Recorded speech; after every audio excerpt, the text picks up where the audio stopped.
frozen at 57% for like 10 minutes. And I was like, okay, in case I have to like try to troubleshoot this, I didn't want to quite start yet.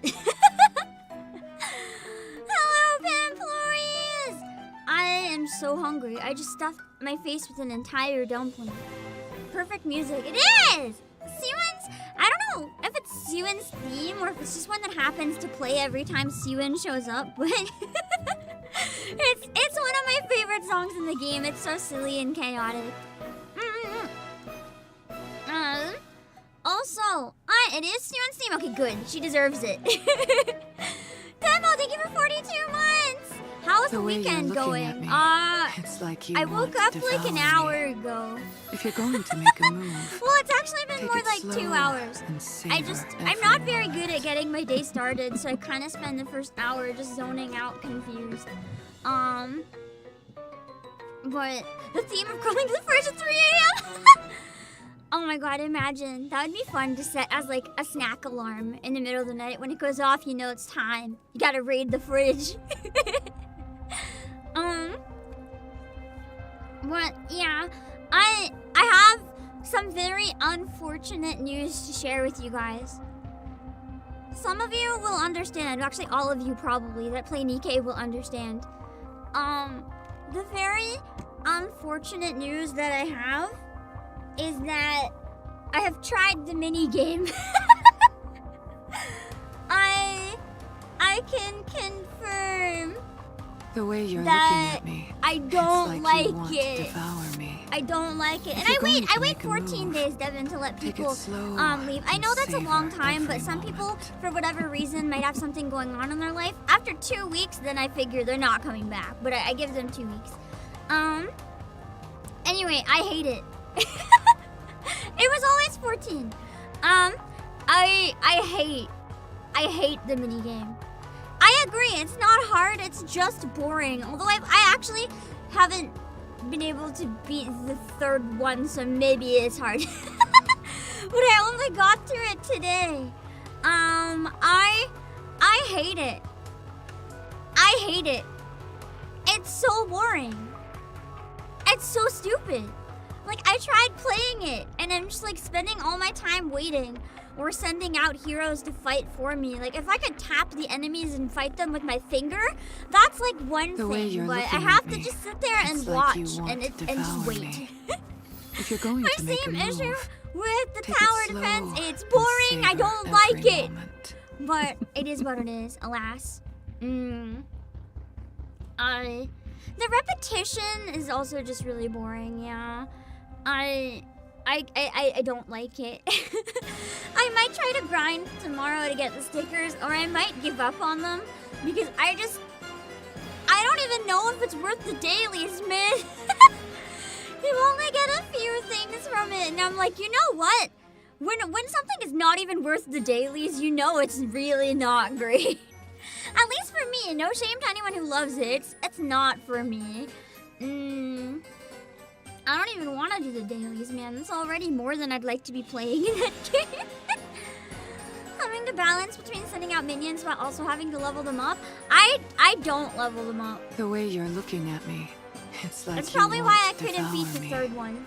If you're going to make a move, like, I'm gonna just send them out and zone out and pretend I don't have to do this. It's just annoying. There's a cheap way to do it. Max slime level and just alternate shield and gun can get through all the battles. I might have to do that just to get through it while I like eat some snacks or something because I don't want to do it. But alas, you're sad we didn't get a music game of Little Mermaid teaching Uni to sing. See, that would have been so much cuter. What? The bubble battle? I mean, I guess the board game is kind of a forced reason to make it make sense, I think. We could have had something more relevant, but oh well. Let me hydrate, hold on.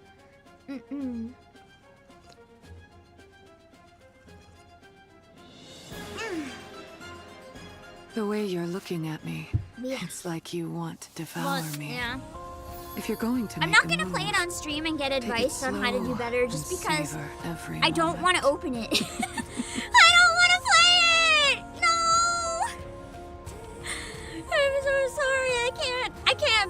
play it unless I have to. I can't put myself through that. It's too much.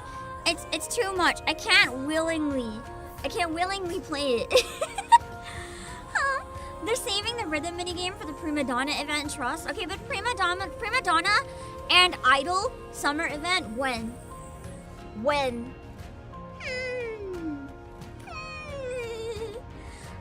I'm actually kind of getting excited, but unfortunately I realized the summer event and Stellar Blade are probably going to be very close together, and now I'm terrified. I mean, I have a good amount of gems. I have 34,000 gems. The way you're looking at me, and I have it's 18,000 like paid devour gems. Me. If you're going to make a move, take it slow and Or savor no. every The moment. 34 is the combined, I think. Yeah, no, okay.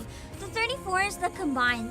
I was thinking, like, but I didn't realize that was the combined amount. Okay, never mind. I have a good amount of gems anyway, 34,000, and I have over 1,000 gold tickets, so like I'll survive. We just might not get the pull content. We might run out of pulls and have to just buy, which is something. Annie's rhythm game for third Annie? No, but if we're, I feel like it's probably gonna be a pilgrim event, but I think for maybe like New Year's, we could maybe get Annie's. The story is kind of leading up to it though, so I do wonder if the next like quarter, when they release main story, maybe there could be some sort of Annie's event. That's why I'm wondering if we could get literally a summer event for the idols, because timing-wise for the story it could match up. It's like you want to devour and me. that could be nice. If you're going to make a move, I mean, take I it think now that the slow idols have and been savor introduced, it kind of every feels like a moment. crime not to give them to us, but yeah. You burn through your vouchers trying to get Siren? That's so understandable, because honestly, me burning through all of it and more for both of them, no regret. I'm glad they're not limited, but I'm like dying, forgive me. They're not limited, but it doesn't change the fact that I want them now. I like overspec units, and I like pilgrims. I wanted them both, and I wasn't willing to wait, so just ticketed Mihara and Siren. That's understandable. I mean, 1% banner kind of rough, so I'm excited to unlock Cinderella's costume. It's so pretty. I think there's The way only a you're couple looking days at left, me, so I'm excited it's like you to see want the to hair bow devour when I me. play. If you're going to make a move, I will say though, take it slow I think the best and part savor of the every anniversary, moment. I don't know about you guys, it's not even the story. It's one of the things that it came with that has been doing crazy numbers. And that would be the Road to Villain. I have actually been loving this, getting so many resources. Like, what the heck? I don't think I realized, when I first started using this, just how much this comes with. I've been rolling in resources. It's been great. I'm having the time of my life. Every day I go on, I can make so many skills go up. It's amazing. I've been loving it. You maxed out Drake. I already had Drake maxed out, so I'm just winning even The way harder you're with Drake looking at me, dupes. it's like you want to devour me. Drake's favorite item is If you're not going bad, to make yeah. a move, I don't do too take much it damage with her slow though, so and is she? savor Out of every curiosity, moment. is she like Helm and requires some investment? I do have her with full overload gear, but it's not like optimized. And I have all her skills up, I think. No, Drake, you don't want more resources? Yeah, oh no. What a villainous thing to do. Giving me more resources. Drake, you can't possibly add another one after this is done. That'd be too villainous. Not even you would go that far, surely. What dupe Drakes? It says with core +7. If you get a spare body for a NIKKE where you have +7, does it even do anything, or does it just like obliterate itself? I wonder if there's any benefit to it. Like, does it give more stats? Does it anything? Because that would suck if you're a whale and you got everyone at +7. A 6,000 with a mold currency? Okay, that's not the way worst you're looking least, at me, but it it's still like sucks. you want to devour me. Because you'd think If you're that, going to make a move, I don't know, I can see capping it too though, slow because otherwise and people will be savor encouraged to every just keep getting moment. dupes forever, and that's kind of too much.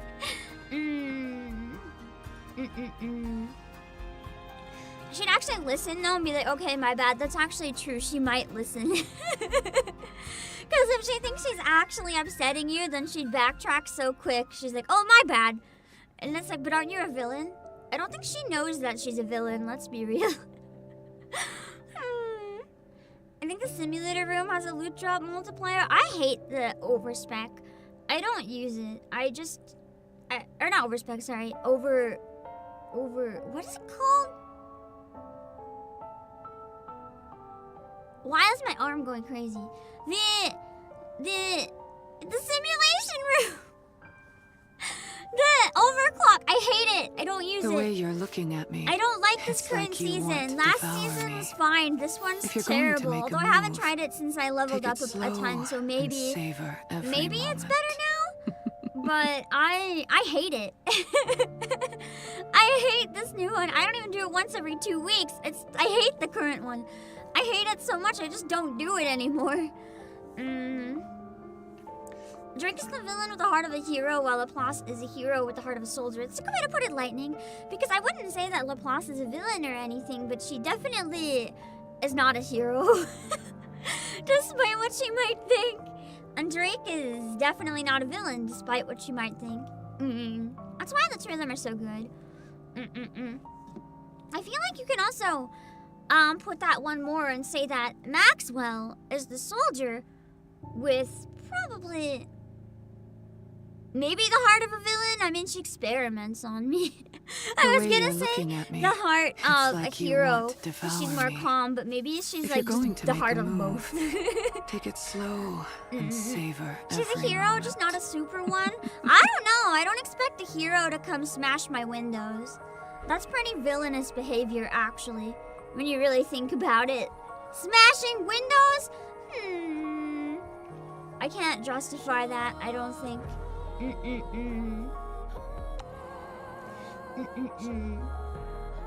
Laplace is a hero to window makers? True. Giving them a lot of work. They'll never run out of gigs, because Laplace will always be breaking more windows. Which is, the Windows had it coming. What did the Windows ever do to you? What did the Windows ever do? Existed, I suppose. At least that's what Laplace would say. The way you're looking at me, think. it's like you want to devour me.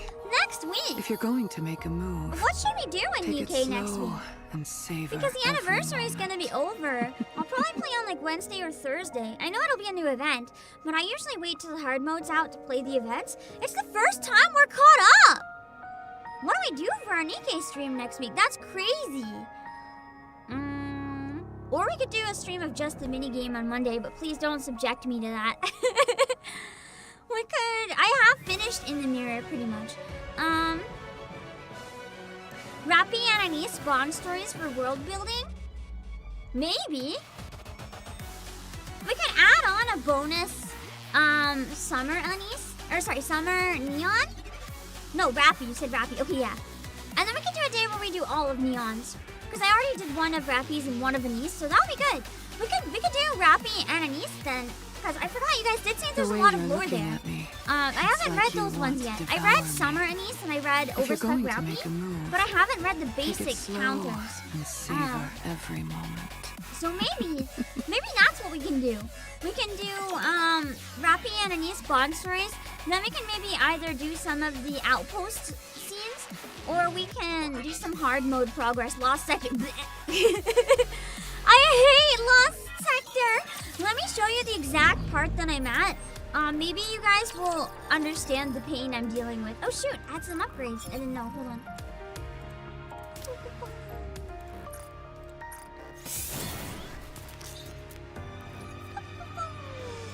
That's true. I also have the side missions. You guys said some of them are good.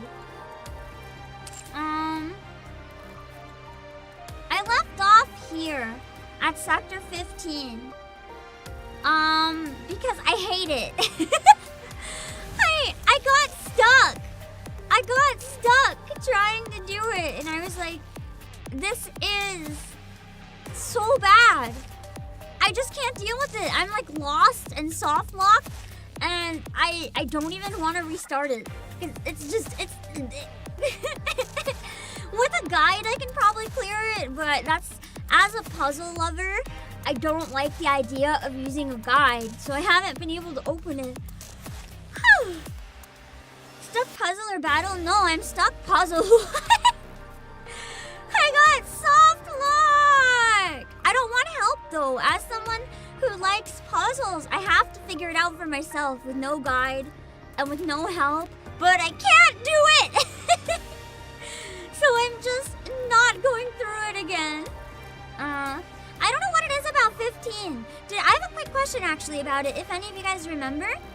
Did anyone else get soft locked in 15? I'm not sure if I might have broken it, or if it's one where you can get soft locked and have to restart. Like if it's one of those puzzles, which in my opinion is actually just a poorly designed puzzle. I don't know if I got locked or if I broke it or if I'm just stupid. But you think yesterday was easy, but you know what? Goodbye. We don't need to. I hate you. I've opened it like at least 20 times and I don't know what I did wrong. I literally can't figure it out because I'm good at puzzles. Something just went terribly wrong in that one for me and I can't. I hate it. I hate it so bad. There's a mechanic it doesn't tell you about. I wonder. You remember restarting, but you were under the impression you got stuck? I might have to just restart it at some point. Have you tried? Do you mean like making it landscape? I don't want it landscape. I like this stream layout. I like lying on my bed and having it vertical. Here's the thing. I'm mostly a mobile player, Kira. I play on my phone. Other than when I stream. And I don't like that it looks different if I play on stream when it's horizontal. It's not what I'm used to. So I want it to look like my phone because that's familiar to me. Yeah. That's the best way I can describe my stubbornness. I'm just used to playing it on vertical, so we're gonna keep it vertical. Other than when there's a cutscene, which I'm assuming there is at the end, so we'll have to switch at some point, but it looks cool as a stream layout. I don't want to change it. Yeah. It's important that's unimportant. Those cubes are stuck behind lost sectors. No, it really is. I know I'd be stronger if I could get through more and get some of the cubes, but I'm just like, no. I don't wanna. You can't go back to vertical after trying horizontal? Well, my thing is, I don't play on PC ever. I don't like playing on PC. Mainly because, I don't know, my PC is where I work. If I'm playing games, I want to play on console or on my phone. So I just don't like how it looks when it's full screen. And that's okay. We can just play it in vertical. This way it's just nice and comfy.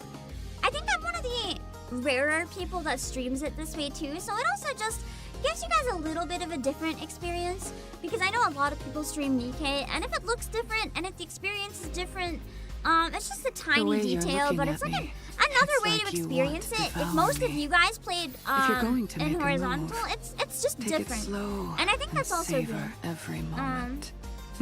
Most of the new Harmony cubes are kind of useless anyway. Well, that's good at least, because I really, really don't want to use them. Because I don't want to have to unlock them. Do you want to know the mechanic? Nah, I'll suffer. Telling me the mechanic solves the puzzle for me. I must figure it out on my own. I can't have anyone solve it for me. I need to suffer. As a prize, you know, Professor Layton speedrunner, not an actually competitive speedrunner, but I feel proud about how fast I play Professor Layton. I wanted to figure it out on my own. Speaking of, I have some unfortunate news for you guys. The way you're looking at me. Oh my god, it's like really you want bad. To devour me. Like, this upset me if you're so going much to make a move, when I shared in Discord. Take it slow and savor every moment. Can't take anything serious when Mihara's there trying to seduce me. So this is a really unfortunate article on thegamer.com. I think that It's one that, well, we could maybe do the Lost Sector next week if you guys really want me to suffer, but I'll only do it if people aren't gonna, like, give me walkthroughs unsolicited, which I have a bad feeling. That's why I don't do them on stream. I gotta figure out the puzzles, man. It's a matter of pride. Okay, hold on. I'm pulling up an article. I wanted to talk a bit about this. I don't know if everyone will care. But it is something that I care about, and it makes me really sad. The way you're looking at I have to me, crop it it's a like little you bit want extra, to so there's devour like me. a little bit you can't see. If you're Don't going worry to about it make a too much. move, But take it slow and savor Professor every Layton, moment. developer, says games are 80 to 90% made by AI. This music's very fitting for my mood when I read this. So, basically, Level 5 has been caught in the development of some other games using generative AI, both admitting and showing how they do it and why they use it.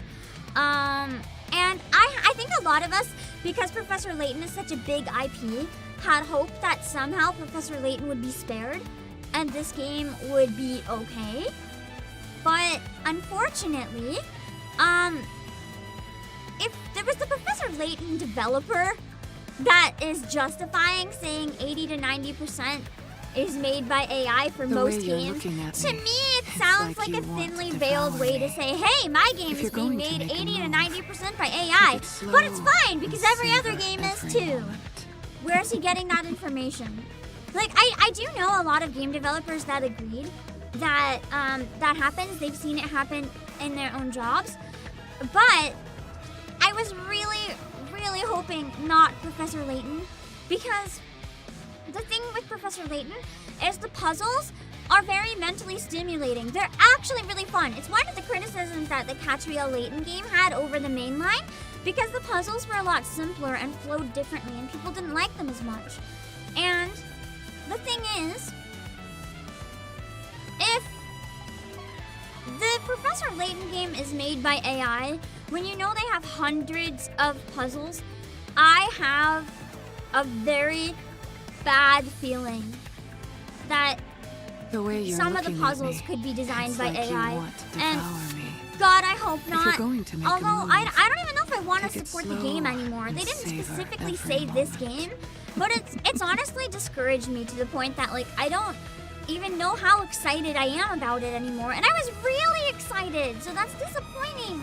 Exactly! Kingdom Heart, you get it. We need puzzles that make the brain gear turn. How are your puzzles supposed to make my brain gear turn if your puzzles don't even use your own brain gears? Like, if you can't come up with an intellectually stimulating puzzle, how do you expect me to be stimulated by your puzzles? Professor Layton, I thought you were a gentleman. Why have you resorted to this? My heart was not ready for this news. Man. They did have some examples of some other ways they've used AI. I'm gonna see if it's in this one or if it was in a different article. I think that was the article that I read. Oh my god, fuck off ads. I think that was an article that I read about Deco Police. That was NIKKE. Hold on, I'm trying to juggle a lot of windows. There weren't ads when I went through. That's so annoying. Okay, here we go. We can go back now. No free ads are getting on my stream. They didn't pay for that. So Akino Hino, President and Chief Executive Officer of Level 5. So this is the CEO of Level 5. Recently spoke about the growing influence of artificial intelligence at a welcome event for new participants in the Top Game Creators Academy, a government initiative. Hino, the principal of TCGA, welcomed the class of burgeoning developers with an anecdote about AI in game development. Through this program, I hope many of you will soar to global stage as game developers. While I am also actively working as a developer, I've recently found myself thinking that AI technology is encroaching upon the creative world, Hino began, and for some reason he gives into it anyway. Currently, around 80 to 90% of code is written by AI, so like code that makes a game. I have heard some coders say that they actually do find it helps them though, like to test stuff out and everything. Depending how it's used, it's hard for me to comment where I'm not a coder. So maybe it does just make it easier for existing coders instead of replacing them, but like, I don't know. I have also seen stories of people saying stuff like, hey, they graduated coding school by cheating and making ChatGPT do all their assignments. So then they're graduating, but they don't actually know how to do anything. So I think it can go both ways. You can't rely on it too much. It's the same with anything right now, learning. If you get ChatGPT to do everything for you, you're not actually learning the stuff you're supposed to be learning. The way you're looking at me. I agree though, like kind of. It's kind of giving the AI, bro, AI's inevitable salesman speech so far, which is true to an extent, but that doesn't mean, like, I don't know. As someone who doesn't like it, doesn't mean you can't at least try. Anyway, and then fixed up and finalized by human programmers. But I've also seen human programmers say AI-generated code is so broken and sloppy that they actually have to spend more time fixing it than if they just made it themselves without using the AI. So, but because, you know, shareholders and stuff are like, AI good, the higher-ups force them to use it, and it sucks. That's what I've heard a number of people say, Sylvionis. You've seen coding can be quite useful in verifying for potential glitches. That's the thing, yeah, if your code is broken, apparently sometimes you can type in and it can help clarify and find where the problem is so you don't have to look through the whole thing. Or it can like help verify, test things. Like that's different. If you're going to make but having it make the code for you in the first place is really bad. Exactly, Leafu! You're only setting yourself up for failure by cheating.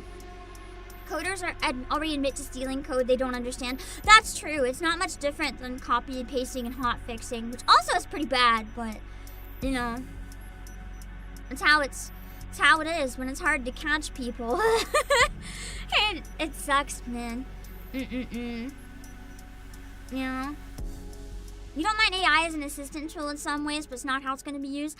That's the thing. As a tool, I feel like if we find a way to make it like work better with less consequences and stuff, I feel like it could be genuinely useful. But the problem is, in its current state, it's kind of just not helpful and only helps people cheat or steal things. The way you're looking at me, it's like you want to devour me. And he continues, it does not stop at programming.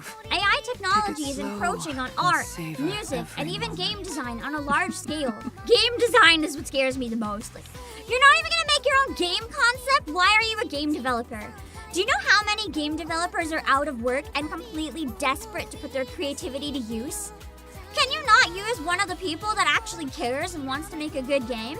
Instead of an AI that's gonna be like, here's an idea, become human factory and make it for me. Like, god damn it, you don't have to. Not to mention, it's already becoming common sense in the creative world to rely on the power of AI to boost work efficiency. It's not common sense in the creative world! Like, almost all of us creative people are fighting back and being like, no, this is bullshit, we don't want this. In the corporate world, maybe, like the people that would hire creatives and are like, nah, I can use AI, but in the creative world, bro, it's like we hate this shit. If you're going to make a move, take it This slow. is why I believe that aesthetic sense is a necessary skill for game developers. Like, you only need to judge which generated one is better. Woo! Kano's referring to a developer's ability to differentiate between helpful and harmful generation here, saying you still need a human to ensure AI elevates a game rather than detracts from it. Or you could just not use AI, but anyway. I would question Hino's leap in logic here, as human oversight and facilitation seem integral to the process. Saying the person most responsible for ensuring the code works for its intended purpose is only responsible for 10 to 20% of game development seems hyperbolic! Professor Layton and the New World of Steam is scheduled to release for Nintendo Switch in 2025, except now I'm not sure how much I care. There's one other article I want to find. It was about Deco Police. And it shows how level 5 has used AI. It's a Reddit post. The way you're looking at me, but it's like from you a want WordPress to devour post. Me. And this one, they translate some detailed explanations of how they use AI. So for this one, I wanted to show you guys because it does show why I'm nervous and don't fully... I hope I'm wrong. I genuinely hope I'm wrong and the game comes out and it's amazing. But this is from level 5 themselves, the information, explaining some things. I agree, Mr. Silver, they're putting the final nails in their coffin. But level 5 gives use of AI in their project, including generation of character concepts and quests in Deca Police! My heart shattered when I read that. Deca Police is going to be like an investigation and crime police game. So you're telling me a game where you're supposed to solve crimes, the character concepts and quests are generated by AI? The way you're looking at me, it's like you want to devour me. And I'm supposed to play this game and care about it? Take it slow. Like, what do you mean? One of my most anticipated games has the character concept and quests generated. Like, no thanks. I don't need that anymore.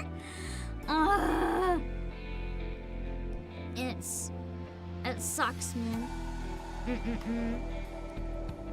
But let me have an example of the art. So basically, in this one, they used it to generate some examples, and then in the final, they mixed together like some of the AI generated art with their own art on top of it. But they still used the generation in the final product. They're like AI plus original. It's so great. We added stuff to it ourselves. No. The way you're looking at me, it's like you want to If it's devour one thing me. if you just want to brainstorm going to make a concepts and like move, see what it looks like. Take it slow. But it's another if and you're using it savor in the every final moment. product. Like, my dude, why? Why? And then, let me see. They have some other examples. It is a PDF on the company website, so you can give it a little more detail if you want. Title screen and layout concepts. This one, I don't think is the worst thing ever. It's still, in my opinion, kind of encroaches into the territory of plagiarism, where they are basing it off of something that's generated based off other stuff. But I mean, people do use references, that's other work all the time. So for this one, they just kind of generated concepts for the title screen and the UI, but that's all it was, a concept. And then they made their own, fully original in the end. So at least they're not using AI in the final product. That's more of a gray area that I can kind of deal. And I agree, this is a good example of how it feels soulless and generic. Look at these, the ones they drew, versus the AI generated screens. Like, genuinely, the human one looks so much better. Like, the only good thing about the AI ones is the lighting is kind of cool. That's literally it. But, yeah. And then, they used it for 3D concept illustrations. Basically, they'll use it to generate references for characters and stuff. I don't know if they use it to design the characters, or if they have a character design that they plug in and then get like other different stuff from it. I'm not sure, because I thought this was the Yokai Watch kid, which they designed, but I don't know if they might do entire character concepts, which is very much plagiarism. The way you're looking at me, but, yeah. it's like you want to devour me. And if then you're going they to have make a for move, 3D map slow concepts. and This savor one is another every mix of moment. AI and original. So like they'll generate the concept for a map, but then they'll insert stuff from the AI generated image into the map. And I really don't like that. Like they'll put in the map, and then it'll give them an idea for it, and they just add some stuff, and they're like, cool, we made it now. Yeah, level 5. This is an article about stuff that level 5 is doing, because the Professor Layton Dev recently talked about 80 to 90% of games being developed by AI. I don't think people understand quite how bad that is at level 5, so I wanted to go into this article that came out a number of months ago, because I remember reading this and I was so upset. I genuinely hope they change their mind and backtrack on this, but alas. They do use AI for background environments and illustration concepts, which is what we saw in one of the trailers. The spooky animal one that I can never remember the title of, and I was really sad about. So this one, it's again, they generate AI, and then they have a final. You can see they've just literally like combined stuff from the two and then added their own on top of it. They're like, yeah, background art, but parts of it don't make sense because it's generated by AI. Sure, they added to it, but it's still generated by AI. Like, a big cityscape is something that would give someone a lot of work, and it'd be really nice to see the creativity they put in, what they make, how they draw it, and instead they just don't.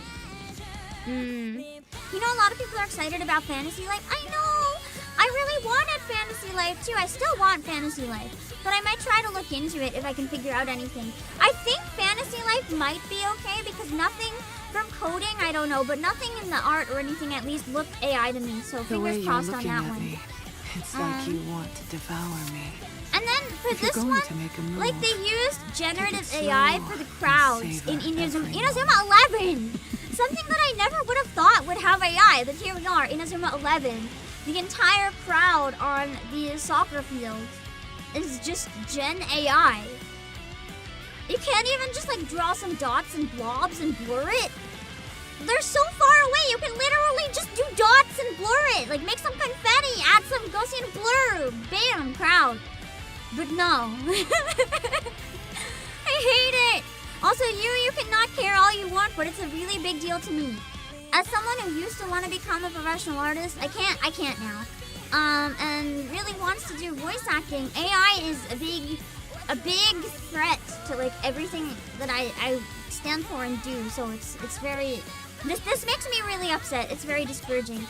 And I know a lot of other people feel similar.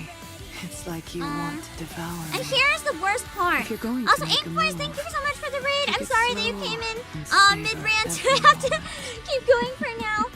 Because I don't want to come back to this and forget where I am. But thank you for the raid. So here's the part that upset me the most. Deca Police has used it for generating character and quest concepts. Now, for those of you who don't remember Deca Police, it was a new kind of urban, futuristic crime game that's being developed, and it looked really amazing. A lot of us thought it looked innovative and creative, and turns out there was no innovation or creativity, wow. So, they didn't say the name of it, but like it's very obviously Deca Police. And they used ChatGPT to generate a large quantity of character concepts and quest contents, which are then used as reference during development. At least they use them as a reference, but here's the thing. You shouldn't be using ChatGPT to generate a quest concept and a character concept. If there's anything that should come from a person, anything at all that should come from a person, it's the base fucking concept of your game and of your characters. I think it's bad to like type your plot into ChatGPT and have it make it for you, but at least you came up with the basic idea. At least you came up with the story.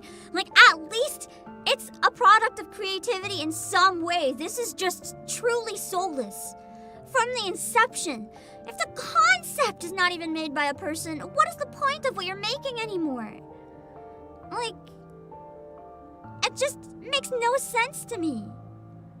Like using a get, explain, about crime function, taking a quest name and summary as arguments, ChatGPT imagines the rest. Wow. And provides a complete overview of a case for the player to investigate, such as key characters. It comes up with the key characters, how the crime took place, and who the culprit is, and what evidence can be found. ChatGPT, the thing that's known for being very inconsistent, has decided key characters, how the crime took place, who the culprit is, and what evidence can be found. What? Like, you honestly expect me to play a fucking game where I'm supposed to care about the plot? If you don't even care enough to make the plot? Wow. Wow. The reason I'm so upset in particular about Deca Police is just, it is my favorite genre of game. Because I love the creativity that was into them, and watching stuff knowing that like, wow, someone wrote this, someone made this. It makes me really happy to know that someone had all that passion. And I see passion being taken away and away and away. And especially in an era, how do I word this? So, in an era where gaming is oversaturated more than ever. I think this is why you're seeing games like the 100-Line Last Defense Academy, heck, even NIKKE and Clair Obscur Expedition 33 doing so well. Because these games have so much passion and human creativity in them. It's people making the things they want to make, and we can tell. We can tell how much soul and how much love was put into it because we resonate with it in a way. That's one of the main things we've seen about Clair Obscur. People have just been saying it feels like there's so much charm. It's so fun. You can tell how much the developers loved it. And having more AI tossed in is just taking out the soul, so it feels like slop that's put into a cog in a video game making factory. It's not anything people are passionate about or care about anymore.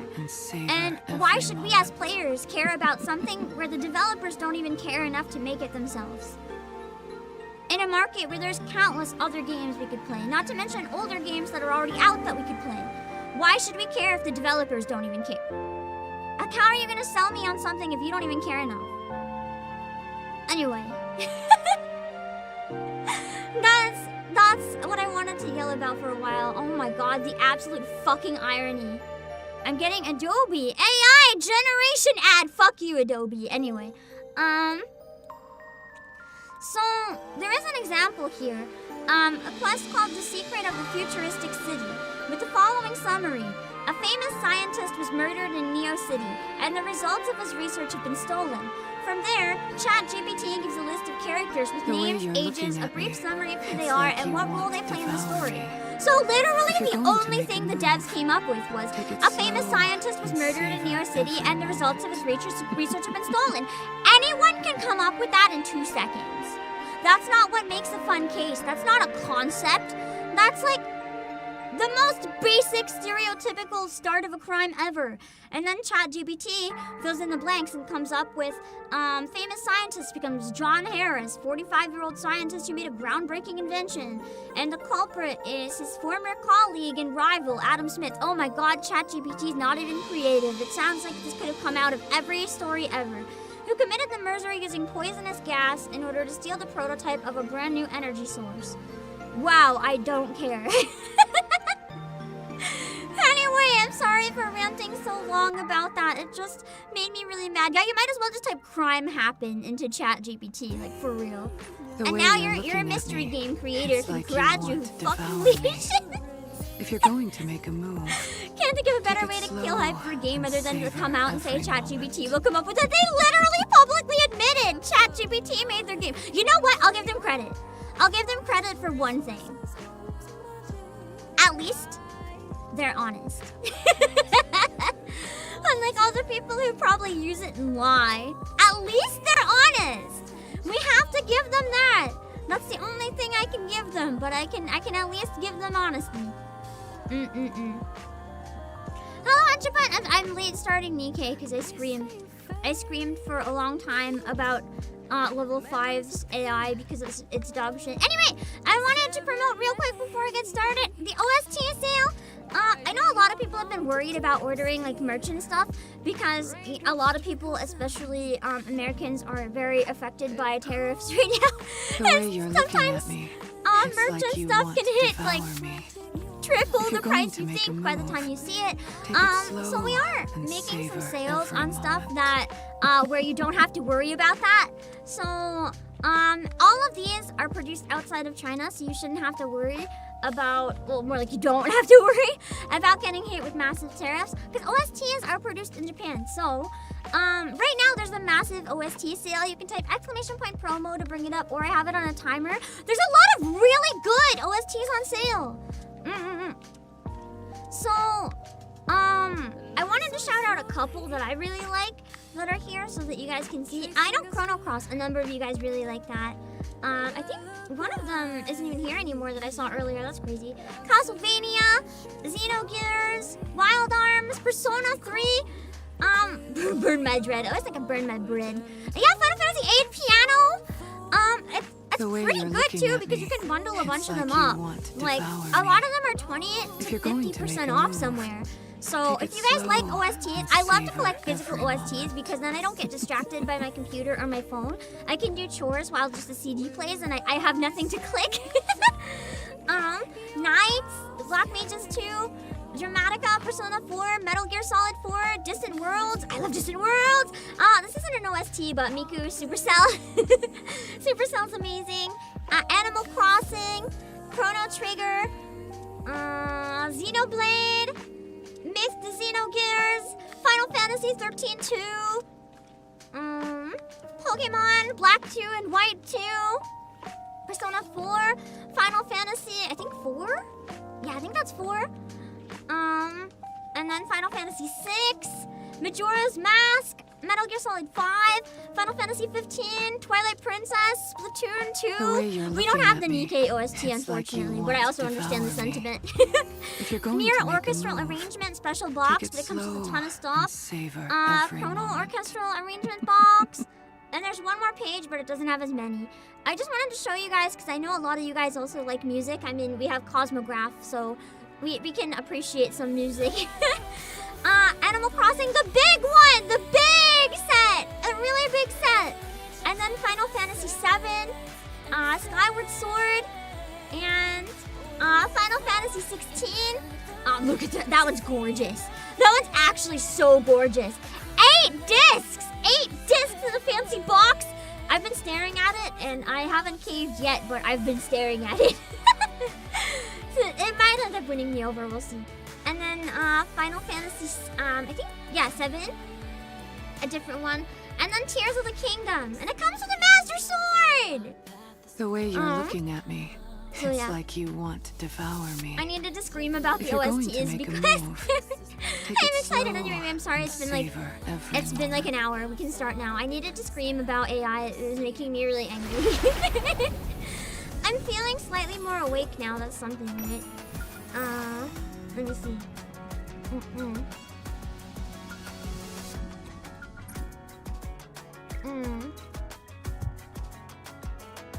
Many of the best OSTs of all time. Is there a sale? There is! There is a sale!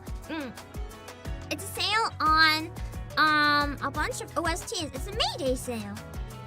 And we have the sale on, and it's specifically covering OSTs because right now, you know, collectors are kind of suffering for those who are American from tariffs, and you don't have to worry about that with OSTs, so that's why we wanted to put OSTs on sale so that anyone can have an easier chance. Let's go into event story part 2.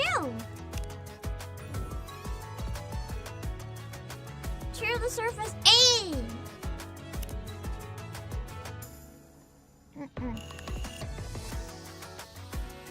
I'm assuming, like usual, when I read the main story, I don't read chat, just a heads up, during the cutscenes, but I do come back and take a peek in between all the cutscenes because I want to like have some time to chat and theorize. But if it seems like I'm ignoring anyone, I promise you I'm not. Has the volume been okay? Before we get started, how much suffering could be in part 2? If the anniversary events are any indicator, a lot. Don't tell me, of course, but I'm assuming a lot. So let's, volume seems fine. Okay. I'll check again after the first cutscene. And I will jump in. And eat a bit while I play, because holy, I'm starving. I remember when I first opened my eyes and found myself here. An infinite black void. All that stared back at me was cold seawater and endless bits and bobs from the surface which Gluttony had swallowed. The real kicker is how did she survive being touched to like the digestive liquid? Maybe her bubbles like protected her. Also, I can see supers though. The way I hide chat is I close them and I can only see supers. So thank you, John. I saw your unfortunate 23 test. You told me not to. I'm sorry. I won't read it though, as you asked. As well as a red core. At first, I used my abilities to try every possible method. Oh my god, you of guys are in the escape. void with Siren! I tried shooting bubbles at the core. I tried using my kotodama. None of it worked. Gluttony was different than ordinary raptures. It was moving by primal instinct alone. It makes me wonder if it could be like one of the only real raptures, and maybe a lot of the other ones are artificial recreations somehow, but like Gluttony's an actual alien. The result was that my kotodama had no effect on it. Gluttony seemed to prioritize its urge to consume above all other instincts. When I'd exhausted all possible means of escape, I started to become afraid. Was I going to die in this place? Once I was digested, what kind of attack would Gluttony unleash on the outside world? I don't think you have to worry about being digested if you weren't already, though. Because for a Little Mermaid, she would always, like, watch things get hit with the silver liquid and be digested right away. So if she wasn't digested yet, I think she's fine. What would happen if Gluttony found out about the nature of my bubbles? Was I doomed to fail once again? Without achieving anything? It was at that moment that I remembered a promise I'd once made to a few friends. She told me that from now on, our story was no longer one of failure, but a fairy tale. One with a happy ending. I became determined not to give up. I love how one thing that's really tragic to think about is that Dorothy was not allowed into the Ark, essentially because of what happened with Cinderella. They lost faith in like the Grimm's models and stuff. But the absolute irony being that the actual Grimm's models are the most wholesome cinnamon rolls and have done absolutely everything in their power to save humanity, despite also being targeted for elimination because people didn't trust them. It's like Dorothy reacted with so much spite and anger and resentment, whereas the fairy tale, like Grimm, like the first generation Grimm models were like, "It's okay, Tihi, we forgive you, we understand, you're scared." They're too wholesome to exist in this world. I would be more like Dorothy. I would be mad. Their best in order to keep that promise too. I would be like, "Hey guys, I'm joining Raptillion. Have fun with the raptures. You don't deserve my help." I couldn't give up. I had to struggle with all my might. In order to keep myself alive, I had to create more bubbles. Okay. I expanded the protective bubble around myself in order not to be detected by Gluttony's core. Because then he'd send the juices. I gathered surrounding remnants from the surface and created a space where I could live. I crafted a tree out of bubbles, fabricated a bubble workshop, and built all the places where I lived with you guys. I also made dolls that resembled my friends and launched them up to the surface. I hoped that someday, perhaps my friends would encounter these doppelgangers. I think I mixed up the order real briefly. Overzone was after Old Tales. But no, it was after what happened in Red Hood's event, which happened in part 1 of Old Tales. But Cinderella's squad was made after. The timelines got jumbled in my brain, I think. So Dorothy is older.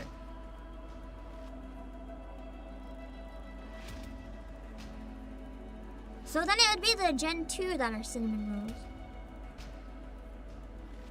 My brain is trying. It is very early.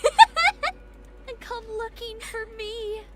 Timelines are so confusing, where Old Tales took place so far apart, and then Red Hood and Overzone and everything is all like mixed up. I continued making the bubbles and launching them up to the surface. Again and again, I did this. I waited for a long time. At times, the loneliness was excruciating. I considered giving up more than once. But even in the deepest depths of my despair, my longing to see my friends trumped all else. I wanted to uphold the promise I made on that day. And so I strengthened my resolve countless times and pushed on. Then you guys came, swallowed whole by gluttony. I was terribly worried for you all. Because she can protect herself with the bubbles, right? But they can't. They don't have bubbles. But paradoxically, I was also ecstatic to finally have company. Let's imagine new people show up and you're like, oh no, they're like just handed to their own doom here. They're gonna die here. And then part of you's like, Doki Doki, oh, am I happy that they've been, oh no, I'm happy that they've been condemned here with me because at least I'm not dying here alone. That would be a weird emotion to go through. It's like, I feel bad for feeling good that you guys are here because now we're all dying. During my time alone, I had learned how to control my kotodama. And being able to talk, laugh, and live with you all filled me with ineffable joy. That's how much you all mean to me. Your presence here was a gift. I'm so glad I was able to meet you all. I'm not afraid of the end anymore. I remember this line really hurt. I'm no longer scared. I think there's a similar one in part 1. I'm no longer lonely. So don't blame yourselves. And live well. Siren! Mori opens her eyes. What? At least she made it back. But they're gonna want to go after her and rescue her. They're not gonna want to leave her there. Above Mori is the ceiling of what appears to be a medical room. Are you awake? Who? Nice to meet you. I'm Mana of Poor the Mana MMR is like, squad. my job is to restore your memory and or torture you into admitting you're a fucking liar.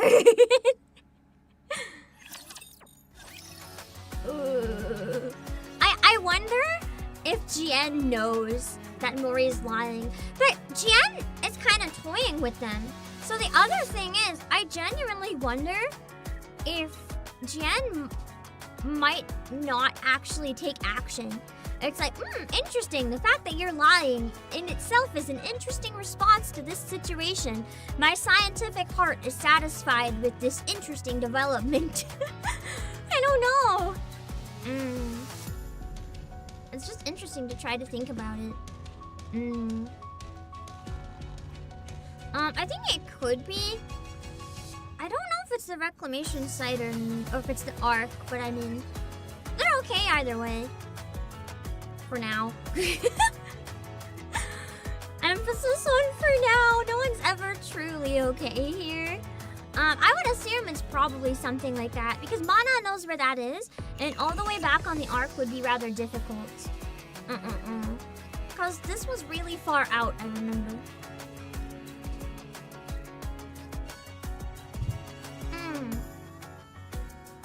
Find out if I burn the kitchen or not. Exactly, Katsucha! I love burning the kitchen! Thinking is fun. Hello, Tail. We're going through part 2 of the NIKKE anniversary event. You think Siren's voice was odd, just like Helmet Unwa? The voice gets better the more time he gets the voice. No, in my opinion, the voice was never bad. It just took a bit of getting used to because we expect it to sound normal. But what I really like about it is that it doesn't sound normal. The speech patterns, everything about it doesn't sound like the way a person would talk, which fits really well because Little Mermaid went so much of her life like barely talking at all. Whether it's because she was alone or whether it's because she was trying not to talk. So it wouldn't make sense for her to sound perfectly normal when she talks. Because there's a difference between hearing how other people talk and talking yourself. Like, she's not used to it. It would come out weird. And I kind of like how how it sounds awkward. Like, the performance itself, it sounds awkward, but it's so fittingly awkward. It works. The way she speaks so uniquely, it fits so well. And it's something that I think adds a lot to her character and makes it really stand out when you think a lot about her lore. I really like it. It's cute. I agree, though. The first time I heard it, I was kind of like, but I really got used to it now. I'm like, you know what? Fantastic choice. Yeah, the audit. Sorry, I heard hammering. There's probably construction. Weekends sometimes get some construction in the warehouse. It scared me. So, yeah, in Mudfish, the mixing was really weird. I was wondering, like, why the heck is her voice so high in Mudfish? And then I learned from a bunch of other people, they mentioned it was sped up, and then I could hear it. Everything was slightly warped, like even Leviathan and Grave in some scenes. So yeah, it was an audio issue in Mudfish. Her actual voice is lovely. I like the strange way of speaking. Yeah, it's so good. It really works. I feel like her voice actor really embodied Siren and just loves the character. And just something about the lines she says in the overworld here where she's walking. She's like, how can I be so happy and all this stuff. It's so cute. My heart. I hear her talking and I'm like, aww. Because it makes sense lore-wise, you end up liking it. See, that's the thing. And the other thing is, we don't always have to like a voice too, but if it fits the character, then that's also fine. Like, I think we all have our preferences in what kinds of things we prefer, but sometimes something, it may not be our preference, but we can tell it works really well. Low-key side effect of Kododama on its users. True, Siren and Maiden are both socially awkward. You know, I think that would happen though. If you're used to being able to say commands and people just do what you say, you'd feel kind of awkward. Especially Maiden. It's like, oh, will I accidentally stop their heart? Whew, that's a lot of pressure. Better not break my friends who aren't allowed to know I exist legally. It's like rough, you know? Maiden's living in like a social bubble. Whereas, Siren's just a literal bubble. It's true, I can watch Siren's VA interview now. I gotta check it out. I want to watch all of the VA interviews. I'm really interested. I'll have to go back and watch them all. That would be the dream. Someday, get to be in NIKKE and then do the VA interview and be like, I made it. Even if it probably never happened, it would be cool. I feel like if I ever magically had the chance, the absolute dream would be if I could pick any role in the game that's not cast yet, I would want to be Bahamut! I love the beast so much. I would want to be Bahamut. I don't know what Bahamut sounds like. Based on the name, I feel like it's a mommy or like a very tough, low voice character. So I would be like really bad for Bahamut. But I would love to be the fourth beast. Oh man, it'll never happen, of course, but it would be cool. Will Bahamut be their actual leader or another girl failure? No, Leviathan's gotta be the leader. I want Bahamut to be another failure. If Bahamut's fire, I imagine her to be really angry. Like, really, really mad all the time. To the point that, like, when she gets mad, her fists light on fire. Or something like that. I want something just really goofy and silly and stupid. I think it would be fun. Levi is the only one with a brain. And only half a brain. One single brain cell, actually. I'm going to go back into the story. Okay.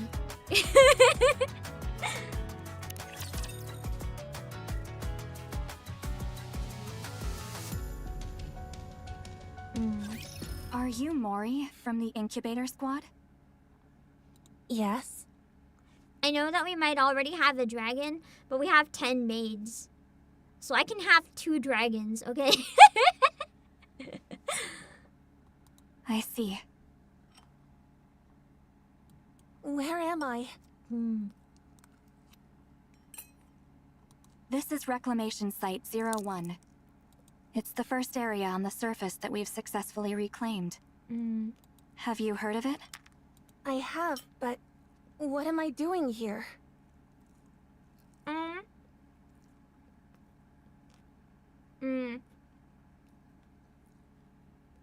gonna send a reminder not to answer my questions or confirm stuff until I get there. I wasn't sure if this was the reclamation site, but I saw it mentioned in chat, and I thought maybe I just missed it, but they just confirmed it now.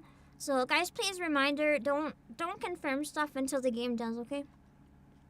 Once we were out of danger, Wardress brought you back here. Unless it's a different background than the Mihara hospital in the and Ark, and I'm just a dumbass in that case. They're outside. Would you like to go meet them? Yes. Mori. Mihara, what happened to Gluttony? Where's Siren? Well, Gluttony left. No. well, Is there any way we can follow it? We need to go save Siren. It's possible for us to track it, but but what are they gonna do? It ate them last time. Like, how do they think they're gonna do any better? Then let's go. We have to hurry before it gets too far. we can't do that. What? We can't go. Oh, I think Wardress also can only act on certain conditions because, you know, they're being watched. Do you hear what you're saying? Don't you want to save Siren? Of course I do. But tracking Gluttony is impossible. Why not? She would know though if she's able to track so many things. If she can't track Gluttony, maybe there's a reason. Mori, do you know what kind of rapture Gluttony is? Wait, that makes it really funny. If Mihara's new unit is weak to Gluttony because she can't track it, that actually kind of fits lore-wise. I'm not so mad that she's bad against him though. No, I don't. And I don't care. Besides, No. This is something you need to know. Siren risked her life to save your own. I can't let you go rushing headlong into danger without knowing anything, You need twitching in the even if background. it is because you want to save her. If you end up throwing your life away recklessly, all of Siren's sacrifices will be in vain. Gluttony appeared during the first Rapture invasion, a Tyrant-class Rapture.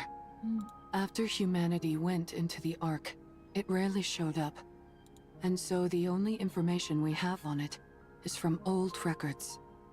It consumed an ICBM intended to destroy the lift, then expelled all that energy back at the launch site, and utterly So what are we gonna decimated do? it. Even if we go up to Gluttony and think that we have some sort of massive attack that can kill him, what if he eats it and then uses it on us? Like, nothing we could possibly do is a good idea. From that point on, humanity stopped using large-scale armaments against Rapture facilities. That's probably why Siren insisted on staying behind. If Gluttony digests the AA pillar and the energy contained within it, this entire region would be wiped off the map. It's like a nuke down is it there. really that dangerous? Yes, it is. It's a miracle that we were able to get out of that thing alive. And here you are, wanting to rush back towards it. Are you sure you can do that? You're afraid of fighting run-of-the-mill ordinary raptures. When you stand in front of Gluttony, are you sure you won't lose your nerve? I like how she's being very honest about the situation without belittling her for it. She's like, you know, you'll be too scared. You can't do this. But she's not like, you're scared. Don't bother. It's like, it's a very mothering way of explaining, like, you can't do this. I'm not saying it to put you down or anything. Like, you just can't do this. I'm sorry. Because she probably can, and the event will prove that she can, but she's trying to help her and show that she cares. Besides, this isn't a problem which can be solved with willpower alone. Even if you are willing to risk your life, you most likely won't be able to make a dent in that beast. You'd be throwing your life away. In this case, that's important to be said. Because there's such a thing as, like, Nothing is impossible. You just gotta try. And then there's throwing your life away. It's not worth it. I understand that it's a bitter pill to swallow. But there are some things which we are powerless to change. This is one of them. You can't do this, Mori. You must give it up. The best thing for us to do now is rest. In the meantime, we can take our time to mull this over. Let's go, Where's I'm Yuni? not stupid. I know that. Oh, Yuni's behind her. I thought that was like Yuni's missing. I was like, what happened to Yuni? Yuni wandering off in this state could not be good. I know that if I go out there, I'm signing my own death warrant. That I might die without being able to do anything. I feel like the other thing is she's had no... I mean, she could still be friends with Mihara, but Mihara has her own mission. The thing is, she can't leave the one person that finally got her to trust people down there. It's the first person in her life that ever cared about her. She'd probably rather die than leave Siren down there. Especially since we're talking about me. Someone who's afraid of even regular raptures. I realize I'd be powerless against something like gluttony. You're right. The right thing for a weak NIKKE from the incubator squad to do is give up. But I can't. I can't get it out of my head. I can't abandon her. She was the first person who told me she was glad I was alive. Even That's if I gonna get make me chewed up, cry. melted into a puddle, whatever it is, I want to go save her. I can't live knowing that she gave up her life for mine. So she wants to make it mutual or get them both out. Mori kneels in front of Mihara and Yuni. Mori. please, just this once, could you help me? That's asking a lot, though. It's like, what if they die with you? It's like, can you please sacrifice yourself along with me? Like, I understand where she's coming from. She's desperate and they know what they're dealing with. But at the same time, Mihara is like, bro, I don't want to sacrifice myself. Exactly. Like, I understand your plight, but like, I would like to live. I know what I did to you is unforgivable. I know how shameless this request is. I'm perfectly aware that I should be asking for forgiveness instead of a favor. So I'll do anything. If you go with me, I will do anything. I put my life entirely in your hands. If you tell me to submit a false report, I'll do it. Wow. That would be destroying her entire future. That's a lot. I will give you anything and everything I have. You give the order, any order, and I'll obey. If you want me to die in your place, I'm willing to do it any time. So please. She's literally offering up her life, but that's exactly what Mihara said she doesn't want. She doesn't want her to offer up her life. Help me. Just this once.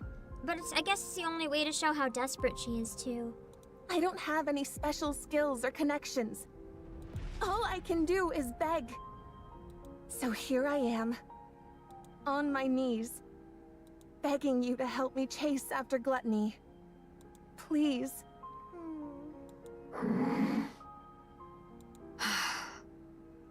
I knew this would happen.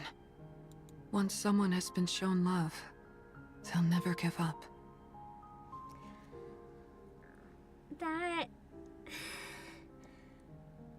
That hit really hard because it was Mihara saying it.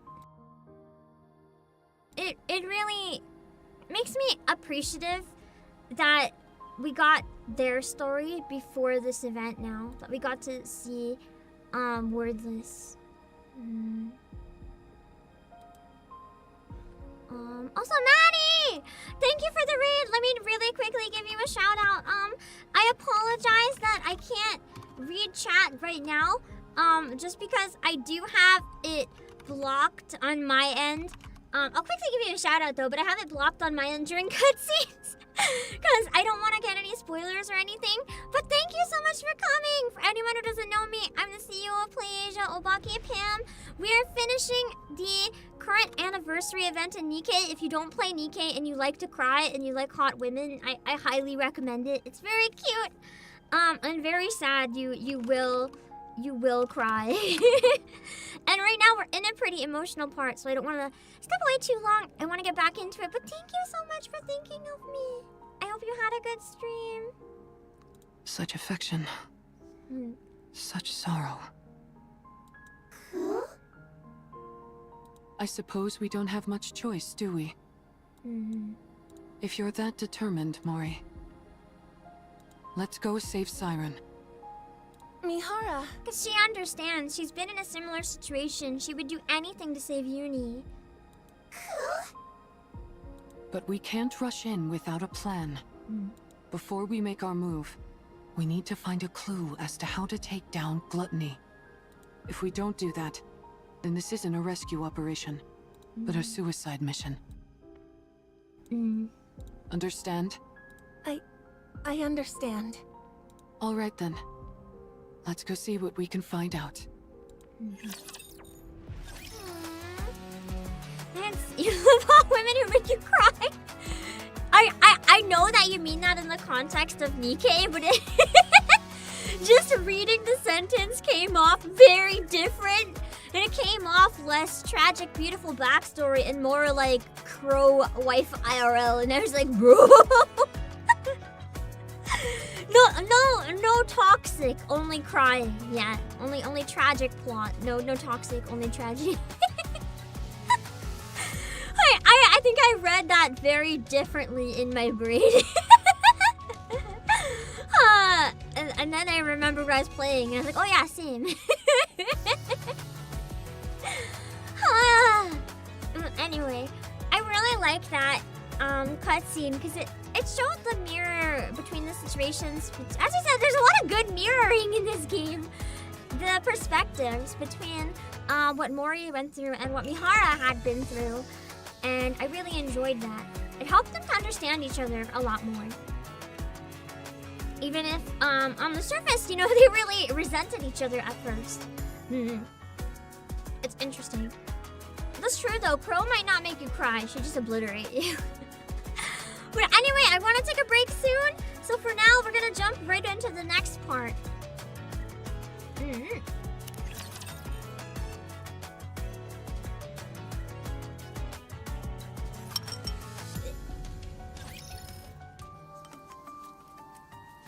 Temporary operation room in Reclamation Site 1. So that's why you came to see me? Yes, we came seeking whatever knowledge you have on Gluttony. I already provided you with all the basic information about Gluttony. Indeed, and we thank you for that. She's like, that's all we have. We only have basics. I think that's a lie, though. If Grave was able to get information on, I'm assuming, the stomach juice to make the bubbles inspired by it, I would like to think that there's more knowledge available. So what more do you need to know? Are you aware of there being any way to take it down? Gluttony, you mean? Yeah. I figured with you being the way you are, you'd have considered potential ways to eliminate it. Me? Why would you think that? When we were swallowed by Gluttony, I heard you say to us, get away from there immediately. So she knew what it was gonna do and what it was. Isn't that because you were in the middle of dropping the AA pillar? How did you know that? We saw the AA pillar inside Gluttony's stomach.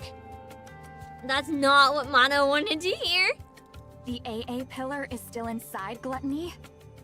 Yes. In order to prevent that energy from being absorbed.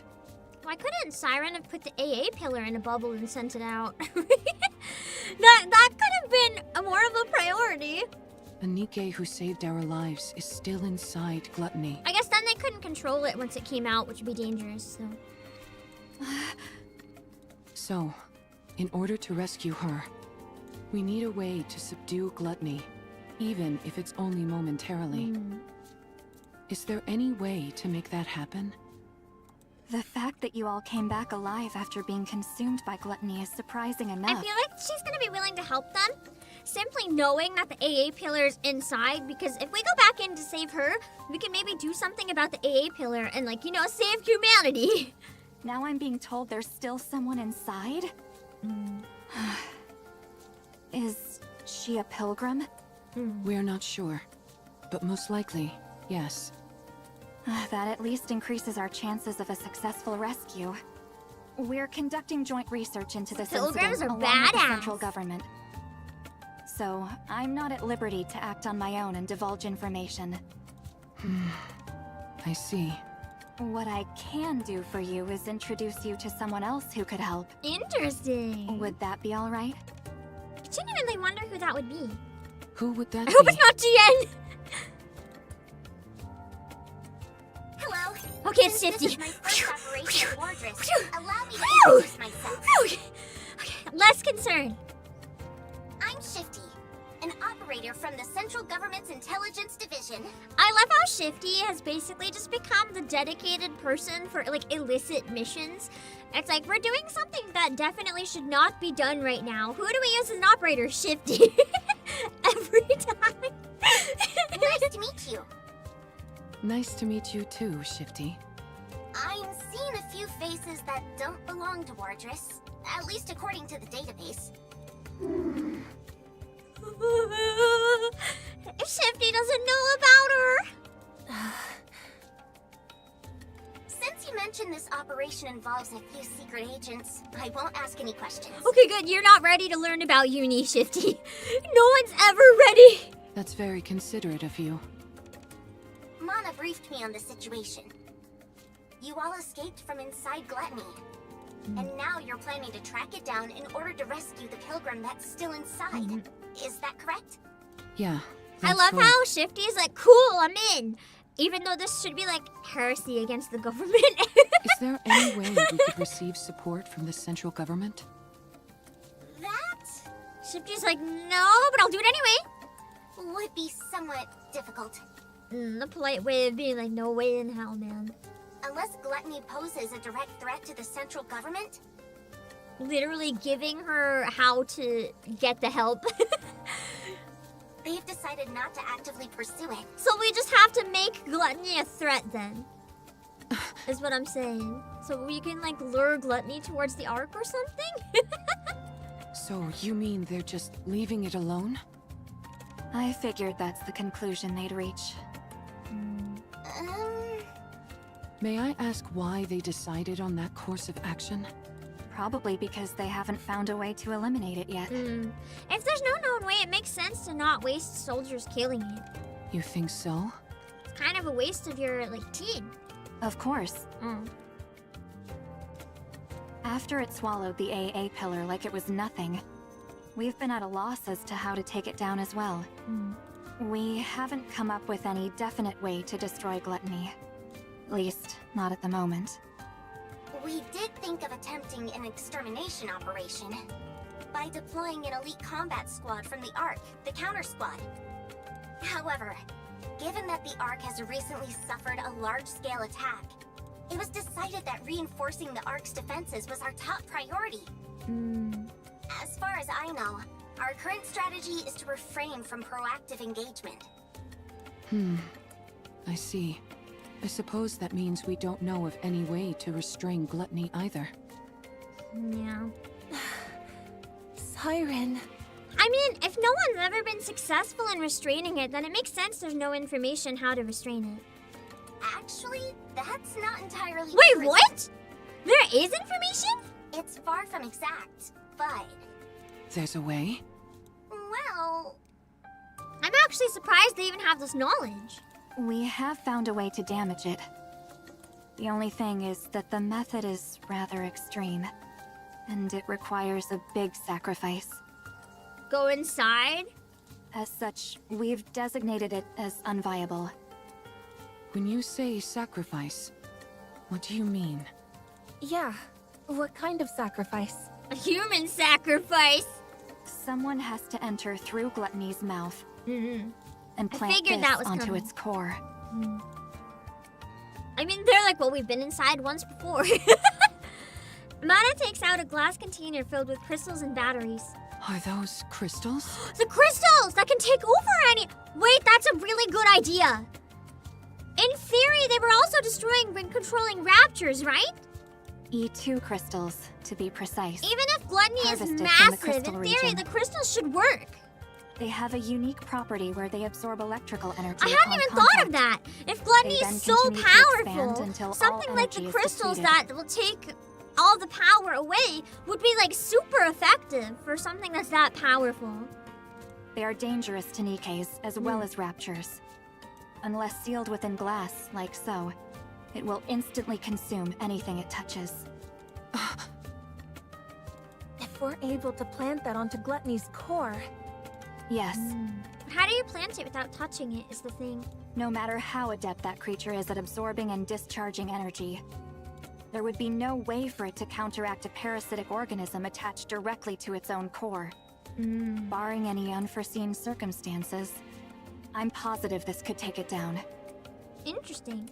then what are we waiting for? I like this plot twist. That actually is a smart way to take it down. It's not the usual, like, we just have to train and get good and be that strong. It's like, no, it's hopeless. But there's this one unique thing that it's weak to that you can use if you pull off a miracle, but has nothing to do with, like, the power of friendship or any... Even though I guess this plot in general kind of does. It's a fun way to do it that works with the in-game, like, science and lore and stuff. I like it. It's well established for quite a while. Gluttony isn't simply going to sit still and let us plant this on it. That's why this method was deemed infeasible. Precisely. There had never been a recorded case of anyone escaping from gluttony after being consumed by it. But But then you guys showed up. You all came shooting back up out of gluttony like some kind of miracle. But that's all it is. A miraculous fluke, yes, but a fluke nonetheless. If you were to go back inside, the chances of coming out alive are still close to zero. Even with that pilgrim still being inside the beast. If something were to go wrong during your attempted entry, I mean, all it takes is to touch the silver liquid and we're basically dead. we would have no safeguards in place to respond to such a situation. Right.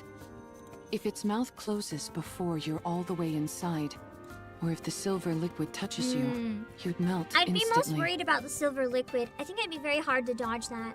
They did the first time somehow, though. I'll do it. This isn't a decision you should make lightly. I'm not making it lightly. She'd already decided to sacrifice her life before this. Now she just has at least a method. She was gonna run in blindly before. I told you. It doesn't matter what happens to me. I want to save her. So I'll do it. Mori, I can do it. all right. In that case, there are two remaining uncertainties. A method to lure gluttony, and a way to keep its mouth open and hold it in place. If we can find answers to those two quandaries, it'd go a long way to ensuring the operation is successful. A way to hold it in place. You don't have any ideas at all? I don't. No, we haven't come up with a solution for that yet. I mean, we used the pillar bubbles to keep its mouth open before, but what could we use now? That's another reason why this operation was never attempted. I see. Okay. That should be enough information to go on. Does that mean? Yes. Let's go save Siren. Why do you have to put the crystal on the core, though? Can't you just put it anywhere and it would go crazy for the power and, like, absorb it from there until it reaches the core? I guess it could try to chop parts of itself off, but you think it'd be so hungry it would just eat it itself? Thank you both for your help. Just, like, throw it like a treat. Be like, Gluttony, treat? Treat, who wants a treat? Good, raptured! Throw it in its mouth. It'll digest the glass bottle and then the crystal will go wild. Bam. We will think of the rest ourselves. Understood.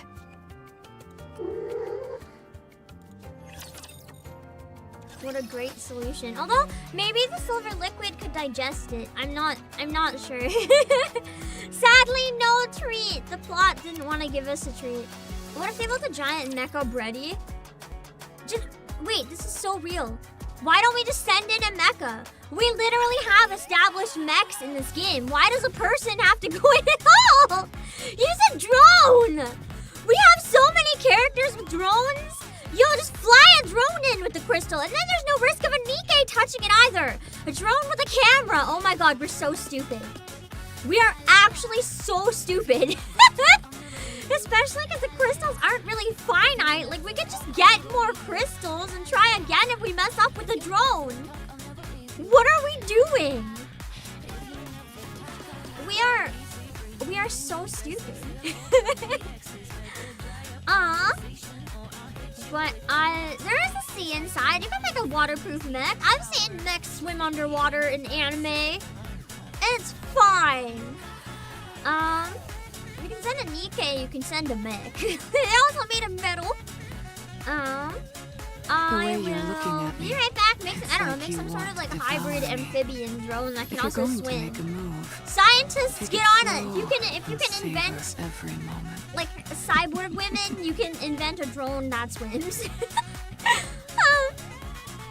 Wouldn't the digestive fluid eat the mech? Okay, maybe that's a good point. Would it also eat the NIKKE? How does the NIKKE dodge it? Maybe we should, you know what?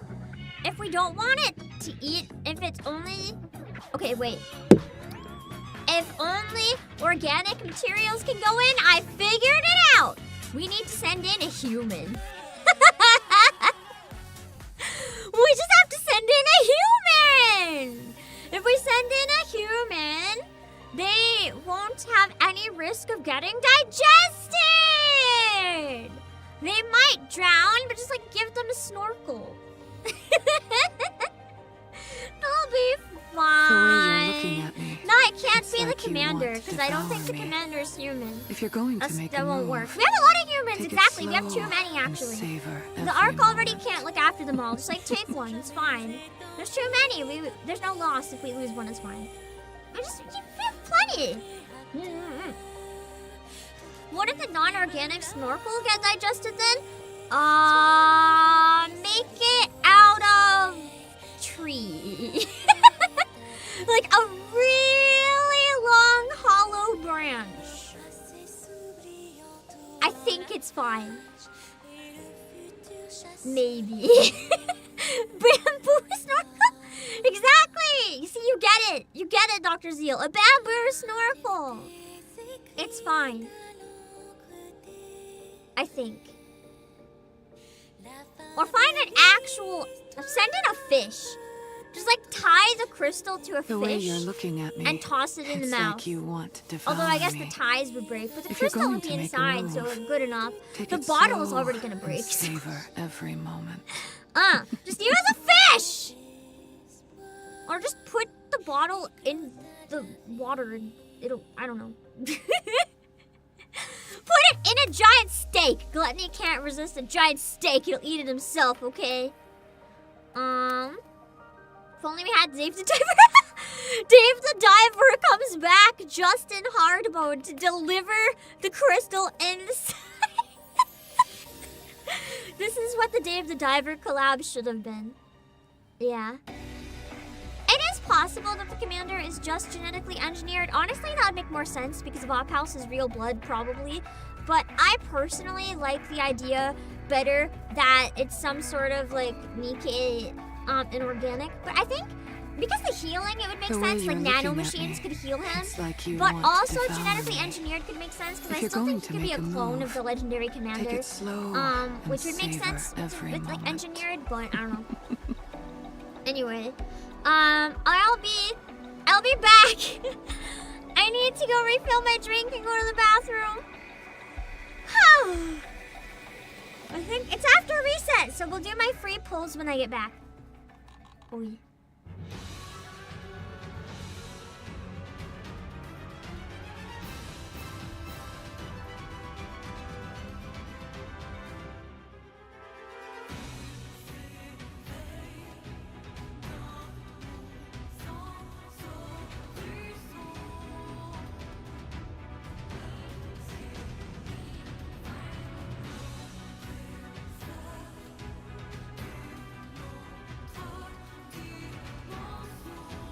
The way you're looking at me, it's like you want to devour me.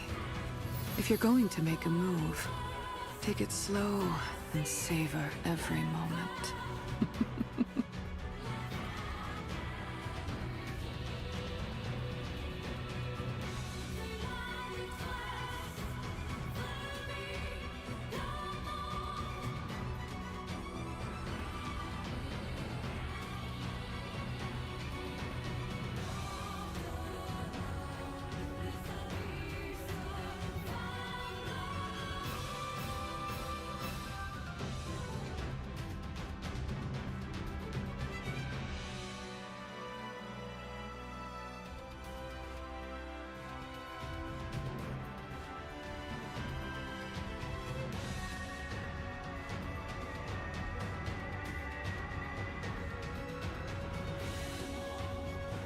The way you're looking at me, it's like you want to devour me.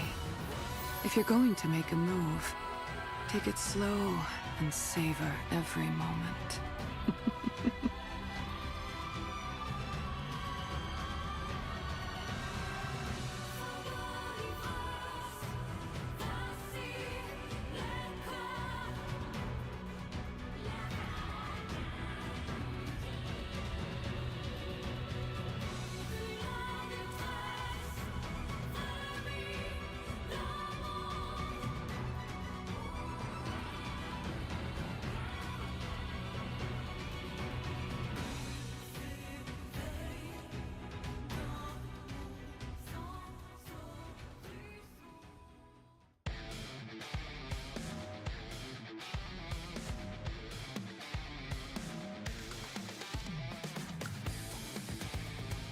The way you're looking at me, it's like you want to devour me. If you're going to make a move, take it slow and savor every moment.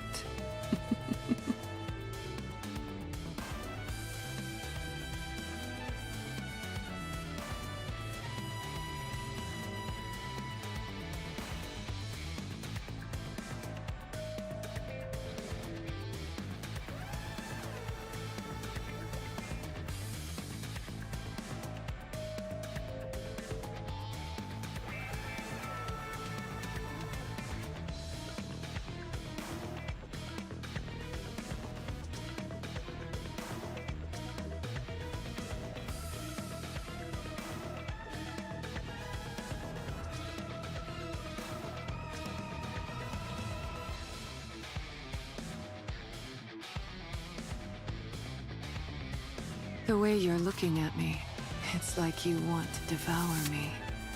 If you're going to make a move, take it slow and savor every moment.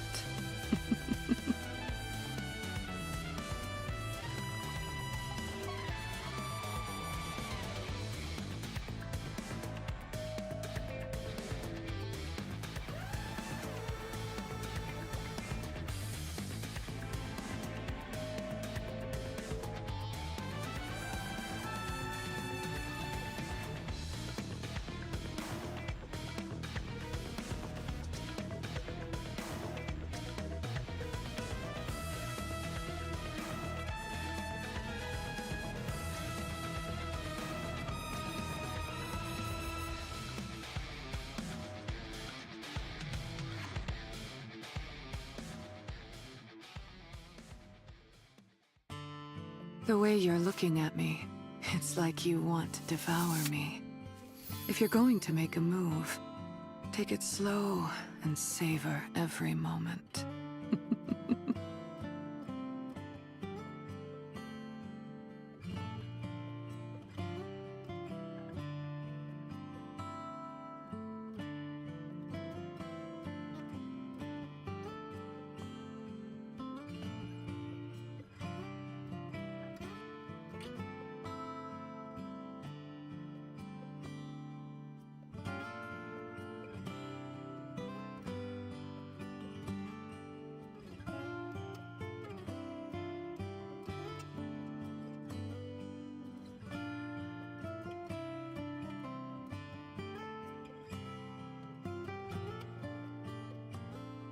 Okay, give me a sec. I gotta get back to my desk The way stuff you're real looking quick. at me, it's like you want to Oh devour shoot! me.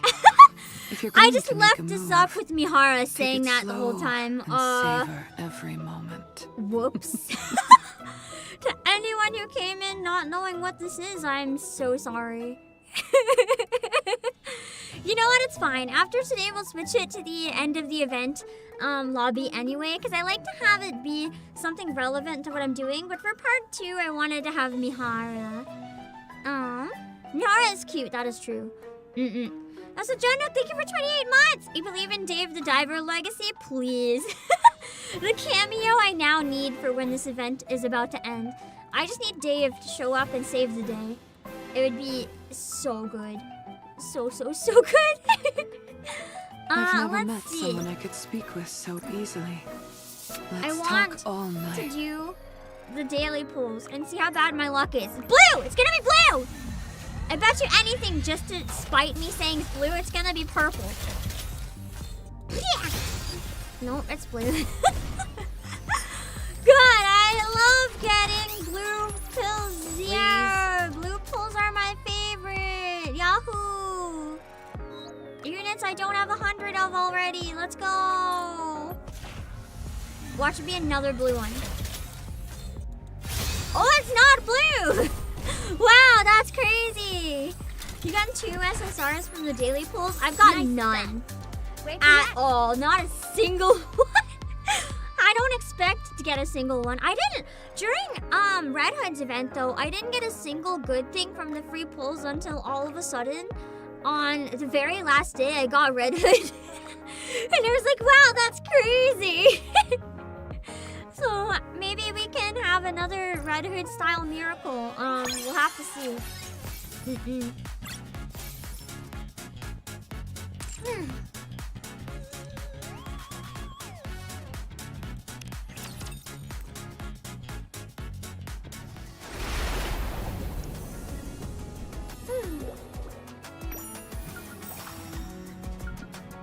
Okay. Oh shoot, where did we leave off? Oh no. Does anyone know where we left off? Because I did not keep track. I actually have no idea. We should have marked this down. But I didn't. Wasn't it facing each other? Or turbulent C? Or borrowed wisdom A? We only did 2 cutscenes? That can't be right. We can't have only done 2 cutscenes. So B is next. Okay, so we finished A. So we finished A and B is next. Is that it? At least we did 3 cutscenes. That's so bad. I'm getting people saying A and B. So where are we? Did we finish A and we're starting B? That's what I'm guessing, but I don't wanna start B if we didn't finish A. Okay, so A was just done.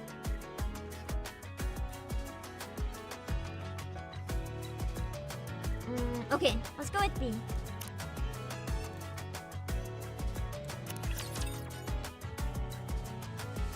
I feel like we had to have done at least 3. Reclamation Site 01. Indoors. How in the world can we hold Gluttony in place? Okay, yeah, this looks about right. Mori, I've been thinking. Yeah? Remember how you told us... Wait, hold on. Oh. You were willing to do anything? Yes. I'll do anything you tell me to. Just say Then, could you perhaps... She's stealing herself. lend me your phone for a moment? Oh! This must be the Gian conversation! Huh? My phone? Yeah, I need it. That's it? Why do you make it sound so serious? I was bracing myself for something big. Oh, it's big for Mihara.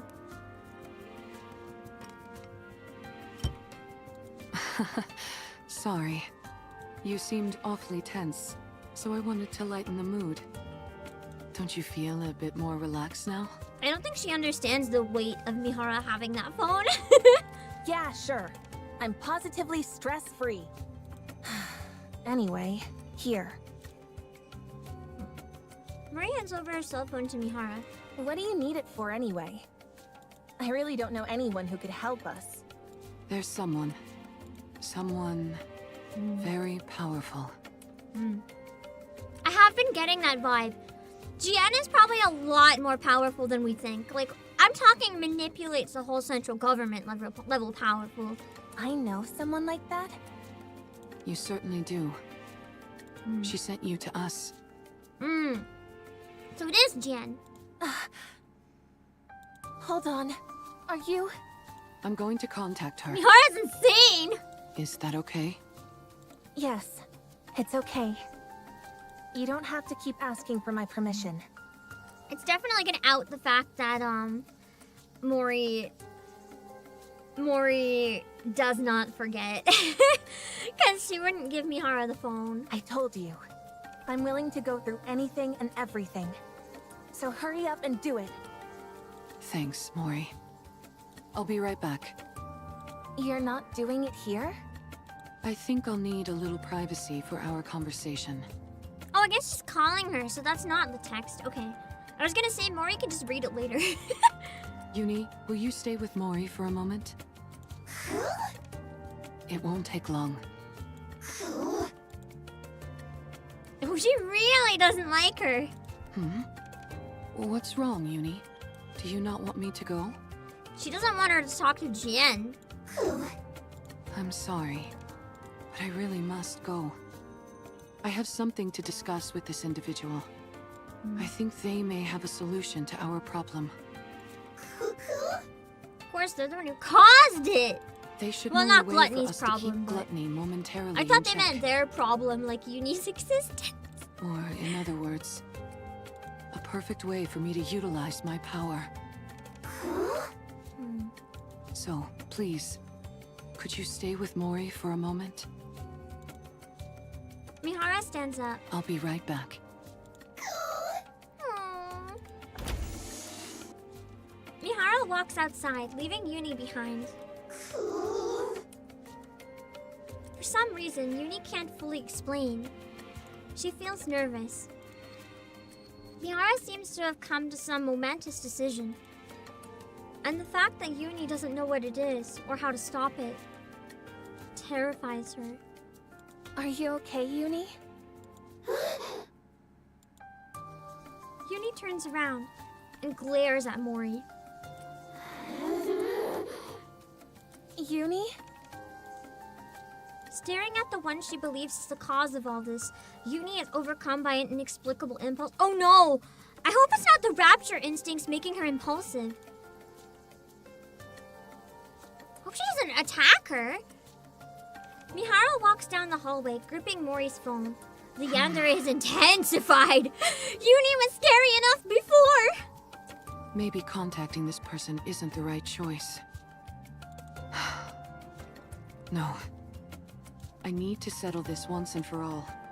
Even if only for Uni's sake. I can't keep living in the dark, constantly under threat. I can't protect anyone like this. I can't save anyone. I can't achieve anything. It'll end up just like before. I'll only end up full of sorrow. I need power. I need to get stronger. Let's do this. Mihara unlocks Mori's phone to make the call. A message. Mihara opens Mori's blah blah app. Bet it's from Jien, that's convenient. Knock knock. Mori. Oh, but this is the conversation. Okay, so it is the text that she walked away for, but her original intent was probably to call. How is your task coming along? The deadline is quickly approaching, and I haven't heard from you. I clearly saw the calling signal was activated. Why hasn't there been a report? Are you dead, perhaps? How tragic. No. I know that's Mihara now, too. I'm still alive. Wow, still alive and kicking, are you? Excellent. It's nice to meet you, Gian. Did you hit your head or something? Don't you recognize me? You're right. I did hurt my head. I can't recall if I've seen you before. So allow me to introduce myself once more. Nice to meet you. I'm Mihara. Whoopsies! I think this is where it left off last time, so we didn't get to see the rest of it. My, oh my. Now things are starting to get interesting. Can we have a little talk? Sure, why not? I'll contact you later. I'll be waiting.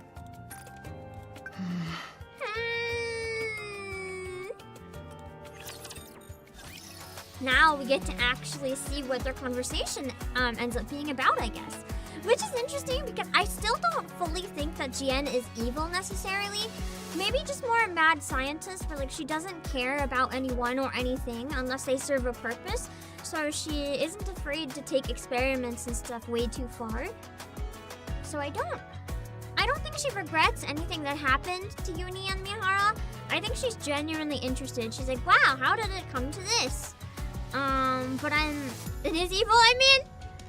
It's evil in terms of actions, I guess. It makes her, maybe I should word it this way. I don't know if she is an antagonist. She's a bad person. But I don't know if she is an antagonist to the entire point of the plot. Like, I don't think she's necessarily trying to sabotage the arc or like fight for the raptures or anything. But I also don't think that she's a good person doing good actions, if that makes sense. Chaotic neutral? I'm not sure about chaotic neutral. I feel like chaotic neutral is maybe more Yan. Like Yan of course doesn't want the Raptors to win, but if the Raptors like offered her a really good deal, I don't know. I'd have to see. Birmingham also isn't fighting for Raptors, and yet he's an antagonist. I don't know if I'd fully say Birmingham is an antagonist, though. He's more like a rogue force to an extent. Like, there's a lot of different forces here. It's not very, like, one direction versus the other. It's very complicated of a plot, and I think that's why I really like it. Because it's so complicated. Either science, chaotic silence. Yeah, just science. I feel like I don't know if Gian would side with the Raptors, if there's more benefit than siding with the Ark. But I think she would side with somebody who has the ability to make the Raptors worse and the technology to defend it if she could get in on the stocks. Like what Siwon did, attacking the city to make everyone trust the Nikke. Like if Gian was an investor in Nikkes, and they're like, hey, people aren't trusting Nikke anymore. What if we bring Raptors into the Ark to prove that we need Nikke? She'd be like, yeah, let's do it. Like, she is very selfish, and she's not afraid to sacrifice people. But I also don't know if she would side with the Raptors, because that would still kill her in the long term. So I don't think so. Yeah, a lot of different powers with different goals and intentions. And it's interesting to see where they all might end up. Like, 6-0 is also an antagonist, but obviously 6-0 is not really on the side of the Raptors. But again, I don't think 6-0 is against the Raptors winning if it means they can gain power somehow. Like, obviously, helping Crow with the bomb and stuff is messed up. But it's not wanting the Raptors to win. Even if it's enabling them for a very dangerous situation, it's still not siding with them quite so obviously. If that makes sense?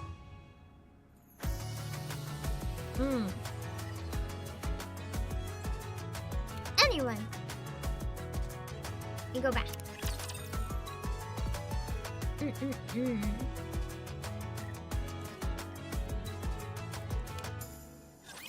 Well, hello there. Can you hear me? Oh, ow.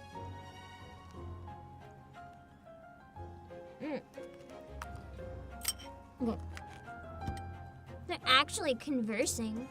Yes, I can hear you. I believe we haven't had the pleasure. God, I love the accordion in her song. That's right. Nice to meet you.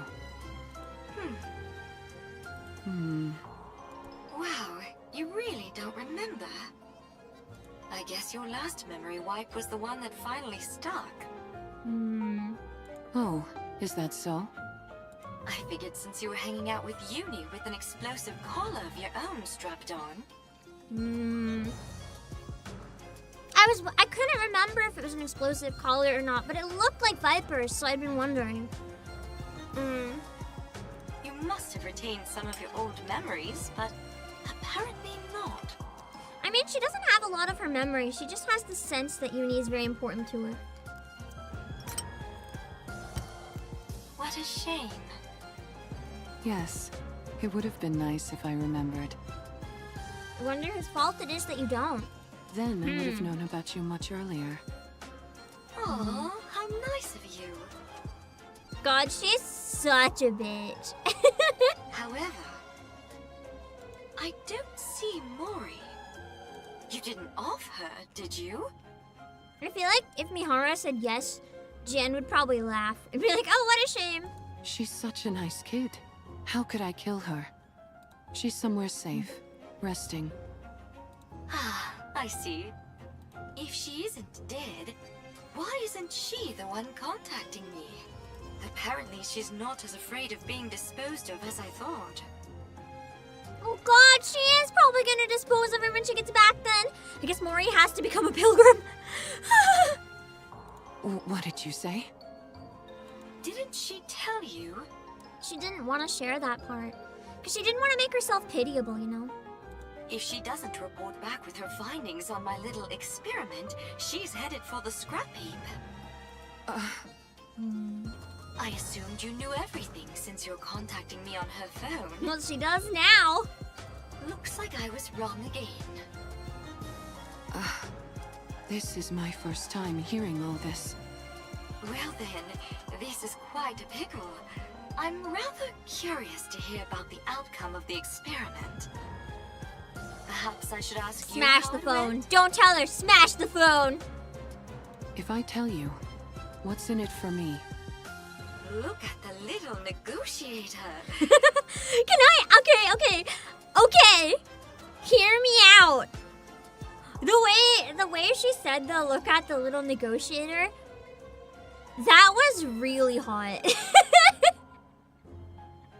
Like, I don't know how to put it into words, but like it's a type of trope that I've seen and heard in a couple other things, but I can't think of an example off the top of my head. But it's very much the type of character in a thing that you know is just pure evil and wouldn't hesitate to poison you and get away free and like manipulate everybody. I really like dangerous characters. They're so fun and so cool. And something about the look at the little negotiator line, you can just imagine her like finger waggling in your face. And you're like, dang, I like that line. You're a cheeky one. What do you want? I can't be the only one! Listen! It's a big ask. At least one of Is you that guys okay? also had a reaction there. It's not just me. Hearing you out doesn't cost me anything. All right, then I'll get to it. Stop this calling signal experiment on Uni. I'd rather not. Stop But it's already meddling in Mori's completed. life and spare her. I'll consider it. And one more thing. More? Aren't you the greedy one? Help me become stronger. Which would benefit Jan because she likes to experiment. That's everything. Oh, now that's proposal? Because then she knows that Mihara will be in her debt, and she likes that. She wants people to be in her debt. But it's a rather steep price to pay simply to satisfy my own curiosity. I could She's gonna cherry pick demand any more. test subject I wanted from the ones up for disposal. Why should I go through all this trouble of dealing with you instead? How about this? I'll be the one to undergo the experiment. Not Uni. Is she offering to, like, up herself for rapture parts? Like, take them off Uni and put them on her? Does that sweeten the deal?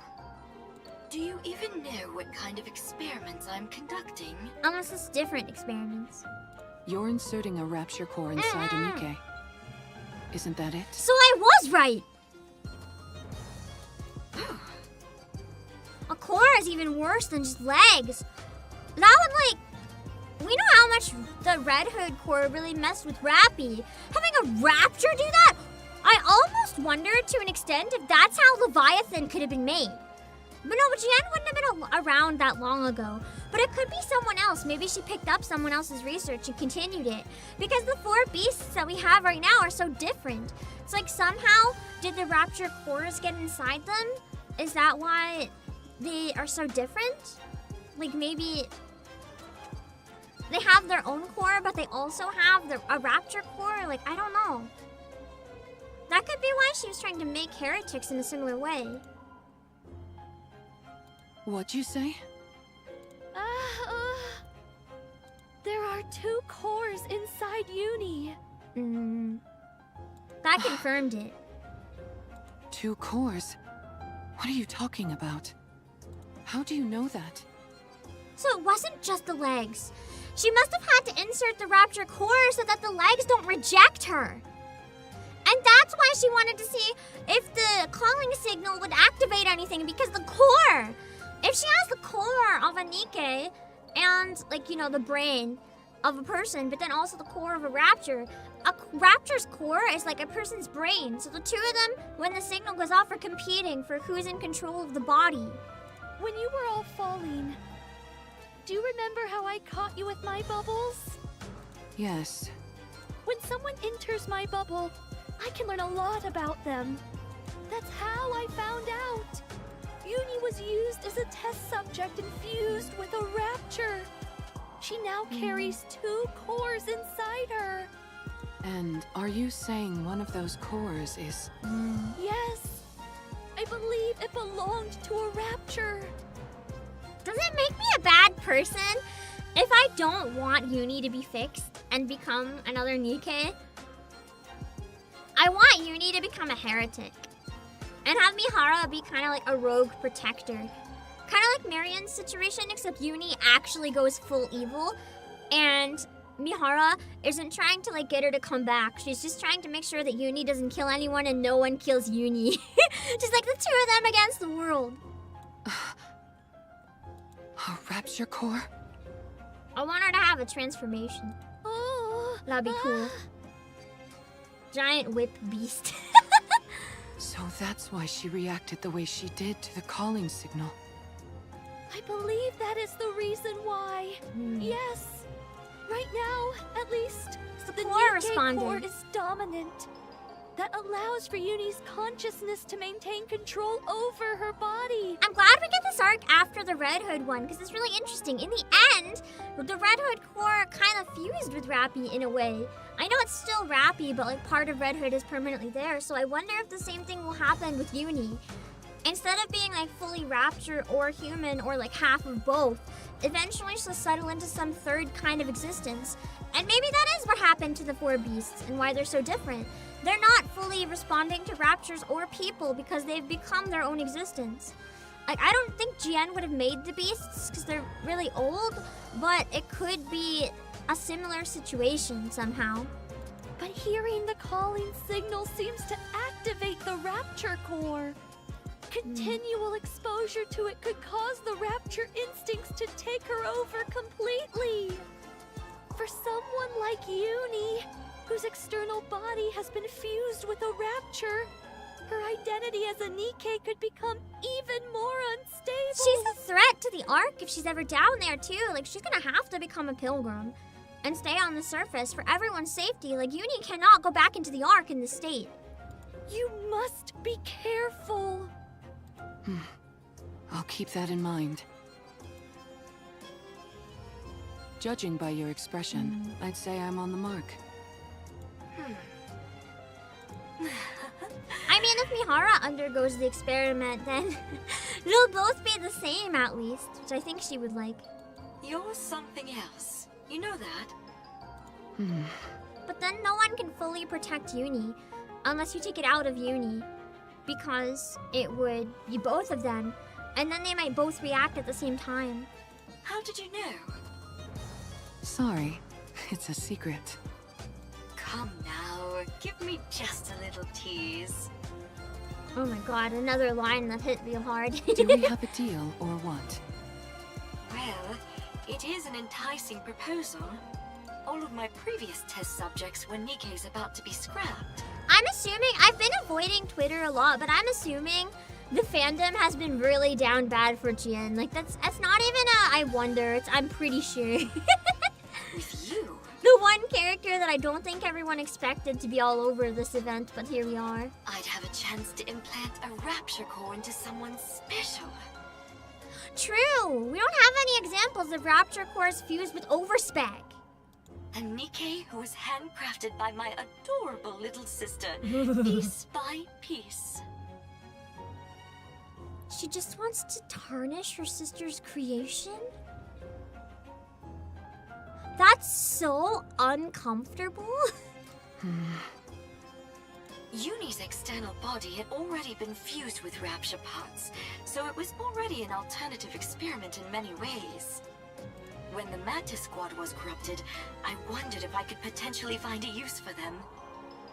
But then, much to my disappointment, they were healed. Disappointment?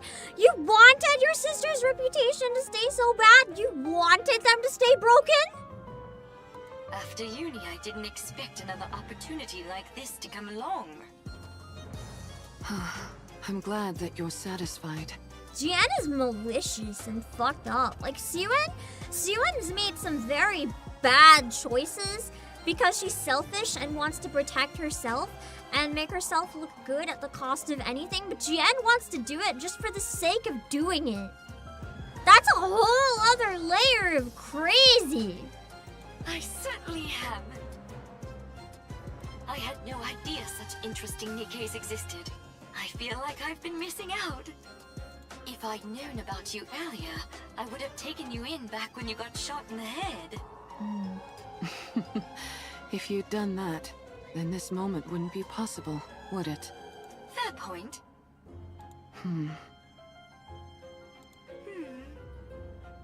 So what is it that you're really after?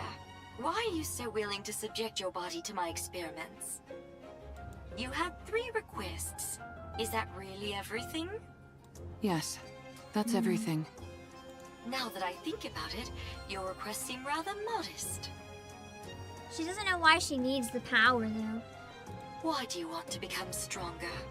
Do you find you're somehow lacking when it comes to eliminating raptures?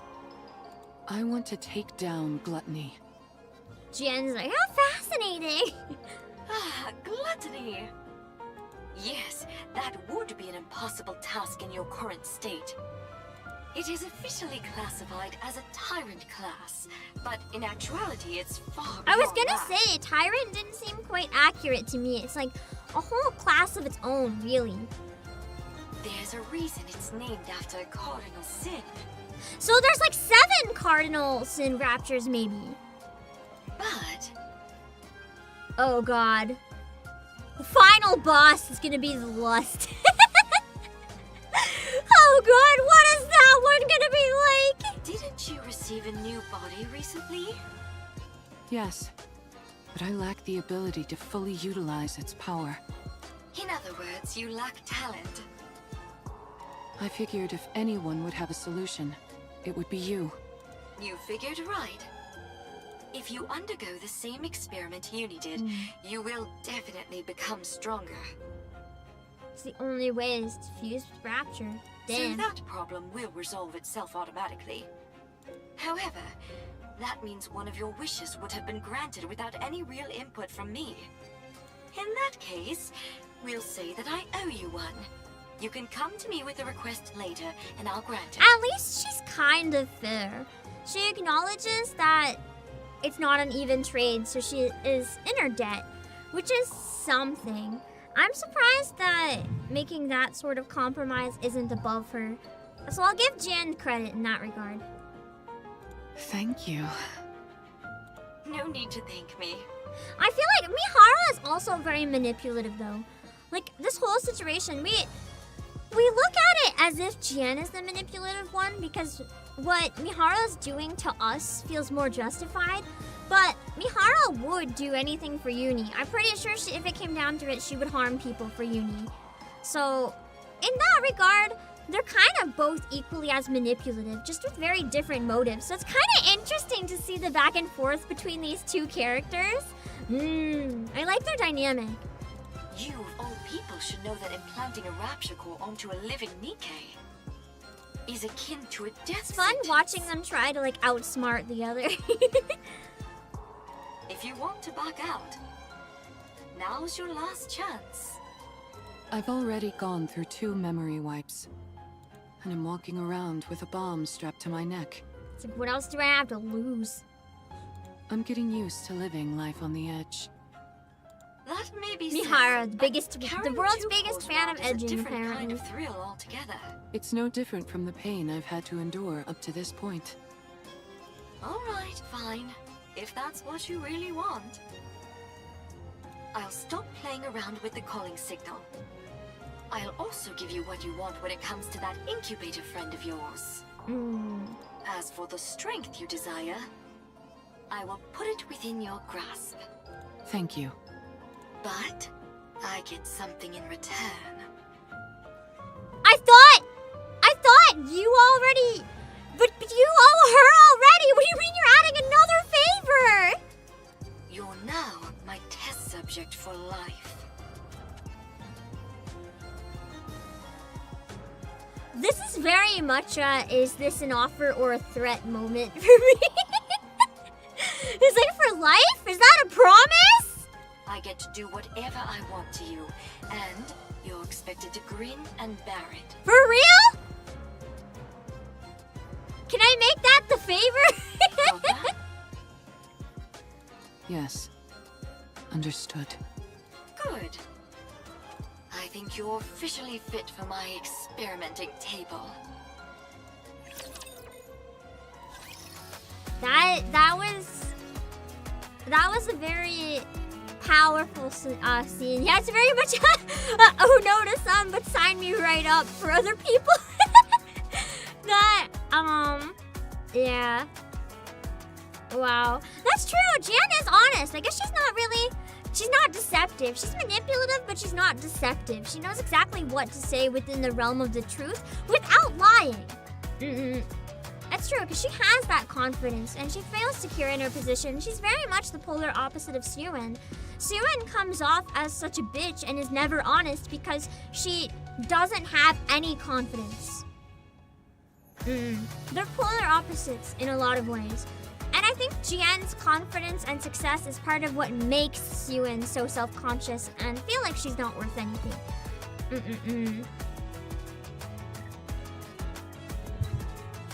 That's a deal with the devil moment, but the devil's hot. If you had an offer to deal with the devil, but the devil was hot, would you? Like, it's kind of that's just a bonus, man. At that point, that's what pushes you over the edge.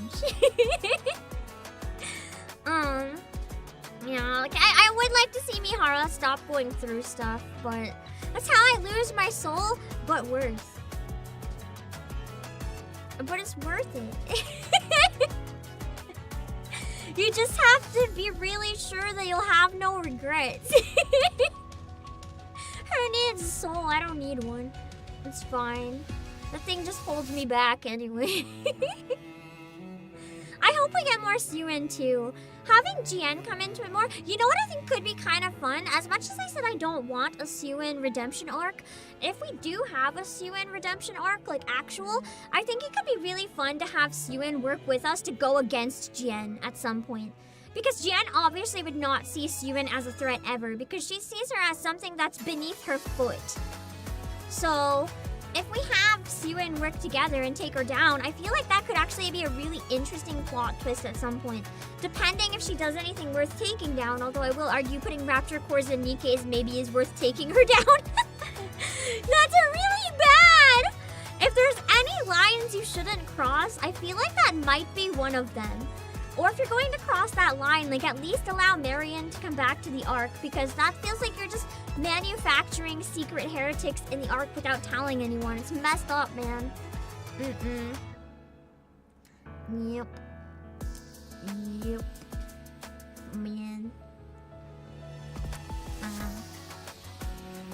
I want to see a Suyun redemption. She grew on you as a character. The thing is, I really love her because I love to hate her. So I don't know how I'd feel about her redeeming herself, because then I can't hate her anymore.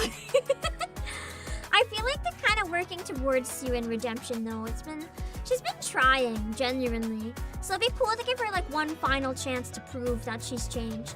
Like a very severe, very risky chance, if that makes sense. I almost want to see her mess it up though, but I feel like that's why Leviathan exists. Leviathan's kind of taken on Suyun's role as the traitor. To the point that I can barely even fault Suyun anymore. Just because literally leaving a friend in Gluttony's mouth, like, that's cold. Although so was letting Raptures into the Ark. Like, Suyun's decision killed so many people. But it's complicated. That's why this game is so interesting. Everyone's motivations to do terrible things are justified in their head. Which is why it's so interesting to see their decisions. Yes, Suyun's a complex character with complex motives. It is good writing! Regardless of how you feel about her interactions, Suyun has some of the best writing in the game, and it's really enjoyable. Suyun redemption arc tied to undoing Jian's experiments? That could be interesting. I don't know if I want her to undo the experiments, though. I kind of want the experiments to work. I want her to find a way to maybe make the experiments safe. Like, hey, here's how we can fuse them with Raptures, like, flawlessly without any risk. Something like that, I think, because once you do that, they're never going to want to go back. Like, the shareholders and stuff are going to see that potential for power. They're not going to care about the danger. They're just going to want to explore the potential. So if there's a way to fix it, it could be Suyun's moment to actually prove she is capable and is a genius and can figure things out. If she solves a problem that even Jian couldn't. So I think that would be interesting. Yeah. Let's see. Let's keep going.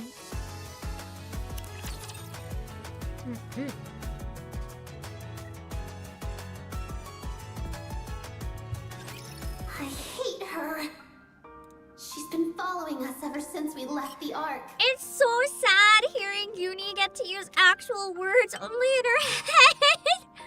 There's so much terror in her eyes.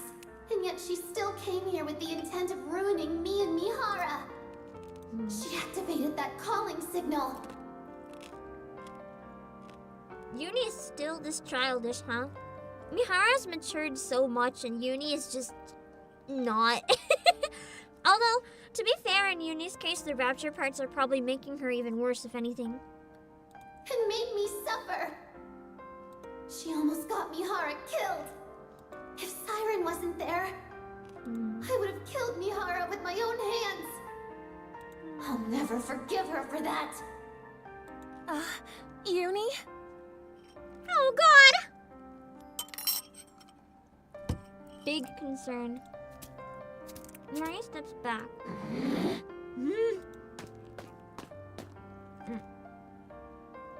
I didn't get to read.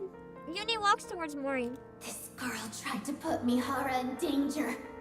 She's put strange thoughts into Mihara's mind. She's put Mihara in danger. I can't forgive her. I won't forgive her. She's almost going full corruption mode. Stay Like back, from Uni. anger. The rapture parts are making her not control her anger. Mihara is the only thing that can control her.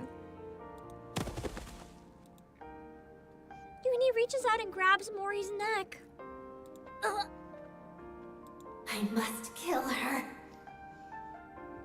I think it's genuinely taking away, to an extent, Uni's ability to act rationally, because I thought Uni had calmed down. After realizing how bad everything had got because of her decisions, it kind of implied that she had calmed down. But this is not calm at all. This is right back to where we were. She put Mihara in danger. She's trying to kill Mihara. She killed Mihara. She's the most despicable thing It's there like is. taking away the voice of reason in her head. She's like me.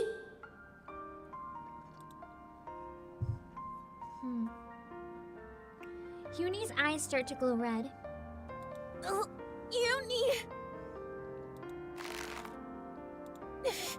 I'm sorry. Tears start to flow from Mori's eyes. I know you won't forgive me. Shut up. I don't want to hear it. I know I don't deserve forgiveness. I said I don't want to hear it. She doesn't want to hear it because she knows deep down that she didn't mean it, but she doesn't want to accept that because then, you know, she can't. But you have to let me save Siren. Once I've saved her, then you can kill me. Tears from Mori's eyes fall onto Uni's hand. She's so desperate.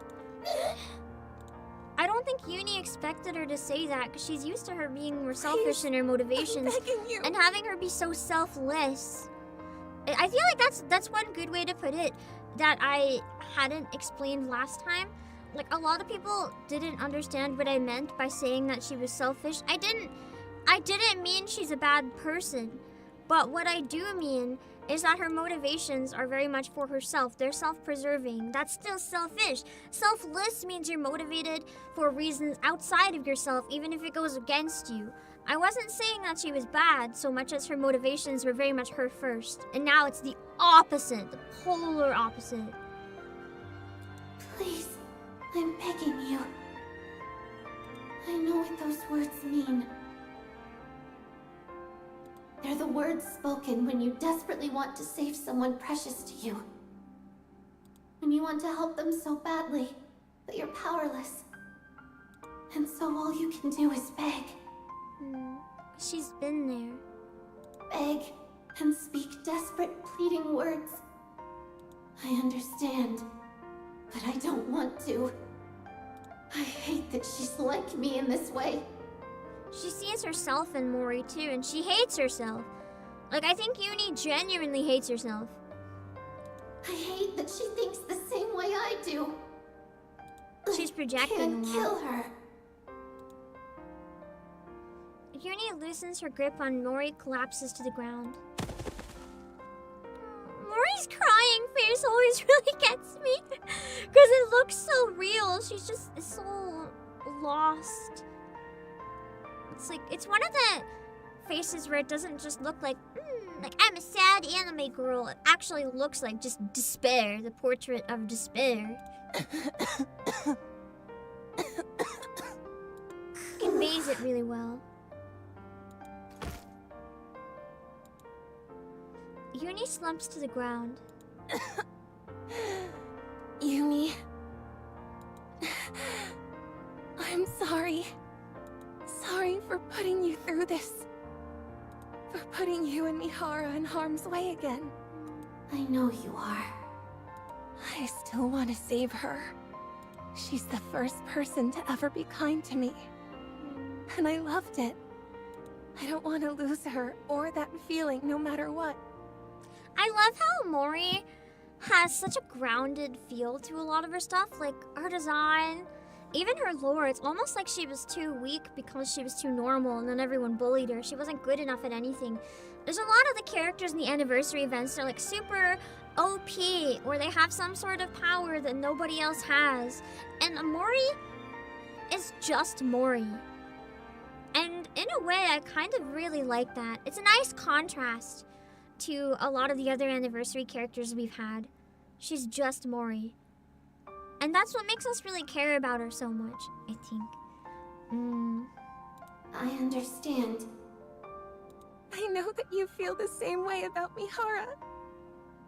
And yes, despite me knowing that, I'm still making you go out and put yourselves in danger.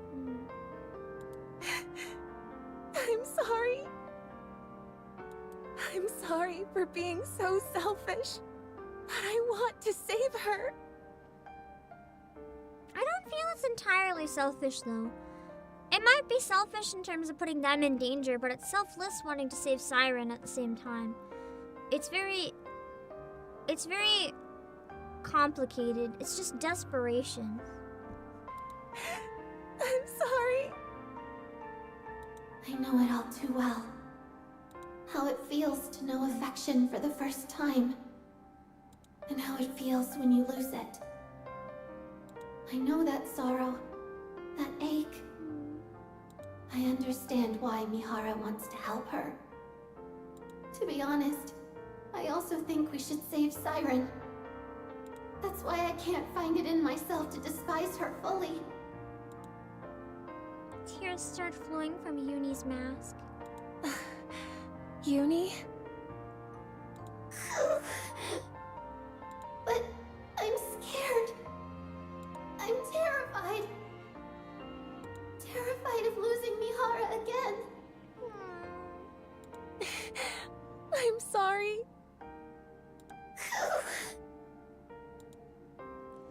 Two broken hearts sit together across from one another. That's a beautiful and very tragic line. Each understands the other more than anyone else ever could. Each feels sorry for the other, and both are afraid of losing what is most precious to them. And so they sit together, and they cry. Sorry to keep you guys waiting. I was not ready for that narration at the end. They can't even be mad at each other, even if they want to. It's just, they know how much the other person's hurting, and they know that no one else understands, and it's heartbreaking. Mihara! Uni senses strange vibes coming from Mihara. She doesn't know that Mihara just signed herself up for the same fate. Huh? What's wrong? But I Is feel something like on your maybe mind? if Mihara's experiment can figure out some sort of way that they can actually have Mihara, like function with a Rapture Core, maybe we can have Uni's restraints move if we find a way to control, Uni with the Rapture Core as well. So maybe this story arc could actually lead to us getting overspec Uni. Like, this could just be a temporary design until she's freed.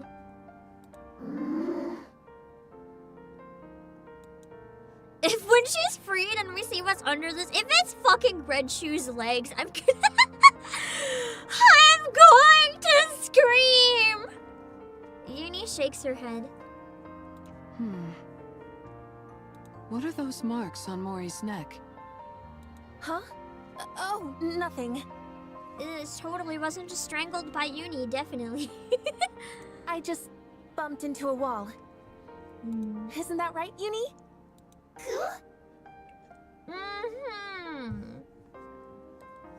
Get fingerprint marks on your neck from banging into a wall. Sure. Definitely. Yup. Isn't that right?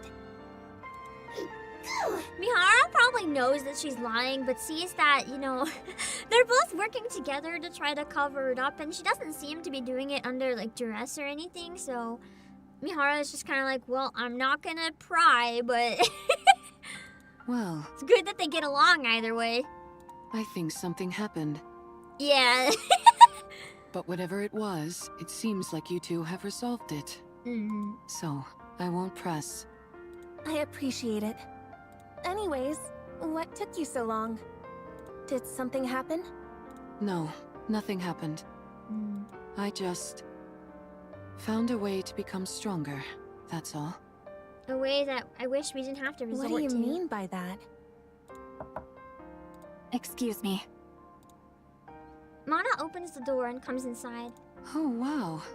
We were about to make our way over to you. I appreciate you coming to us. I think we can skip the small talk. Here. Mana hands Mori a glass jar containing crystals and batteries. Batteries? These are the E2 crystals for the Oh operation. yeah, it must be to keep the crystals alive. Okay. As I mentioned, they absorb electrical energy and are incredibly dangerous. For NIKKEs, even the slightest physical contact with these crystals will cause the body to be corrupted. Do not ever take them out of the jar, under any circumstances. I'm calling it. They're gonna take it out of the jar. There's gonna be some sort of reason. They feel like they have to, but then things will somehow be okay. If by any chance you do accidentally come into contact with the crystals, you must immediately shut down the power to that area of your body to prevent it from spreading. Understood? Got it. Mihara, Yes? everything is riding on this. Failure isn't an option. I owe you, Mana. If you want to repay me, come back alive. All of you. I'll be waiting. We'll come back. No matter what. Somehow. Hopefully. Sizzle. Are we frying more nutrium? This time it's not Drake though. The sound of something melting. The sound of something boiling. The noise is inside Gluttony. The sound of flowing liquid. Amidst those countless sinister sounds, Little Mermaid opens her eyes. Oh, the barrier's breaking! Beyond the thinning bubble lies a crimson ocean, and inside that, the core! She must be getting closer to it then! Like she must have been slowly floating towards it. Or the core was going around and found her. Lies Gluttony's core, staring back at her. I wanted a CG of that! The core would have been terrifying! This is the reason you don't think the theory of Gen being 6-0 makes sense? 6-0 was after the crystals, but Mana already has them? True! Unless Mana didn't tell Gen. I do feel like that is something she might potentially keep from her, but that does make sense potentially. Unless this is also, like, this is way after the section with Liverin, right? 6-0 could have somehow got the crystals. That could have been how the crystals got to Mana. We don't know. Because in the timeline, this is after. If somehow it worked out. Yeah. Jen's blah blah profile says she doesn't blah with strangers. That's because 6-0 does it for her. Maybe. I don't know, I'm stretching. I can see the core on the map. I've completed the event, unfortunately. I always rush it before stream because I need to get my event supplies, and then on stream, I just go through the records so that we can play the story together. I used to do it all on stream, but then I couldn't grind properly, and you guys were like mad at me, so eventually I accepted that if I want to catch up, yeah, I'm gonna have to do it in advance. I am tired. I only got around 6 hours sleep. I was supposed to get more, but I hurt my wrist, and I haven't been able to sleep too great or do very much. Even clicking is not a good time. It's really bad. It's my fault. I was playing flute and whistle, I think 3 or 4 days in a row trying to get some stuff done, and I'm not supposed to play it more than a couple times a month. If I do like a 5 minutes a day, that's one thing, but I played for hours, like 3 or 4 days this week, and I'm kind of paying for it real bad. I'm getting like shooting pains from my fingertips all the way to my shoulder. It's really bad. I'm I'm not gonna do that again. It hurts. Well, it is what it is. I knew it would cause pain. I just didn't quite think it would be so bad, but it is. It is what it is. I can't undo it. It's my bad. I should have cut anything that was optional instead of playing more for fun where I'm like, it hurts anyway. I shouldn't have. That was my bad. But yeah. I'm just like massaging it in between while we chat.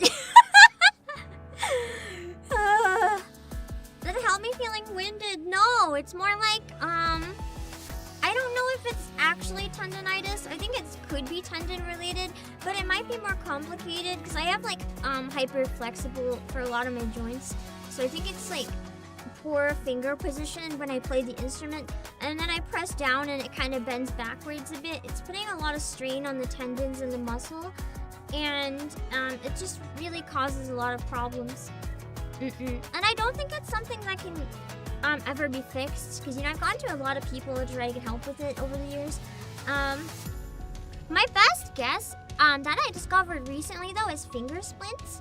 So I know that my pinky is probably the worst one, so I might look into some types of finger splints and like hand stretches to see if maybe I can find a way that I can press down without my pinky going crazy.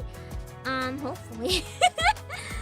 But yeah, it's not, just before anyone gets really worried and like tries to like name conditions or whatever, it's not anything known so much as far as I know, it's just hyperflexibility that causes problems. I've seen a lot of specialists. No one knows what it is, has any leads really pointed to anything other than you'll grow out of it one day. And I'm like, but I'm an adult. And they're like, you'll grow out of it one day. And I'm like, no, I won't. But you know, doctors don't listen to you sometimes. They're determined I'll grow out of it someday. I don't think that's happening at this point, but okay, bro. Anyway, we can keep going with the story. Am I okay? Well, I'm gonna be taking tomorrow probably. Actually, you know what I do have with me? I was avoiding it because it's really warm in here, but I think I might need it. I have a wrist brace for when it gets really, really bad. I usually only have to wear it while working on the Christmas concert, but I think it's bad enough right now that it might warrant it. Because I'm really having a bad time.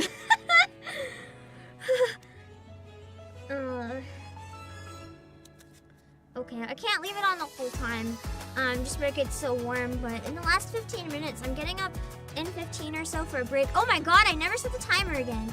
I'll just ignore it this time. We'll take a break in 15 minutes, for break and pulls. Yeah. The last 15 minutes or so, I'll be able to... Surely all chronic health issues have a limited timer. God, I wish after the timer they magically go away. Amazing. Please. Please. Anyway, let's go back to the event.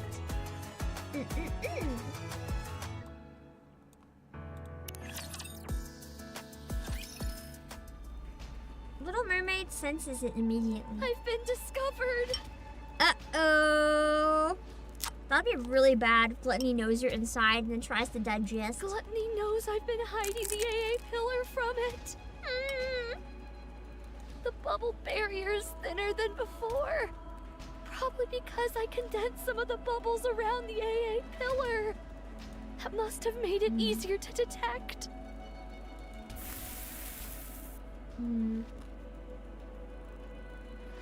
The bubble ignites as it touches the seawater. Remember how they said it's an army depending on what's focused? Gluttony is focusing all the digestive stuff on this bubble. Droplets rush out to repair the crumbling bubble wall.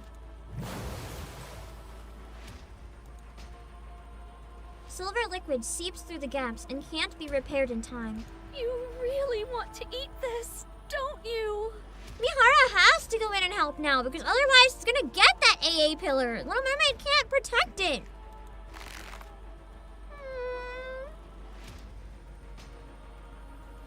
He's trying so hard.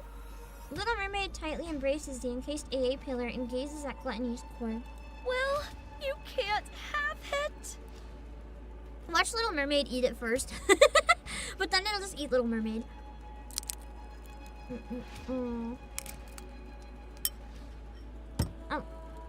care how much you glare at me. I'm not handing it over. I won't let you have it. My bubbles will dissolve the energy. And it will disappear. So that's why she's using so much energy in what she's trying to do. Not just hide it, but dissolve the energy.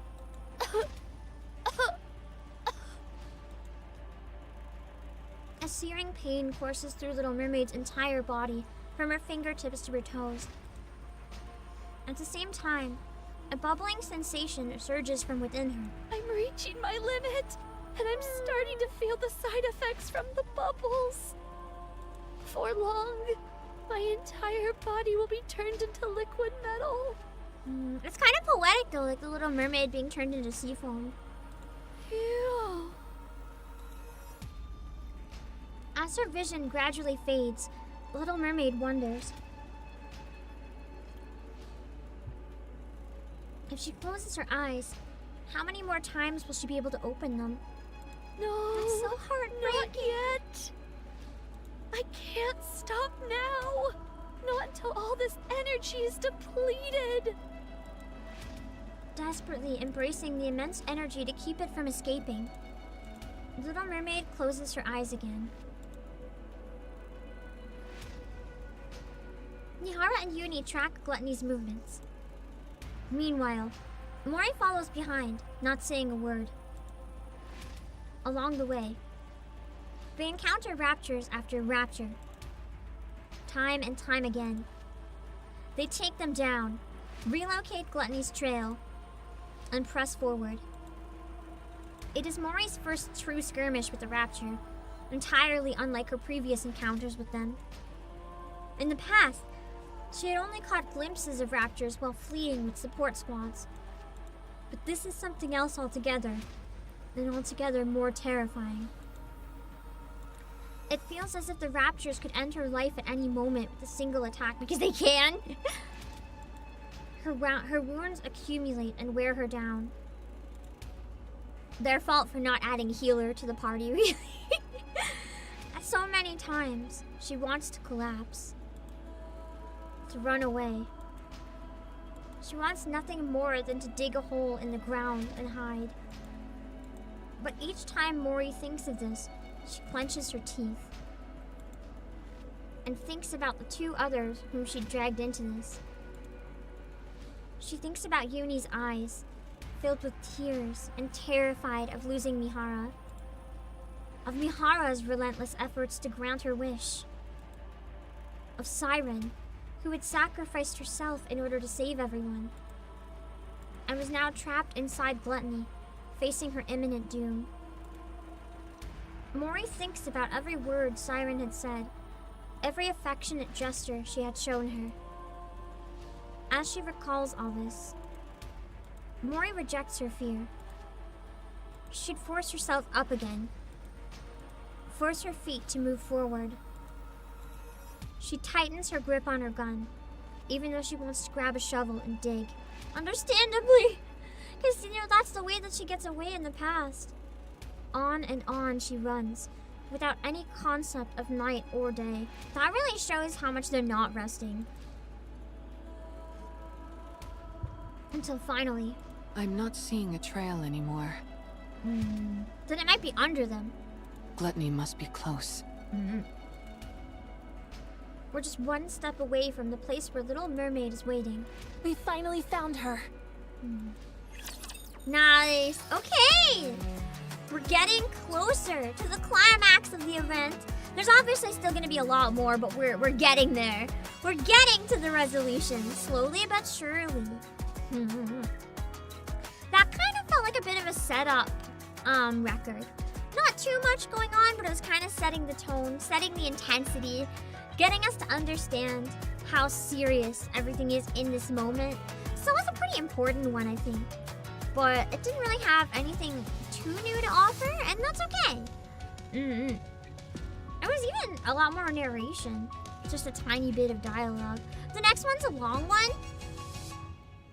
I am almost out of water. If it might be a good idea to take a break early. What do you guys think? is it? Because I was gonna take a break in around 10 minutes. I'm kind of almost out of water. If I'm like 20 or something, that's probably okay. But I only have a couple sips of water left. Do you guys think it's long enough to warrant taking a break now? If it's really long, I can. I just feel bad where my break was kind of late last time, so it hasn't been that long since my last one, but... Okay, a lot of you guys are thinking that it's a good time for a break, so thank you, Omnius, for the suggestion. That's probably a good thing to know then. Okay, so we're at War Dress 1. We gotta remember that. How much is... Oh my god. We're like around halfway, and then there's the hard mode ending. I knew this was gonna be long, don't worry. So War Dress A is where we left off. Okay. It was a good setup moment though. I feel like it is a good moment to take a break. Perfectly timed, honestly. So I can deal with it being break time. Why did it give me the gems now and not at reset? That's weird. I'm just grabbing these two out of habit.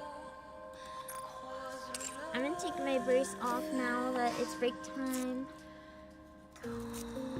Okay. I'm assuming it's only the last one that has a cinematic, so I'm good for now and don't have to worry about it. But we'll be right back. We'll be back in like, you can hit start and bookmark it. Wait, what? While we're still here, I want to test that out because I don't know what you mean. And that would be helpful.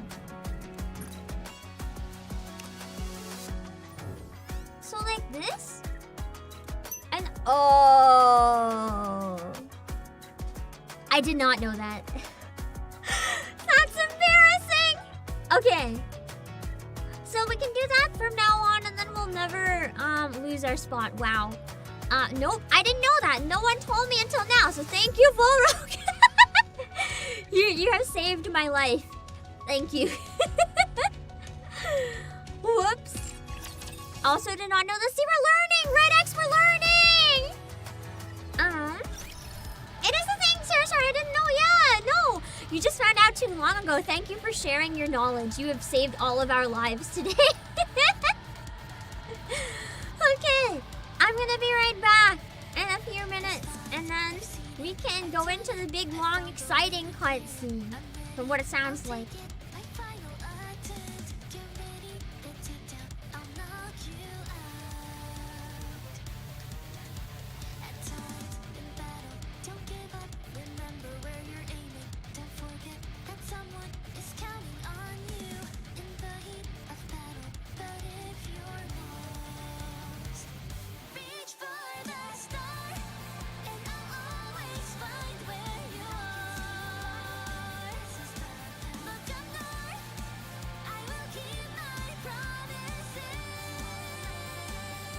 The way you're looking at me, it's like you want to devour me.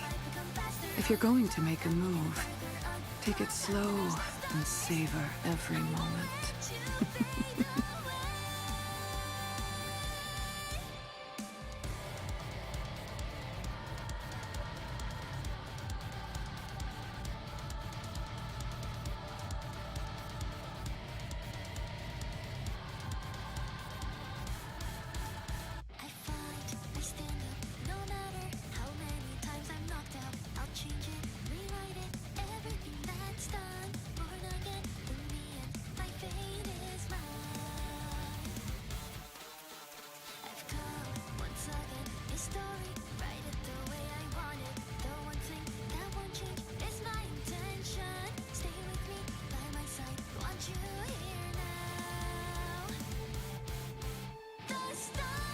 The way you're looking at me, it's like you want to devour me. If you're going to make a move, take it slow and savor every moment.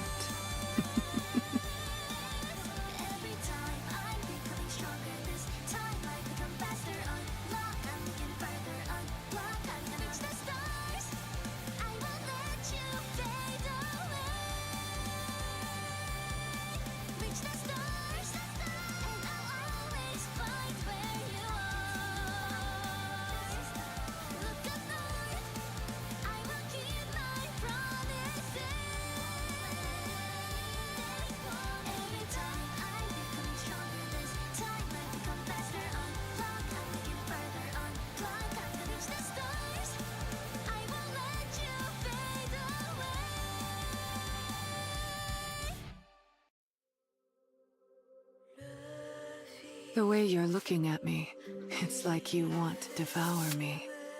If you're going to make a move, take it slow and savor every moment.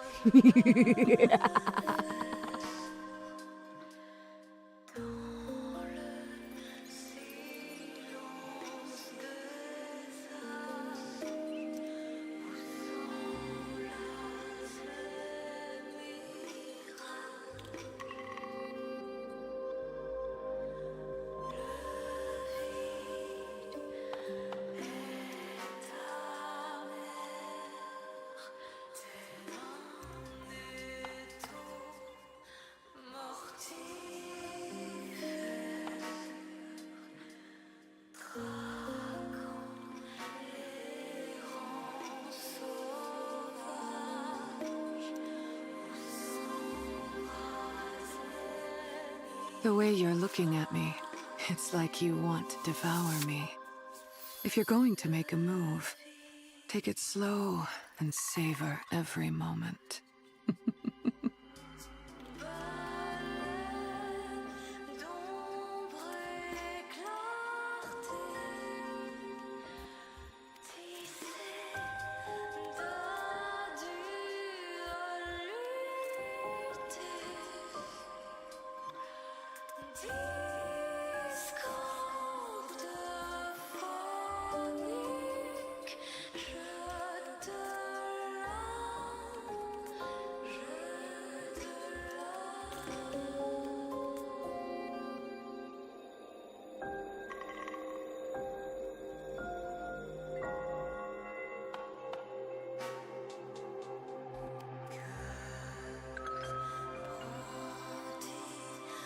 The way you're looking at me, it's like you want to devour me. If you're going to make a move, take it slow and savor every moment.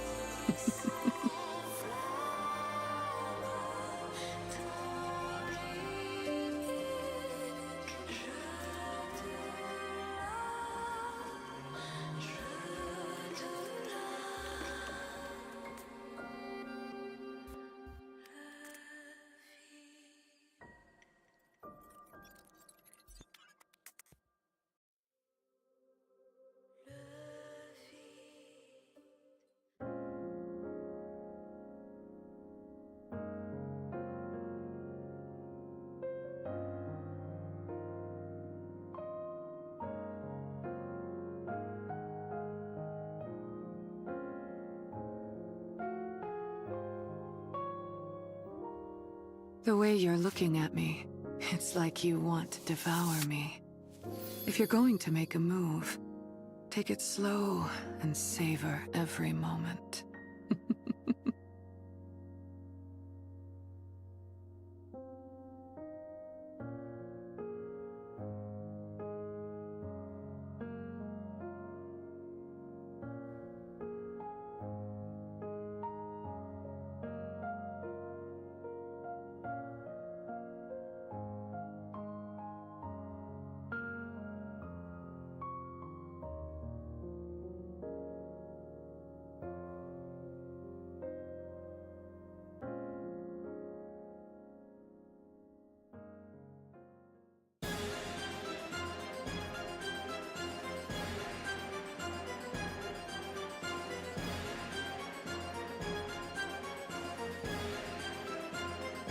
The way you're looking at me, it's like you want to devour me.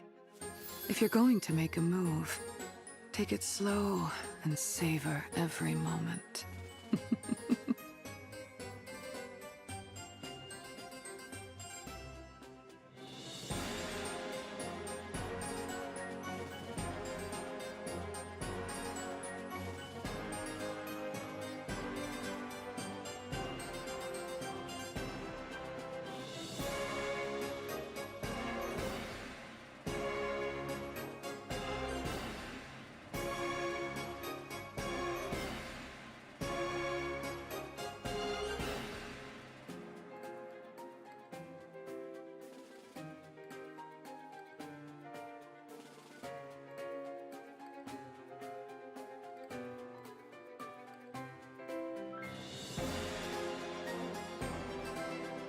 The way you're looking at me, it's like you want to devour me. If you're going to make a move, take it slow and savor every moment.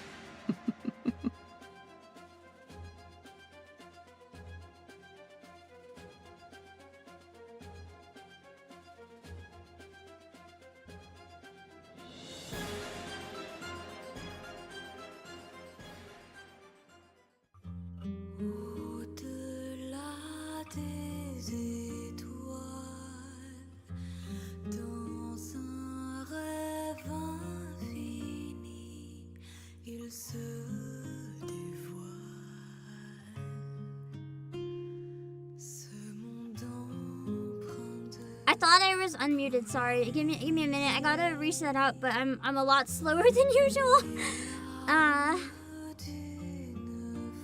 Hold on. The way you're looking at me, it's like you want to devour me.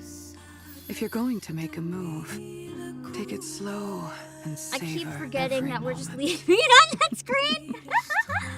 Oh god. Every time I walk away, you guys just get horny Mihara. I don't know if I should say I'm sorry or you're welcome. That's just what we get. Okay, now we're back. Okay, there we go.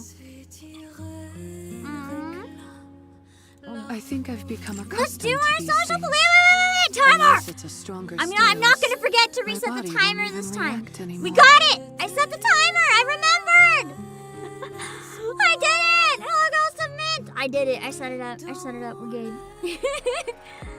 Let's do our social pull after break.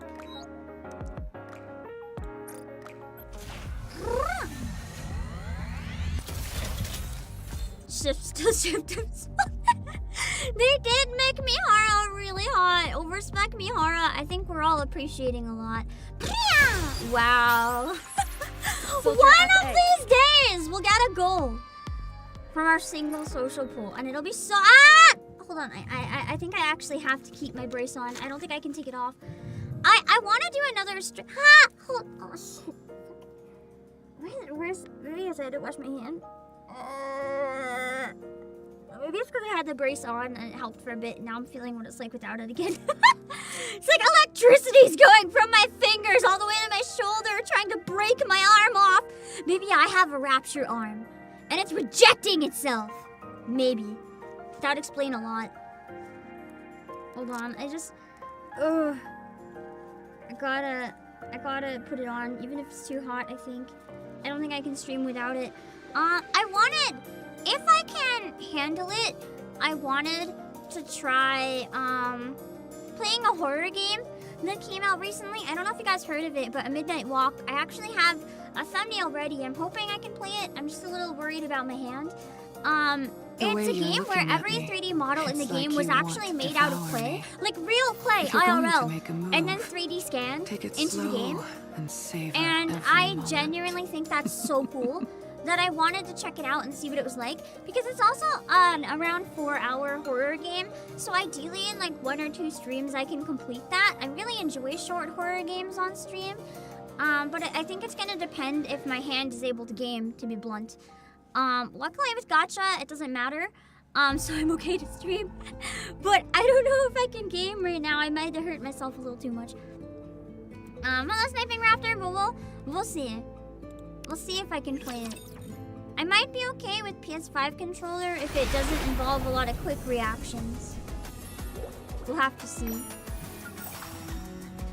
Alright, back to the records. So our beautiful bookmark function that we didn't know existed.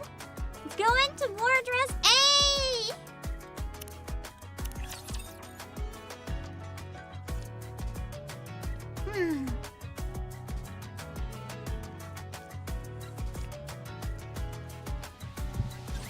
There's a beach here.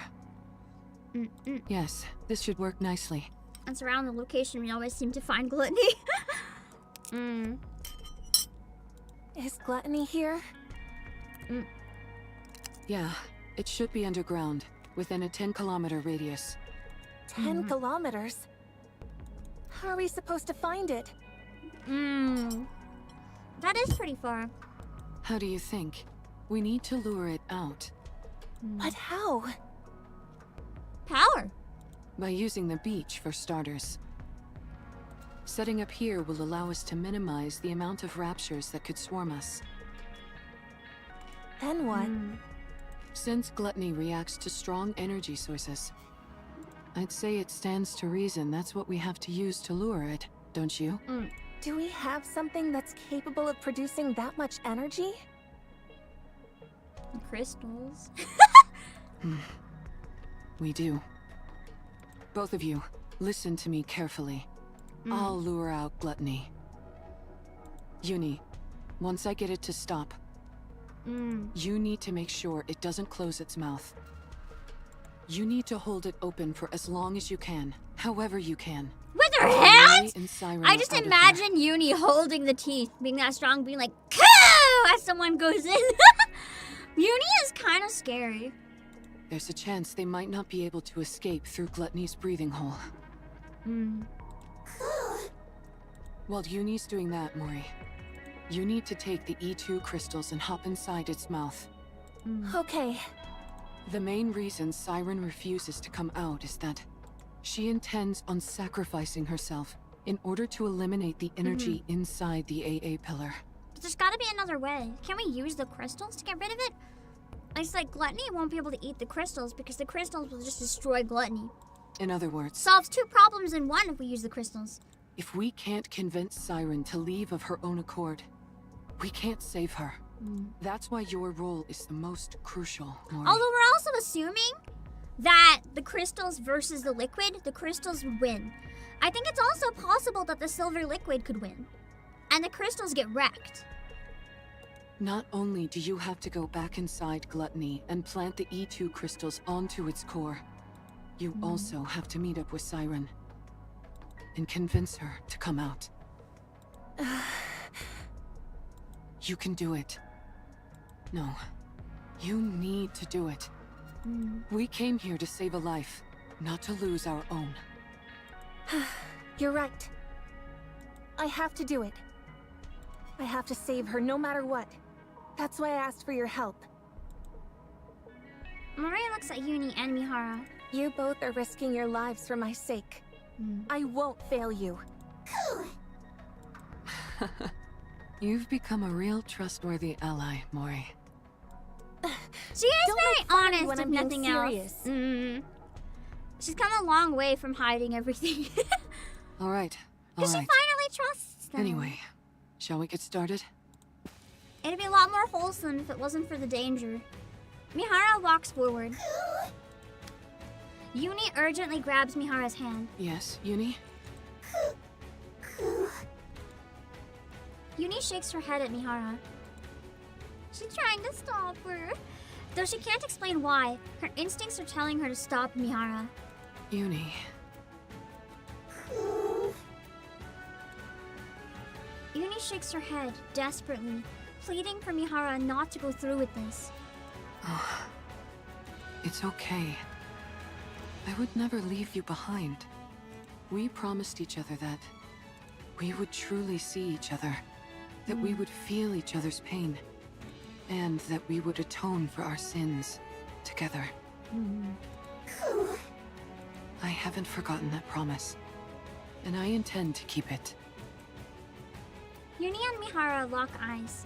Trust me, and She wait. can't die, because then she can't fulfill the promise. Failure is not an option.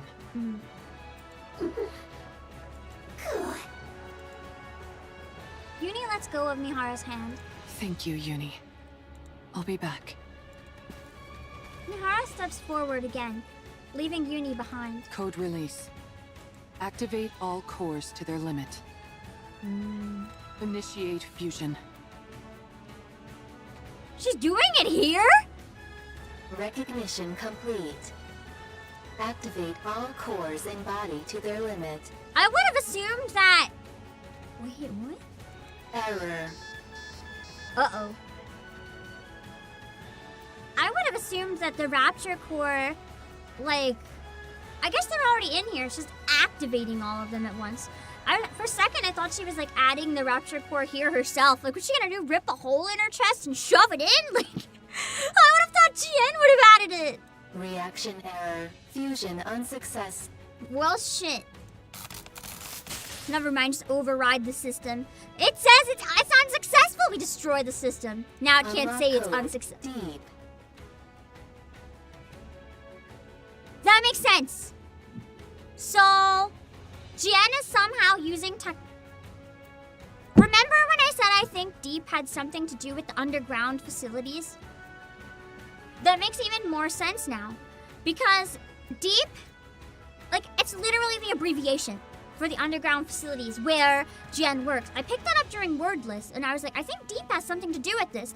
But at the time, I didn't know that they were getting technology with 2 cores. Deep was the one who did that with Rappy and Red Hood. So of course they're used to having technology with 2 cores in a body. They have Deep's knowledge. Which means Jien probably also knows about the Rapture core sustaining the arc. So, a lot of stuff is coming together right now. And I think Miscelis might have a lot that it's hiding. Not just the whole central government, but especially Miscelis. I mean, we already figured that, but I think it might be even worse than any of us could fathom. Activate all cores in body to their limit.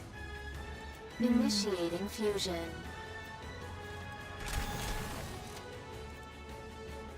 Area near Mihara's core starts to glow red. Well, it's definitely a power source. Imagine how painful that would be. It's like you suddenly have 2 hearts and they're fighting for control of the blood supply. That would be terrifying. Mihara! Mihara curls up, unable to withstand the pain. Mihara unable to withstand it is crazy. This is the woman who begs for pain. And this is too much pain for her. So imagine how bad this would be.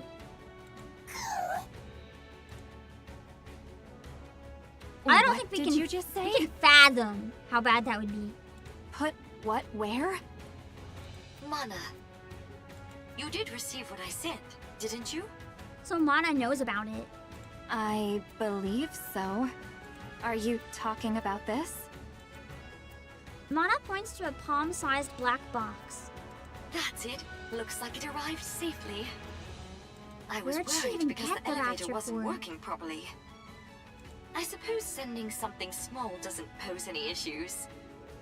I would like you to insert this in my body. Well, at least there's consent this time, unlike Uni. Excuse me? It's a special gift I prepared for Mihara. Mana probably knows what it is, too. Mana's not stupid. To get her stronger much more quickly. Tuck it safe and sound beside her NIKKE core if you would. I would have loved to handle it myself, what with this being the first experiment and all. But as you know, I don't exactly have freedom of movement right now. I'm still not following. Mihara was Surprised the your one who phone's not contacted being me. monitored. Quite eagerly, I must say. She told me she requires additional strength in order to fight gluttony. Given that she couldn't utilize her current body's ability to its fullest, she wanted my help.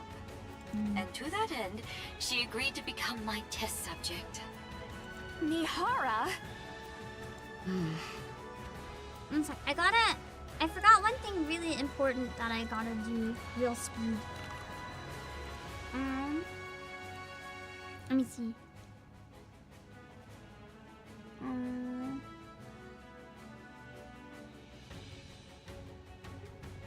Hold on.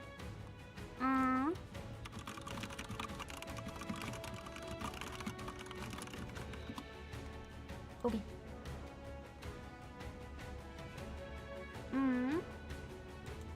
Give me 1 sec.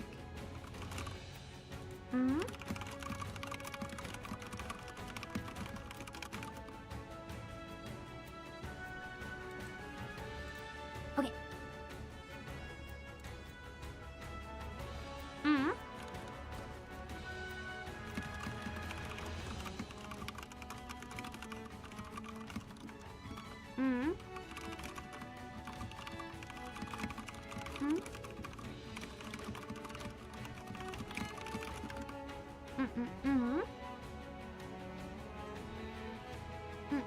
One sec.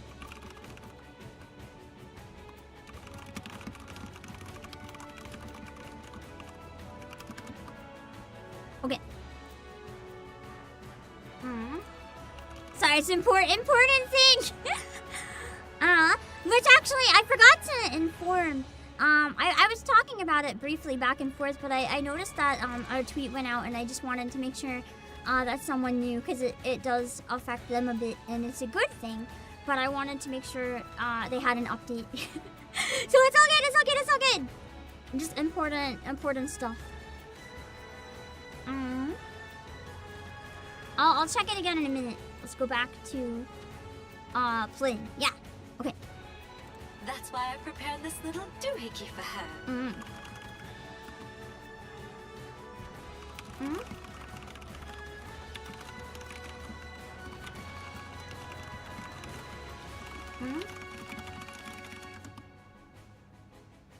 Wait.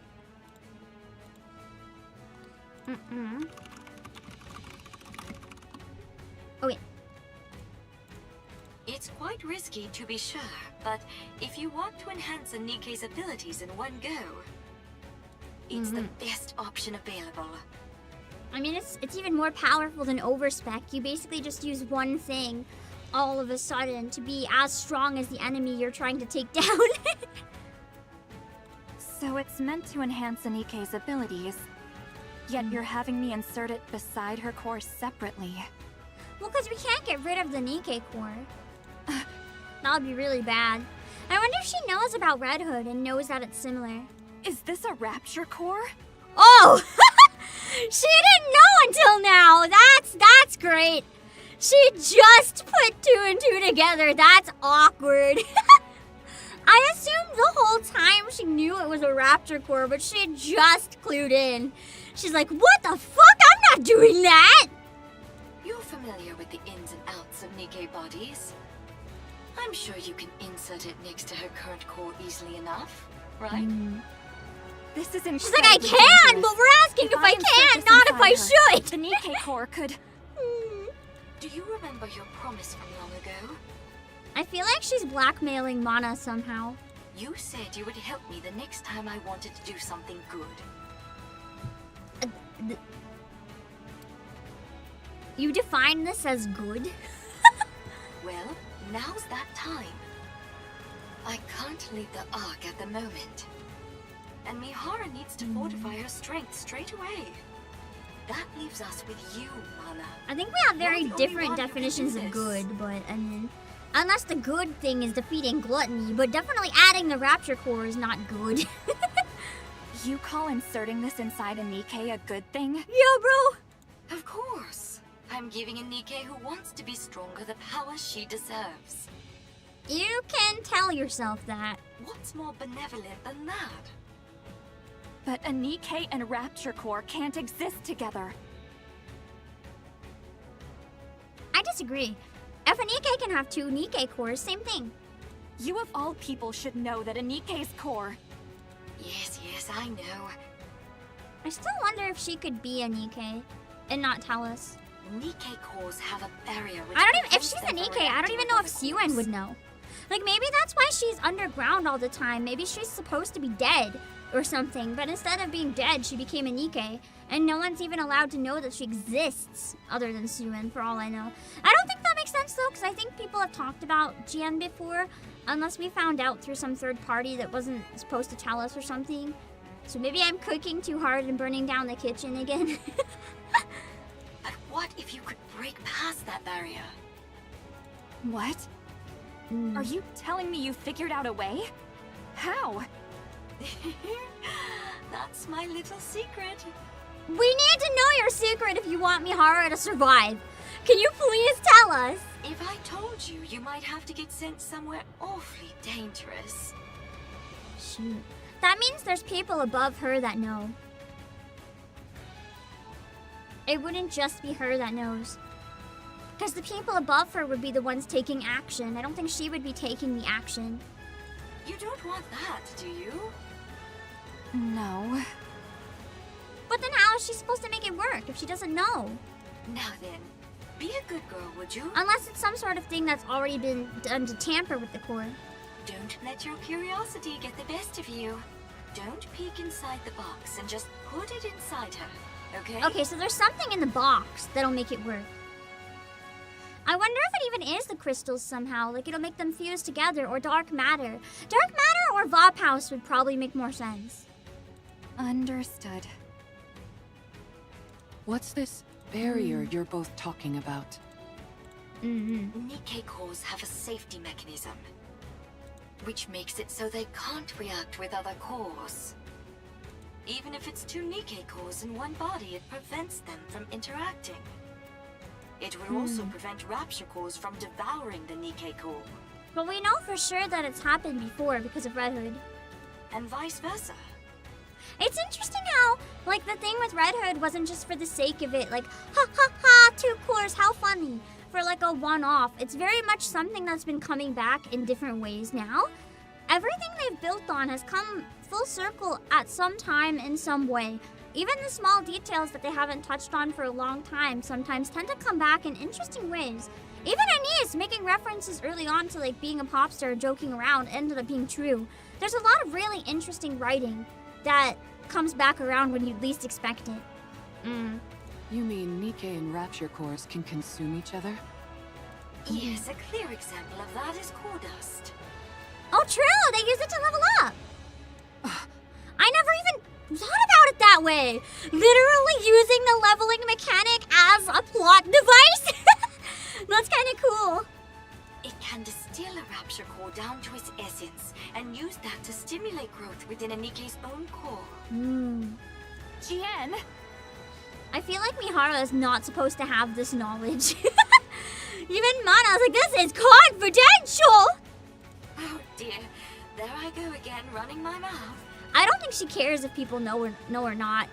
I think Jian is very much the type that believes rules are just holding back science. If you knew any more about this, Mihara, you'd never be allowed up on the surface again. So I'll stop there. On the other hand, it's nice knowing the stakes. But Don't now you think? I want to know. You've got me intrigued. Now I want to know. Of course. It's important to know these things. Now then, Mihara, once that core is implanted into your body, all the abilities you previously couldn't draw out from your body will fully awaken. If there are no changes after the surgery, then it means your body itself is defective. However, I can quite confidently say that my sister is the best of the best when it comes to building NIKKEs. So that's why she wanted her sister's NIKKE. So I'm sure you'll become much stronger, Mihara. That is, if you can endure the pain. Dies from shock, has a mind switch from the pain. Every prior test subject has died because they couldn't withstand the pain. So there were tests, but every single one of them has failed.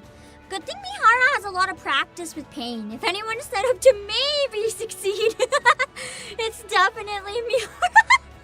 You, however, said you'd be willing to do anything. So I'm sure you'll be able to endure it, won't you? Of course. She sounds a little hesitant, but I think she can do it. I can't wait to see how it turns out.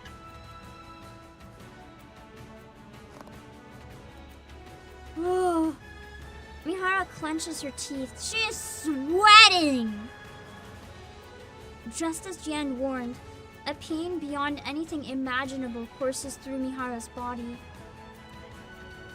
Her vision repeatedly turns red, fades away, and then comes back. Oh my god, that sounds horrible! Warning, system error. I can't tell if it's not working or if it's just she has to endure a bit longer. Probably the second one, but... Warning, core response error. Warning, core resonance activation. Connecting code. Error. something went horribly wrong. So I guess it's gonna be a matter of, is there a way that she can get it to work on her own without the help of whatever this thing is that was supposed to help? Warning, core type, match. Probably a mismatch! Oh yeah, because the rapture. And the Nikke. Warning. Barrier. Reactivation required. So this is probably not actually a problem. This is probably what happens when the Nikke core itself has an issue. But in this case, that's not a problem. All it means is that the Nikke core has been compromised enough for the Rapture core to also activate, which was literally the barrier they were talking about. So it's not actually an error with what they're doing right now. It's an error with the body in its usual state as they try to change it. A series of warning sounds and error messages blare out. I know. You're not used to a core like this. But you've got to accept it. It makes me wonder though, would Mihara and Uni technically be considered heretics? By definition. If they're part Nikke, part Rapture. It's also very interesting to think about given the entire discussion that we had recently during the Leviathan chapters with the eggs and trying to make artificial heretics being a mix of Nikke and Rapture parts. By definition, what defines a heretic? Where's the line? It's interesting. Is it the motivations? Is it what it's physically comprised of? Like, there's not corruption yet, but there's a whole Rapture part in there. Mihara closes her eyes and begins to suppress the sensations surging through her. Inside her body, near her core, is a searing heat, like a blazing inferno. The conflagration expands and begins to engulf Mihara's own core. Warning. Barrier. Reactivation required. Warning. Barrier. Reactivation required.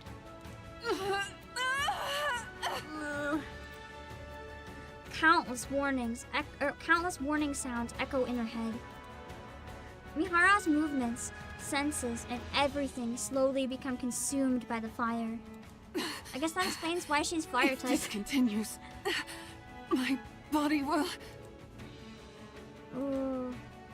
Mihara's body begins glowing even redder. The inside of her core boils like a massive fireball. A volcano on the verge of eruption.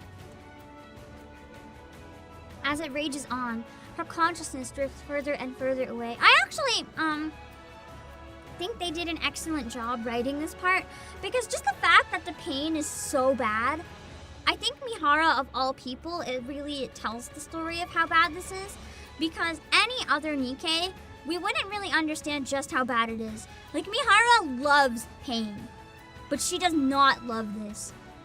It really shows just how bad it is. It's then that Mihara realizes the moment she's completely consumed by the flames, she, as she knows herself, would cease to exist.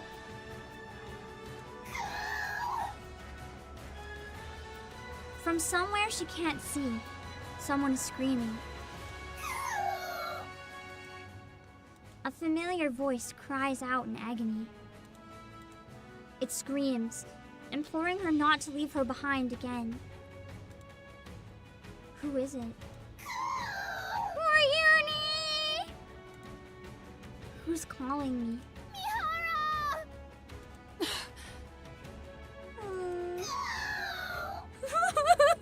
Uni's been through so much, man! Uni and Mihara lock eyes. Uni's eyes tremble with fear, terrified of losing Mihara once again. Her eyes beg Mihara to keep her promise. Mihara can't let those eyes be filled with despair again. Mihara bites down on her cheek. Harder. The sharp pain in her mouth pulls Mihara back to life. Pain to distract from the other pain. Me. Uni, you have to hold the mouth open! Worry. Don't get distracted! I'll accept it all. The pain. The sorrow. The desperation. All of it. I'll take it all in. I will never abandon you. This time, no matter what, I will bring you back on the right path. If we die together. And if we live together. I do like her determination. The writing from Mihara in this event has been really good. I will claim this power as my own, in order to protect our bond, no matter how great the pain. I'll do this, so that no one will ever take you away from me again. Light begins to radiate from Mihara's body. Mihara? Interesting, it's forming a pattern. That's where the chains come from. A purplish light, dark enough almost to be black, bursts forth from Mihara's core. And chain-like patterns of the same color spread all over her body. That's why she looked kind of insecty. It wasn't just cool designs or a gun, it was like rapture! Wait, that's so cool! Her design being half rapture makes it so much hotter now, and the fact that I said she reminded me of a spider, suddenly it actually hits so much better. Mihara recognizes the changes in her body. She now realizes how to awaken the sensations contained within all living things. No matter how much larger her target is. No matter how overwhelmingly powerful they are. Or how much pain they can endure. I all of a sudden just realized the shot. Like, I was so focused on the core and what's going on.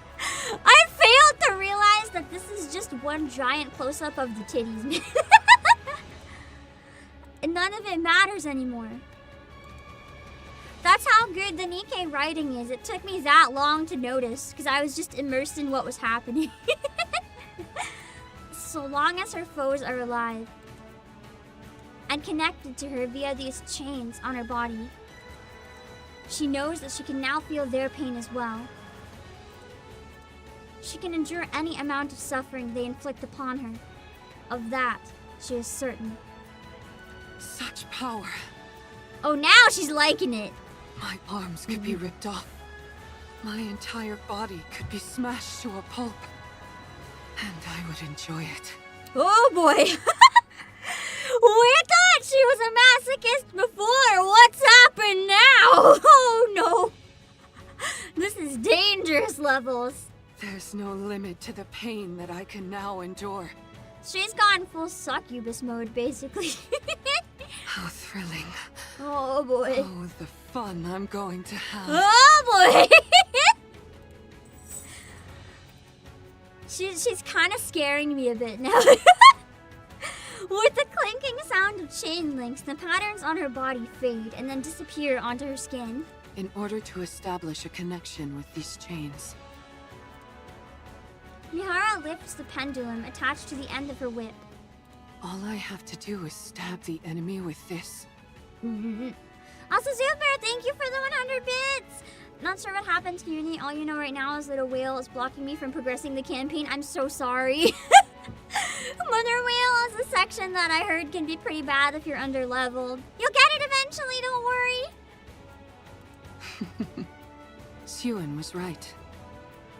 If this is the kind of ability she originally envisioned, then the sensory exchange I was capable of before could only be considered a failure. She was only partial to her power levels before. Now she is. Yeah. Mihara looks at Uni and Mori, who are watching her anxiously. Are you okay? Now she's really freaky! Yes, I'm fine. Perfect for Uni. I've never felt this powerful in my life. Almost omnipotent. And considering how much energy I just released, it's bound to come calling. There he is! Everyone, back up.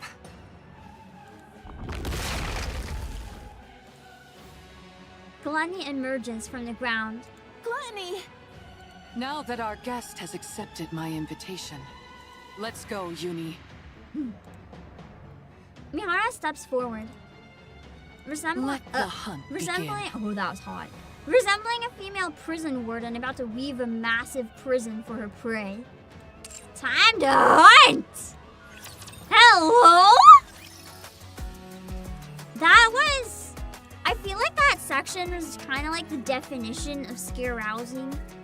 Like, it was kind of terrifying, but also it was kind of hot.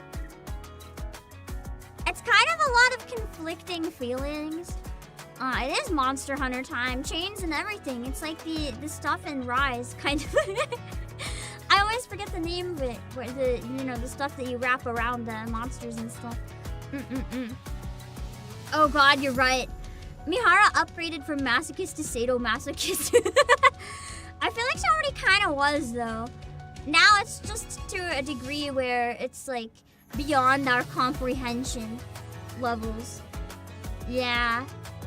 Man, she wants to make the enemy suffer so that she can suffer. That's crazy.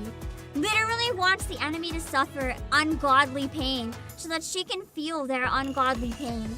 That's so frightening. Legitimately. Also, Vince, thank you so much for the read. I hope you guys had a great stream on your end. We're playing through the second part of the anniversary event. It's been quite crazy. Wait!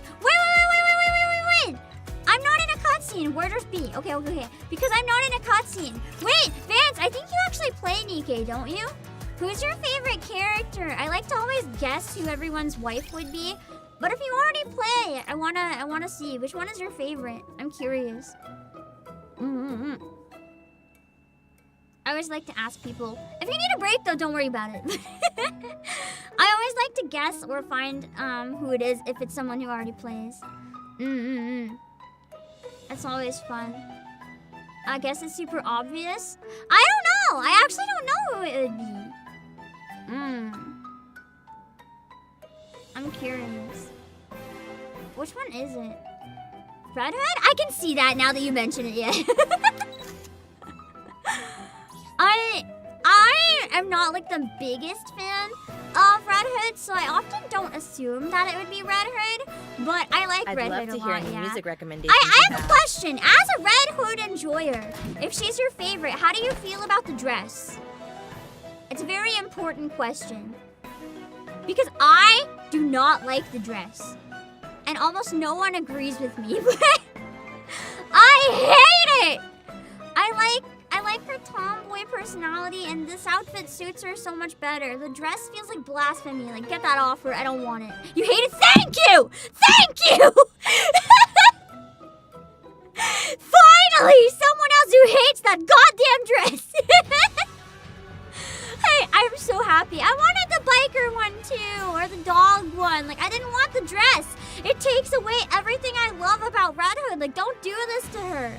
I love dresses. I'm a no pants kind of girl. Don't put pants near me or on me. I don't even want to see pants. But I do want to see them on Red Hood because it just suits her so much more. And I just, the dress clashing with her personality is great. No, because I don't like that trope. I don't like people wearing things they don't like. It's a trope that I don't enjoy. I've never liked that. I don't want it. It's not Gap Moe to me. It's like, it doesn't fit and she hates it. It makes me angry. I don't like it. I know she chose it herself, but she would have rather not be in a dress in the first place. The story was okay. The writing made me almost like it, but then I took a break after the writing and I was like, never mind, I still don't like it.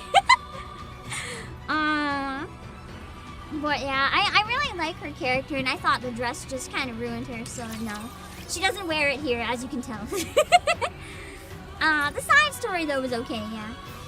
I was worried that they would have been like, here, Red, it's a dress, put it on. But the fact that she bought it for herself kind of made it not as bad. Like, she was trying. I really don't like that trope when someone's like, here's a dress, put it on, tomboy. It's like, I don't find it Gap Moe. It's just upsetting. I don't like it. I think part of it, I don't like pants now, so you would never guess. But like, as a kid, for quite a while, that was very much me. Like, I was really uncomfortable wearing dresses And I would dress pretty boyish because I just would like run outside, play in the mud, and play with like cars and stuff. I think it's around the time I became a big weeb. I discovered like cute, fluffy, frilly things, and I was like, wait, never mind, I want this. But I used to really, really hate like overly girly clothes, and I'd sometimes be forced to wear them, and it just made me feel like bleh. Because I'm like, I don't want this. Same with now, if you put pants on me, I'd be like, no! I don't like it. I don't like it. Just let people wear what they want to wear, man. Oh my god, wait, Cry High, you're onto something. Especially with her like classic country rock songs. Cowgirl Red? No, you're cooking. You're cooking. Instead of the dress, Cowgirl Red? Yes. Yes. 100 times yes. I very much would have enjoyed that. We were robbed. We could have had Cowgirl Red. Oh my god. They never showed us that option because they didn't cook it. They were cowards. They never even thought of it. It would fit Red Hood perfectly. I know. Man, it would have been so much more fitting. I get it though. It's supposed to be a fan service costume. Like it doesn't have to have justification. I didn't like it personally. I did like the boyfriend shirt from Modernia though, because that fits her character and her lore. It makes sense. She would want to wear the boyfriend shirt because she's always like, Commander, T, Commander, I love you, Commander. Always wanting to be around the Commander and like, or literally in his orbit. And if she can't, wanting to wear a shirt would make sense. Like, it worked. It suited her. But the dress for Red Hood, she's just like, oh, here's a dress. Does it suit me? Fully knowing that she feels awkward in it and chose it because she thought she had to, and I hate it. The event was okay. The way it was written made it fun, but I still don't like it when we could have had something that fit more. Anyway. What annoys me even more is how the Flesh Shadow Scarlet hates the paid costume and her main voice lines are complaints about wearing it. I actually really wanted that costume but never got it, and it made me sad to hear that. I didn't listen to the lines. I think the outfit would really suit her. So it makes me sad that she hates it because I think it genuinely suits her so well. It makes me sad. They could have had any other voice lines. I really don't like that trope. It kind of ruins it for me, and I'm glad I didn't end up getting it. I'll rate the story event 1 to 10. I can't. I'm not done it yet. I can't give it a rating until I'm done. That's not fair. We'll wait and see the choices for Rappy. I'm excited, ARL. I'm excited to see the options for Rappy. Anyway, we're on Wardress B. So let's go. Wait, no. Are we? Or did we finish Wardress B? Did I mark it when I went back to the main menu? Or are we on Unbreakable A? Did I get further? Or are we on this one? The community is just gonna choose the dress again. Okay, but for Rappy, a dress would work. I think Rappy would wear a fancy dress. To get the commander's attention, she would. I think it would make sense. Should we wear just me? Okay.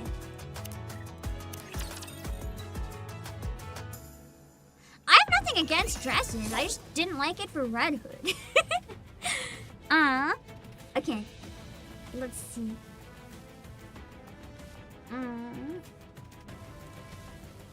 Mihara swings her whip toward Gluttony.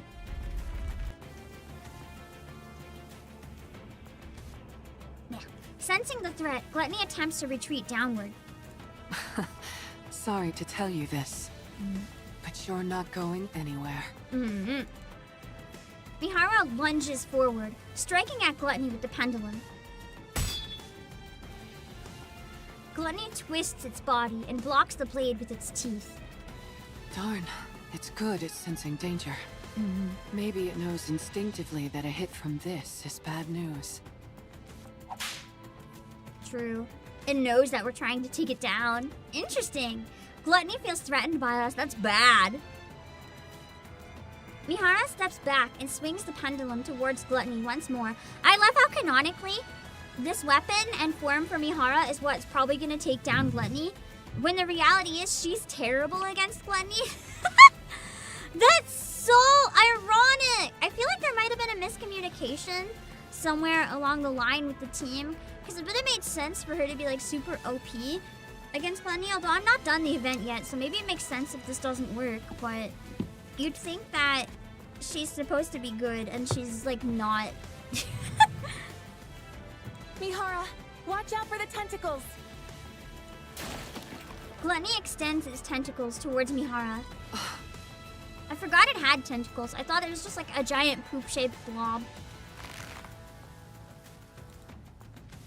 Uni grabs the tentacles. Just by their bare hands, grabs the tentacles. Ouch. Gluttony's tentacles writhe as if trying to escape Uni's grip. That's one vice grip! But she clenches the squirming bundle of feelers tightly and refuses to let go. Uni.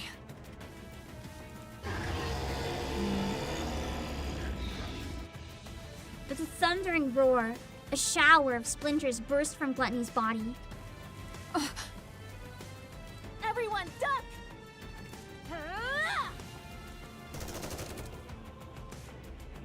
Mori fires her weapon at the shards hurtling toward Mihara and Uni. Some fragments that she wasn't able to shoot down fall to the ground. Wow, your shooting is really improved, Mori. She's really brave now too. It's great to see her character development. Thankfully, it's too busy digesting something to spew out that silver liquid. In that case, we've got a chance. She's too busy trying to get the AA pillar. Mihara tightens her grip on her whip and charges forward. Mihara dodges the gaping maw, attempting to swallow her. And drives the pendulum into Gluttony. Now then. The monster in this kind of reminds me. There was a series I read a while back just because I was bored and it was recommended to me. I can't remember what it was called. It was like a magic school, but everything's like really dangerous and messed up. And one of the scariest monsters in it was a monster called a maw mouth. And oh god, the lore behind those when you find out what they are is really fucked up. And the Gluttony kind of reminds me of that monster. I can't remember what it's called. I wish I could remember. But it just reminds me of that monster. If anyone read it, you'll immediately know what I mean by saying maw mouth. And if you finish the series and remember how they're made, you'll... It's more messed up than NIKKE, potentially. It's that fucked up, the lore behind that monster. It's so uncomfortable. Dark purple chain-like patterns begin to etch themselves onto Gluttony's body,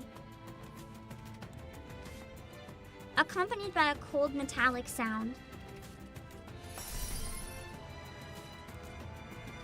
At the same time, similar patterns appear on Mihara's body. Now that our chains are connected, why don't we swap our senses? Oh boy. The chain patterns engraved on Gluttony and Mihara's bodies grow a lambent purple. Wait, maybe Mihara is the lust rapture in the end if she's here getting off on all this pain. She's gonna be lust when she turns into a heretic! And the sound of chains tightening fills the air. I can feel it. So this is what you're feeling. You really do have so much inside you. Then you've never felt the sensation of your own cheek being bitten down on, have you? Ayo, Would you like me to show you? Let's enjoy this pain together. Oh boy! Mihara opens wide. She bites him? That's kinda kinky, Mihara! Oh my god. And bites down on the inside of her mouth.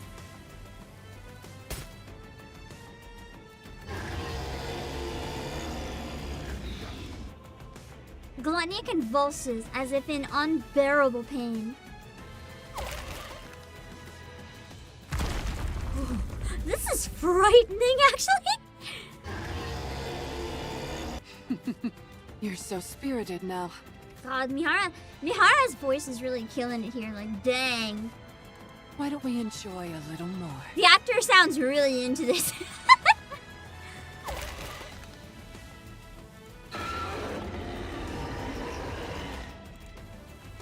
Gluttony trembles violently, its teeth clattering from the agony. My goodness. I didn't expect the pain to be so bad that you'd try to close your mouth. We can't have that. Otherwise Mori won't be able to pass through. Uni? Uni lets go of the tentacles and quickly dashes forward. She pries open the struggling Gluttony's mouth and forces her body inside. Just stands there and Gluttony can't bite her because she's so strong. While bearing the weight of its descending fangs, she keeps its jaw forcibly open. Considering Gluttony can eat trees and literal mountains, but Uni is strong enough to keep the mouth open, how strong is her body? Uni! Oh, it's cracking. Gluttony continues to... Oh, wait, that's Gluttony. Gluttony continues to spasm in pain.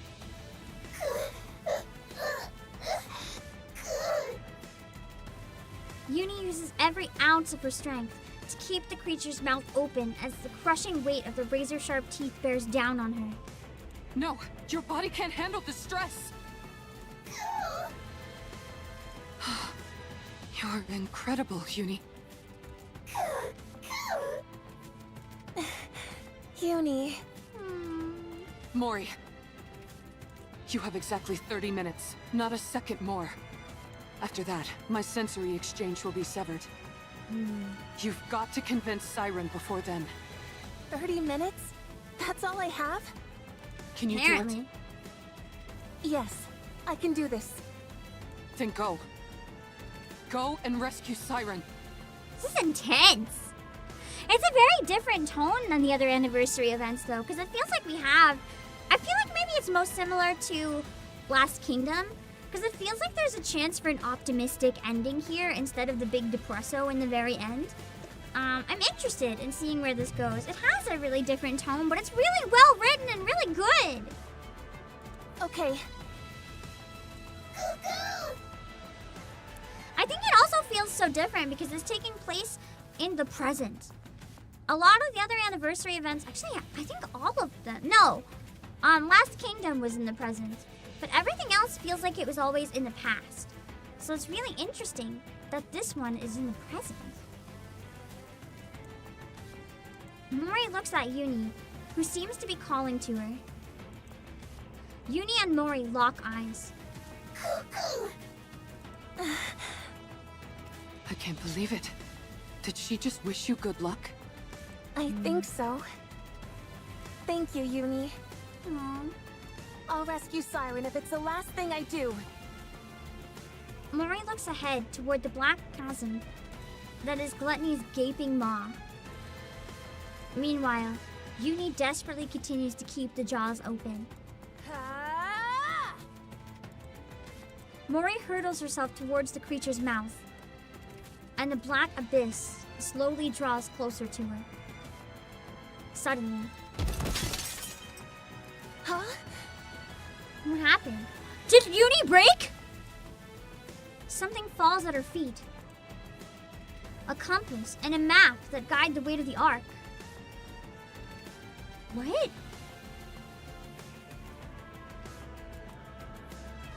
A first aid kit to heal her wounds. A chocolate bar to keep her hunger at bay. A field shovel that has saved her skin more than once at critical moments. Oh, she dropped her stuff. Okay. Everything that has kept her alive until now falls to the ground. And the reality she'd been determined to avoid comes rushing at her head on. That she's possibly throwing herself right into death.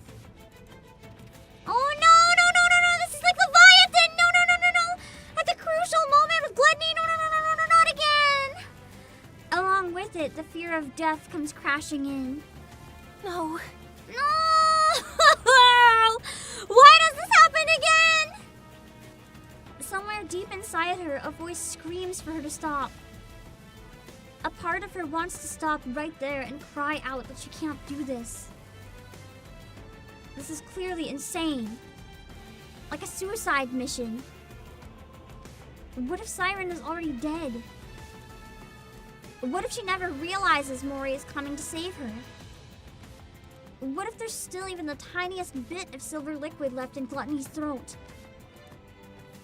Or if Uni can't hold on any longer and the mouth closes?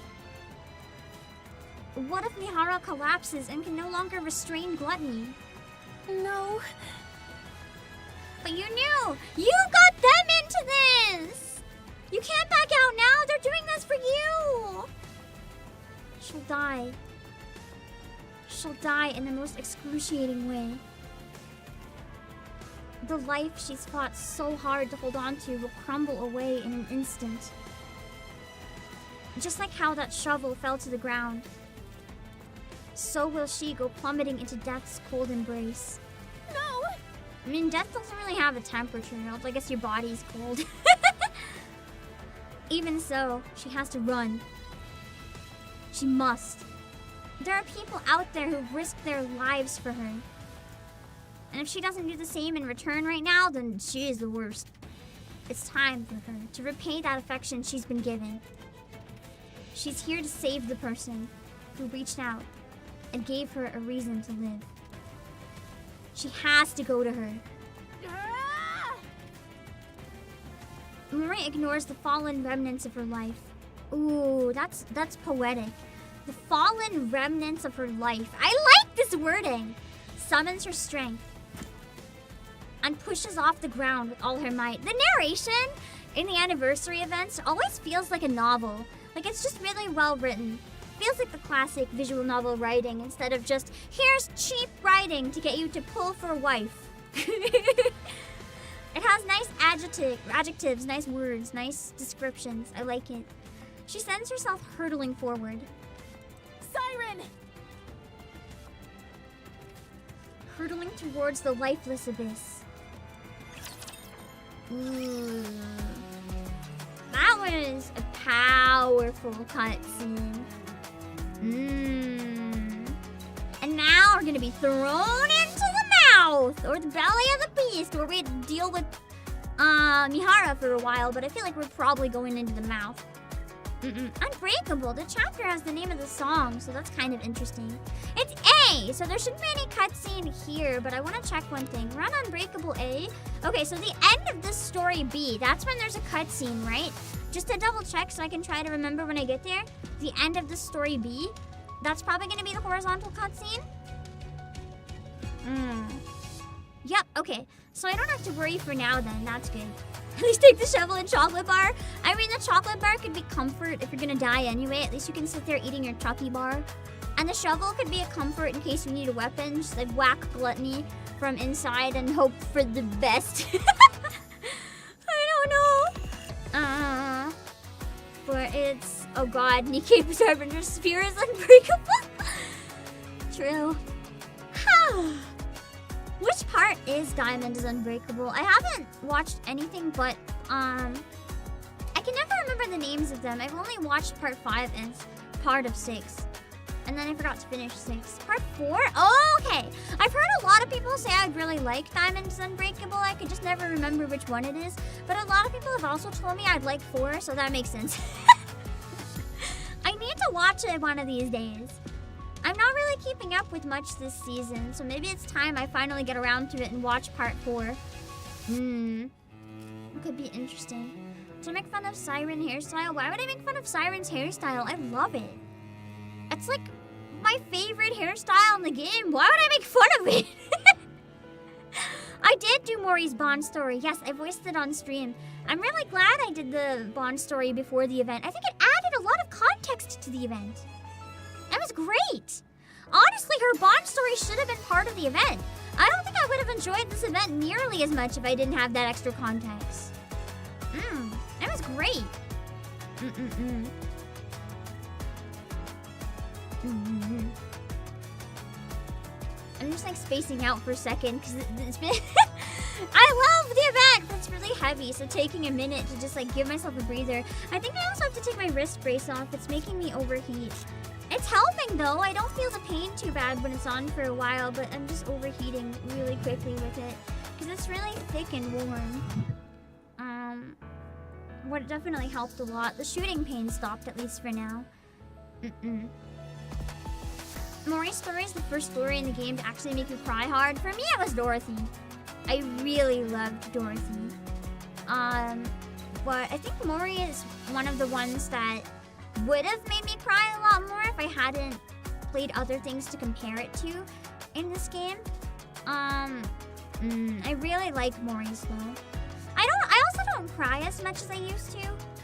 I don't know why. Like I still cry sometimes on stream, but I don't get into full sobbing as much. I think because it's not that I'm not processing it. It's kind of like I tend to less react than I used to and more just like absorb and get really immersed and kind of zone out sometimes. If that makes sense. Most Grimm's model stories are heartbreaking. I did Little Mermaid's Bond story. It was really nice, but I haven't done Cinderella or Graves yet. Nah, Dorothy's is nice. I actually voice acted Dorothy's. I have it up as a video on YouTube somewhere. But I think it was the first Bond story I ever voice acted. Also, there's not really a wrong chat. Either's good. I haven't read Mihara and Uni's Bond story yet, though. Unless you mean their in general story. Their in general story was really sad, yeah. I'm really enjoying this event, though, so I'm excited to see where it goes. We still have the 5 parts, so it's not quite over yet. We still have a while to go. I knew it would be kind of a long stream, so apologies that it's really... We're probably gonna do some late night horror games after this, but I knew that it would run kind of late. Oh, Michaela! So, are you guys ready to get into Unbreakable A? I feel like stuff's about to start going down. Exciting.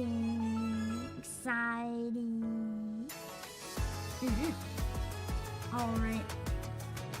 Let's see.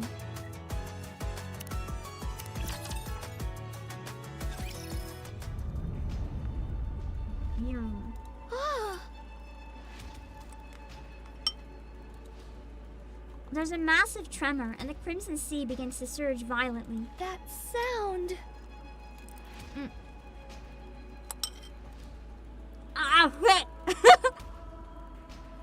Ow.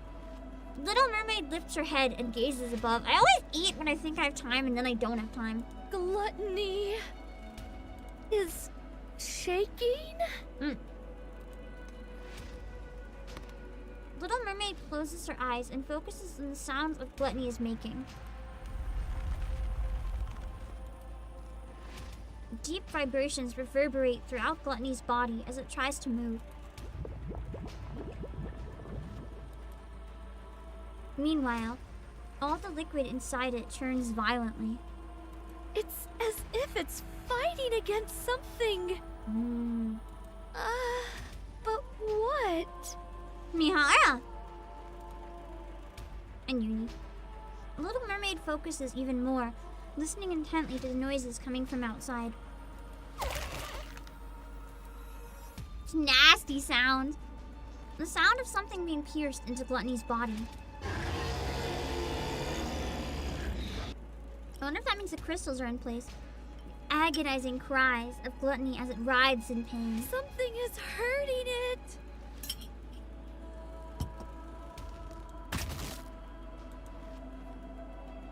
The sound of something blocking Gluttony's mouth. The sound of footsteps. Someone's running this way? I'm sorry. Hello, Allotator, hello! I hope you're doing good. I can't read chat during cutscenes, just a heads up. I do have chat blocked to not see spoilers during the major story parts, so I apologize. If I missed anything that you say, but thank you so much for thinking of me. I hope you had a great stream. It's been a while. I hope you're doing good. For anyone who just came in, I'm the CEO of PlayAsia, Obake Pam. We're playing through part 2 of the NIKKE anniversary, and we're finishing it today. So if you don't want spoilers, make sure to run. If you don't mind spoilers and you're new to the game, if you like hot women and crying, this is the perfect game for you. Siren!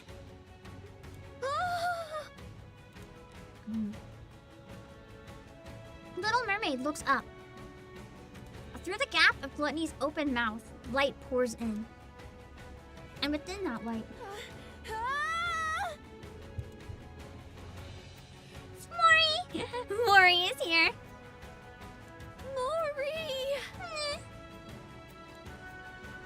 Little Mermaid frantically raises her hand. I need to save her! The bubble stretches from Little Mermaid's fingertips and wraps around Mori. Shortly after, the bubble lands on the tree. Mori! Oh, you did not hear my stomach growl. I'm eating so much this stream! Why are you hungry? Again, I'm gluttony confirmed. Gluttony when I'm not, like, fully done my heretic transformation. This is, like, my default form.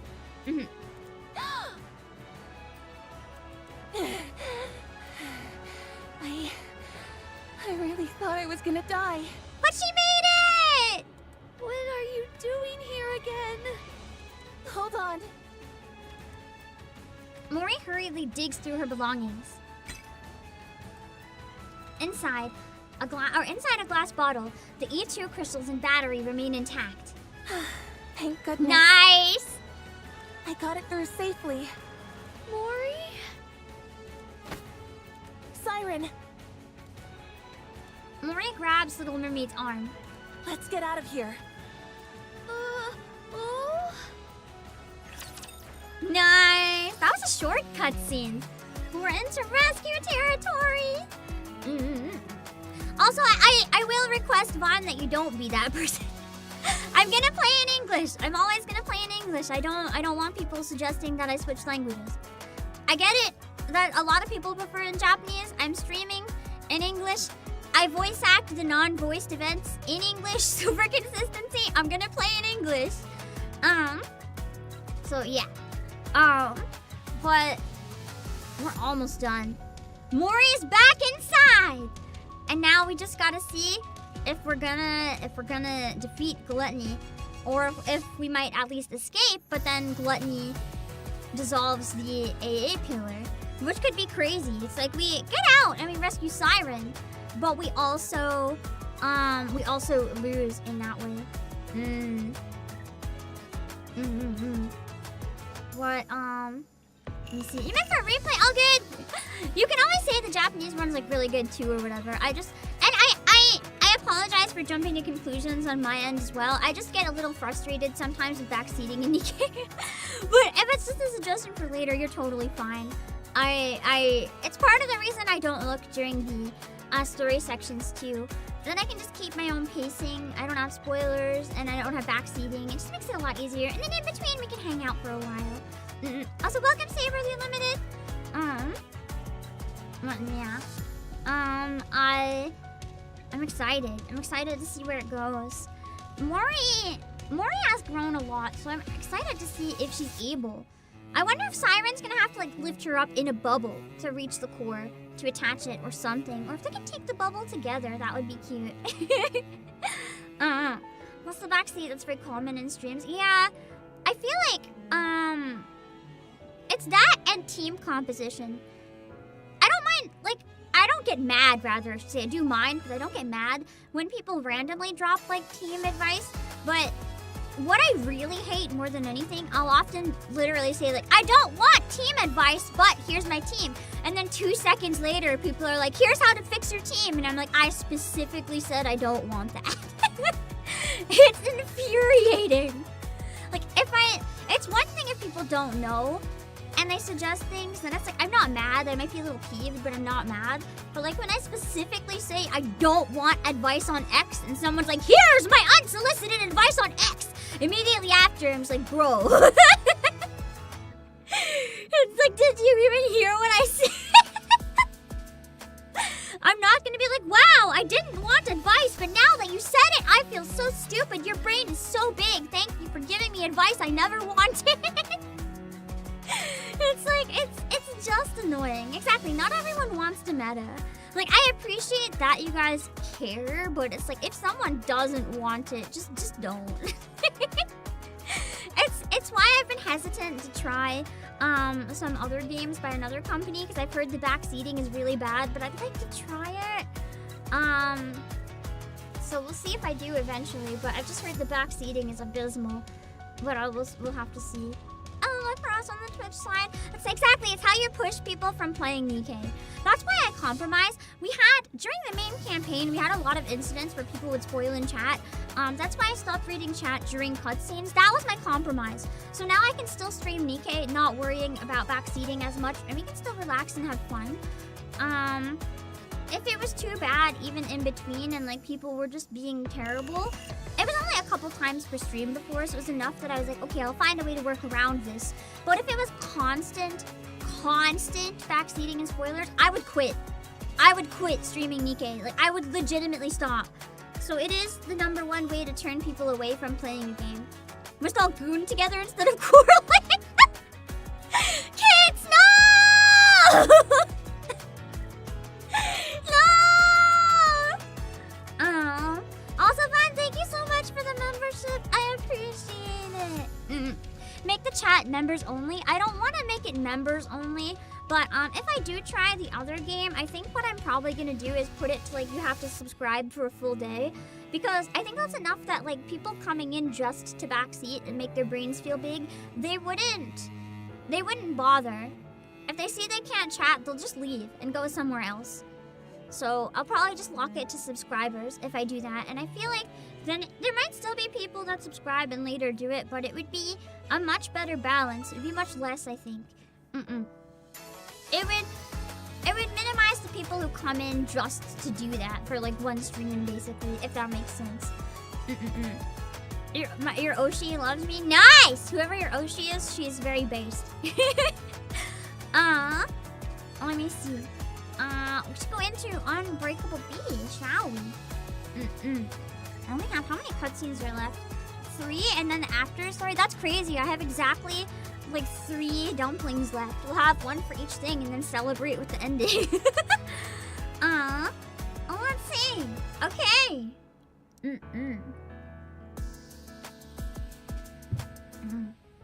I see you said I heard the G word. But because we were talking about VTubers, I forgot we said gooning, and I thought it was graduation, and it was like, no! I don't ever want to find out about someone graduating while I'm live. I think I would just perish on the spot. That would be terrible. I hate every time one of those announcements goes out, I die inside. But let's keep going. Let's keep going and play Unbreakable Bean.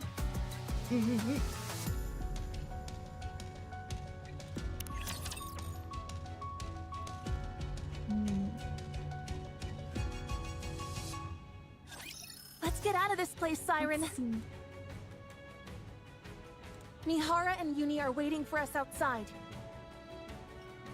They're keeping Gluttony from moving.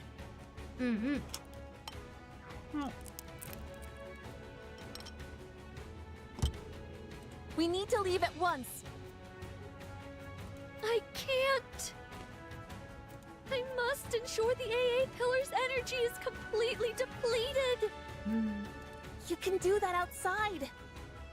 You just need to take it with you so that Gluttony can't consume it. That's impossible. Gluttony is instinctively drawn to substantial energy sources. Then just try to swallow it again. If we get it out. Even if we take it outside, Gluttony won't stop chasing it until it's consumed once more. I hadn't thought of that aspect. Yeah, it makes sense what she's doing then. If it does swallow it, and ends up digesting it, there'll be no going back. It makes sense to hide it then. Trying to shoot it out, it'll just get it again. Then we have to take out Gluttony. Mm-hmm.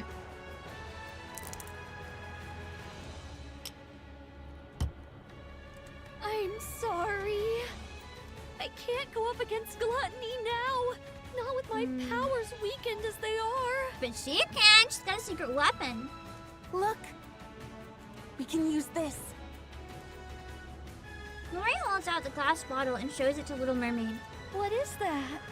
This thing absorbs electrical energy. If we can lodge it into Gluttony's core, we might be able to stop it. Oh. How does it work? I honestly don't really understand the mechanics, but Mana, a researcher from MMR, said that if this comes into contact with Gluttony's core, it'll expand and absorb all of Gluttony's energy until it ceases to be. But doesn't that mean it would also be dangerous No! for us Nikke's? Hey, I forgot to close chat and I glanced over and I just saw Dandle's comment saying a bro crystal. I want to die. I want to die. Perfect timing for me to hide chat. Oh god, why did I read that? No! Yes, but Mana said it'll be fine as long as it contains something. God, I hope like it's in not this a glass bro bottle. crystal. They were originally intending to use the AA NIKKE pillar is a to very eliminate different the game crystals, all of a sudden. but then Gluttony swallowed it and threw a wrench in the works. So that's what the AA pillar was doing here in the first place. I don't pretend to know all the details. But if we inject this into Gluttony's core, we can stop it. So let's be done with this and get the hell out of here. Little Mermaid takes the glass bottle from Mori. Siren? Mori, Yes? you came back to this hellish place to give me this? Yes. Thank you, Mori. And Alien Mixer, thank you for the raid! I have to keep going because we're in like one of the climaxes of the story, but thank you so much for thinking of me. I hope you had a lovely, wonderful stream. Anyone who just came in, I'm gonna see you. Ow! Fuck! Hold on, I gotta put my wrist brace back on. I was wiggling my fingers and I am playing the second part of the NIKKE anniversary event. I also fucked up my wrist. Thank you for the read. I hope you had a great stream. Sorry I screamed in your ear as soon as you came in. I promise I was cussing my hand, not you. Little Mermaid gently removes Mori's hand from her arm. but I'm not leaving this place. What? I will use this to defeat Gluttony. But first, you must leave. Again? I thought we were just through this. No more leaving. We're working together, Siren. No. I'm not leaving without you. I might not be able to hit Gluttony's core on the first try. Even if I do manage to insert it into the core, it might not have the effect that we expect. Someone has to stay behind and keep watch. Mihara and Uni, who are outside. Then we'll both stay. Send a bubble on its own. Why does anyone have to go? We don't know how dangerous these crystals are, or what effects they will have on the bubbles, or NIKKE's. If things go wrong, we could both end up dead. We know that, but it's too late. It's like she's already down here. And we'll die together. Mori! Little Mermaid's just wasting Mori's sacrifice at this point if she doesn't do something. Don't even think about using your kotodama on me. And we can't count on Little Mermaid anyway, but she's so weakened, we can't rely on her. No matter how many times you send me out, I'll find a way to crawl back in. Mori, don't do this. No, you stop this. Don't throw your life away just because there's a tiny chance things might not go as planned.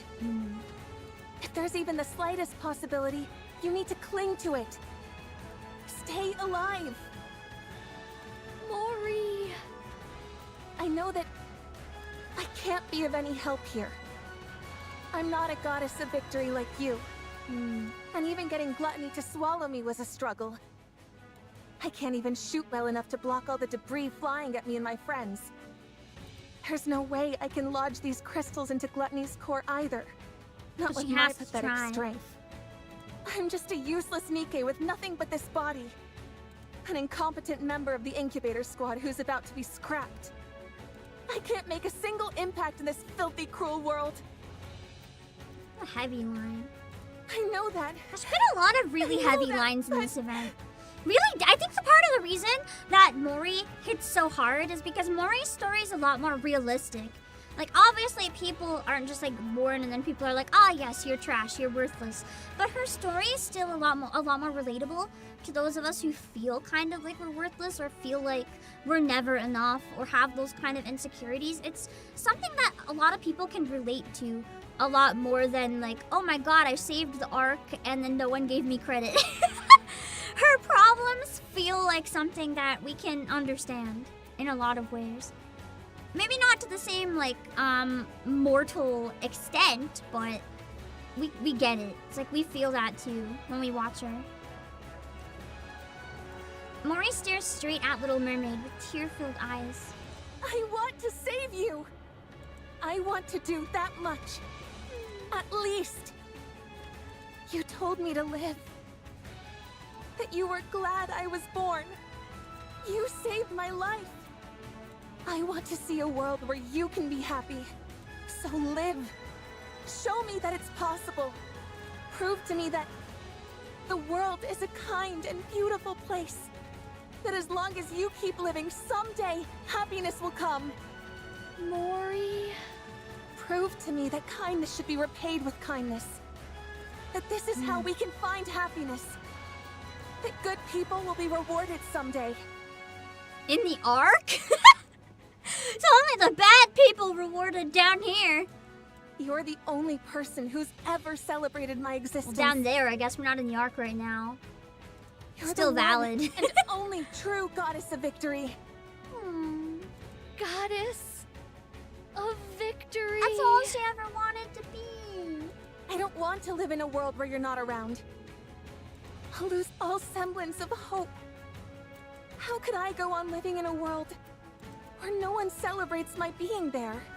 So live for me, even if there's one small chance at survival. Cling to it and seize victory. Stay alive and keep surviving. Save me. That line hits really hard.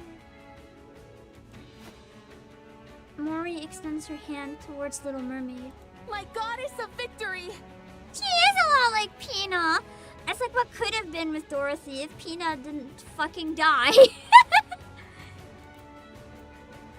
Little Mermaid looks at Mori's outstretched hand. Although Mori still could die. I don't know, I'm not done the event yet. And then into her eyes, which stares straight back at her. I want to think the writing is not leading me towards her dying, but it is possible. They're the eyes of someone who truly believes in her. Plot twist, Siren dies would be the worst! They can't do, they won't, surely. They won't do that to my daughter, I hope. They could kill Uni, though. Uni has the original model, but that's already been turned into whatever this is, and this hasn't been released yet. They could kill Uni. They're not above that level of evil. Eyes filled with unwavering faith. Eyes that seem utterly unbreakable. I like it when the title comes in at like a good moment. In those eyes, Little Mermaid can see herself, Mori's goddess of victory. Finally, something dawns upon Little Mermaid. She recalls how, so many years ago, her friend had offered her hand in front of the lift. And the vow they made that day. But the story isn't over yet. I must continue writing it. Not just for myself, but for all of you as well. Did we step into the lift that day expecting to succeed? No! No. We never tried to predict our success. They did succeed to an extent, though. Instead, we simply carried out our mission, which was to rewrite our story. I promise that the story we'll write from now on won't be one of failure, but one with a happy ending. To reach a happy ending. Come, let's write our story. We risk our lives to become the goddesses of victory who will never fail again. Oh. A little mermaid looks again at the hand extended toward her. Every time she wavered and wanted to run away, her friend's unshakable faith guided her. And now, once more, the hand is reaching out to her. You're right. I can't give up. If there's even the slightest chance of us being able to rewrite our story, I have to take it. Little Mermaid grabs Mori's hand. I will survive. I will become the indomitable goddess of victory. Yes, that's it. Together, we'll survive and forge our own happy ending. Aw, cute. Yes. All right. That was a nice setup for the final section. Siren is too good for this world, Hector, indeed. Siren is too precious. I think out of all the characters in the game, Anne used to be #1 on my must protect list, but I feel like Siren might be up there now. I know Siren's doing the protect, but I don't care. I need to protect her. She's so precious. If anyone hurts Siren, I can and will side with the Raptures to end everything. The entirety of existence. Why are you crying up in the club right now? Because it's so good!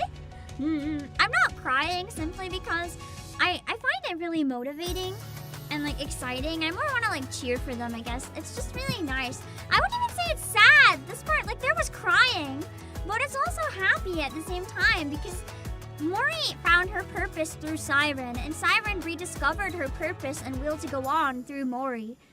It's wholesome! This situation is very tragic. I also don't know how it's gonna end though, so maybe it ends real bad. But to me, it seems like it's going in a happy direction. So I am excited, but it's also NIKKE, and they like to subvert expectations and destroy me. So, we'll see. Something really bad might happen. Yeah, no spoilers. Reminder, no spoilers, no hints or anything like that. That's true. I can't be when Morty was treated as nothing special, and here she shows she's really something special. She's amazing. She just needs that motivation and encouragement, and she's really strong when it comes down to it. Alice should give Siren cotton candy. I think they'd get along really well. They'd be really cute as friends. I wonder if she could ever find Alice on the surface, just come across that area. That'd be fun. They could be friends, maybe. Shift Up could just kill us with diabetes and have Anne, Alice, and Siren in one event.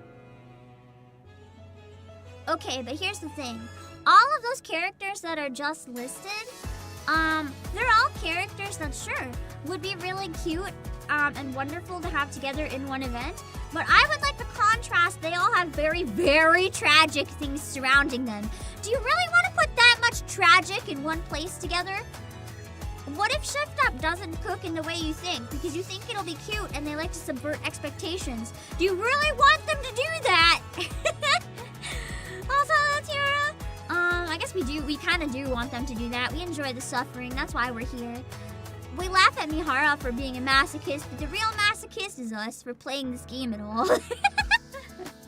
We kind of have to be. I haven't played Alice's Bond story, no. I can't remember if I might have voiced it a long time ago and just forget or not, but I don't think so. I think I might have voice acted Winter Ludmilla's. I don't remember. Or regular Ludmilla's, maybe. Maybe we could do one day where we voice act Alice and Neve or Alice and Toad.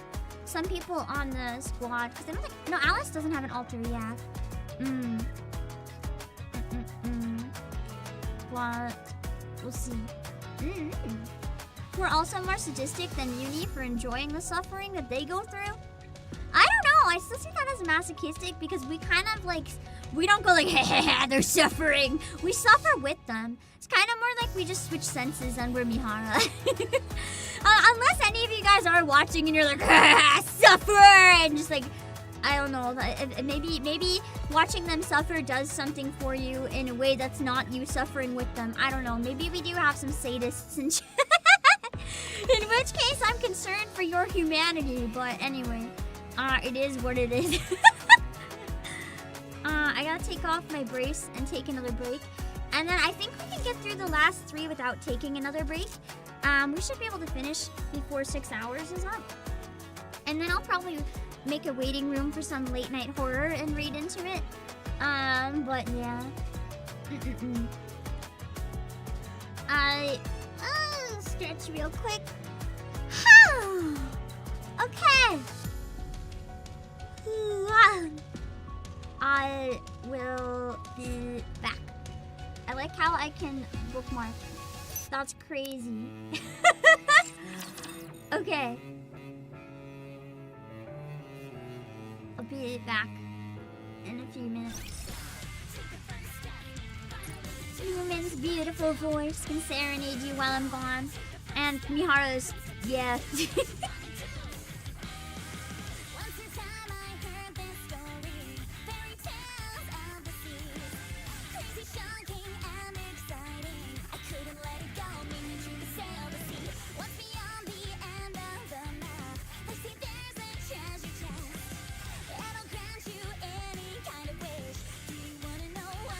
I just found out I never posted this stream in Discord. If that ever happens again, if people can like crazy yell at me at the beginning of stream, that would be great.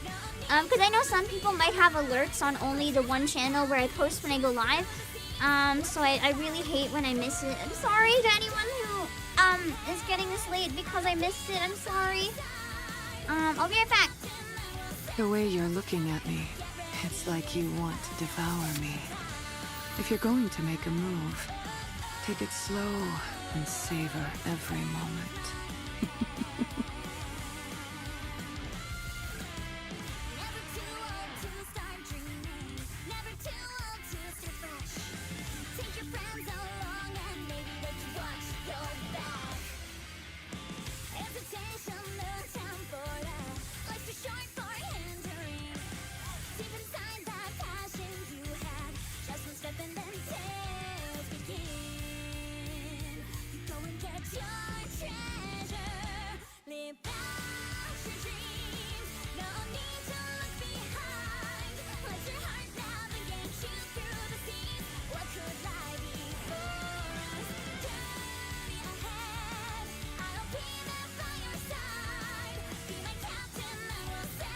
The way you're looking at me, it's like you want to devour me. If you're going to make a move, take it slow and savor every moment.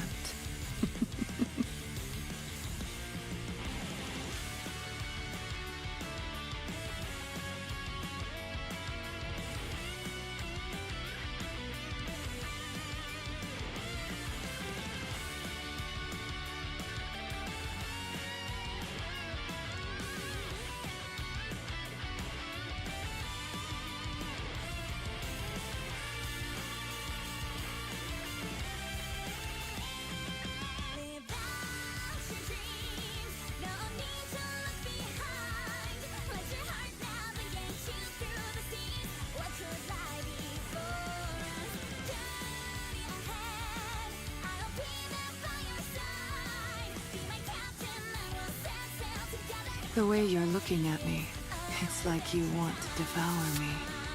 If you're going to make a move, take it slow and savor every moment.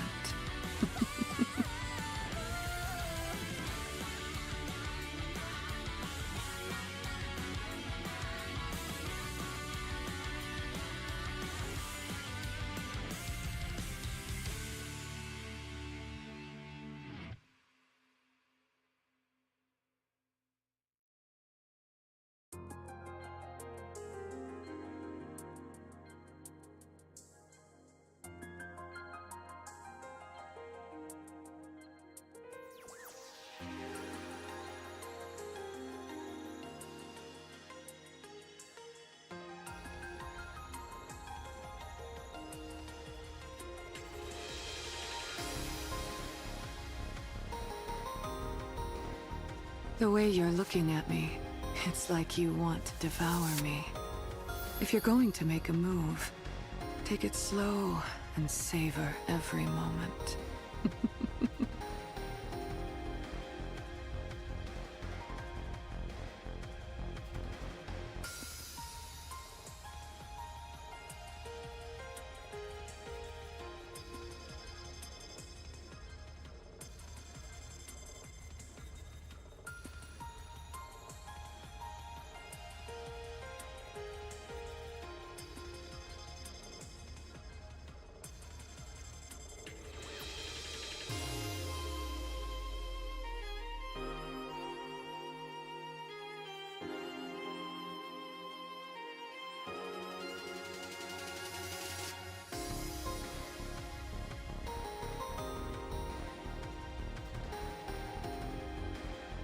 The way you're looking at me, it's like you want to devour me.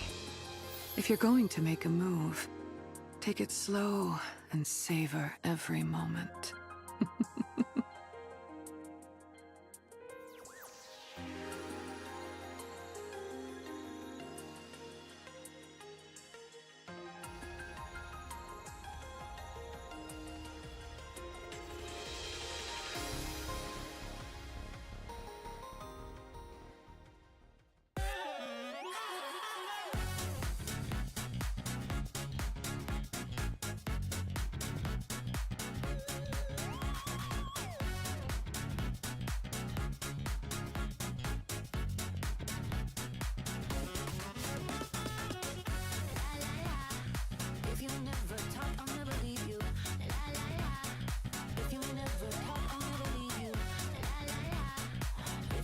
The way you're looking at me, it's like you want to devour me.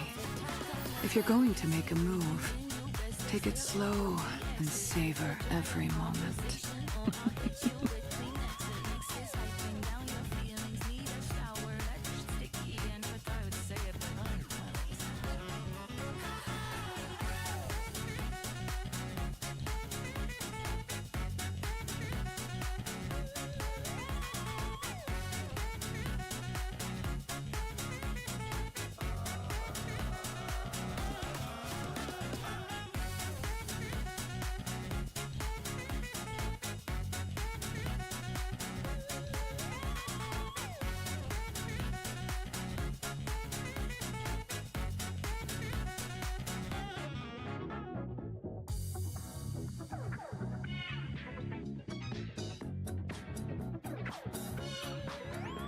The way you're looking at me, Okay, give it's me a like sec. you want to devour me. If you're going to make a I move, put my headphones on and right take away it it's slow Mihara. and savor every moment. Give me a sec.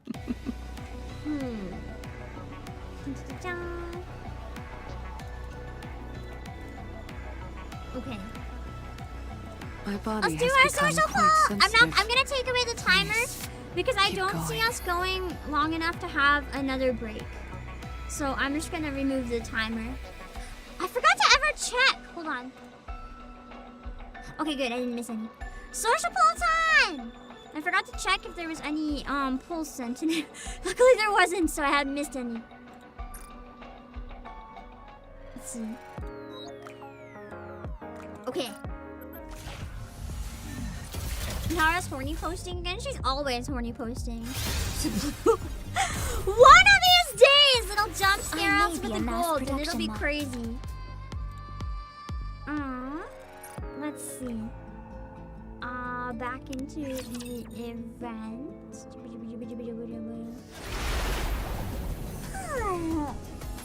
Final 3 parts! I'm glad we waited until hard mode so we can just binge the hell out of it. Alright, so we're in the end of the story A, and then after this one, don't worry, I know I have to put it horizontal.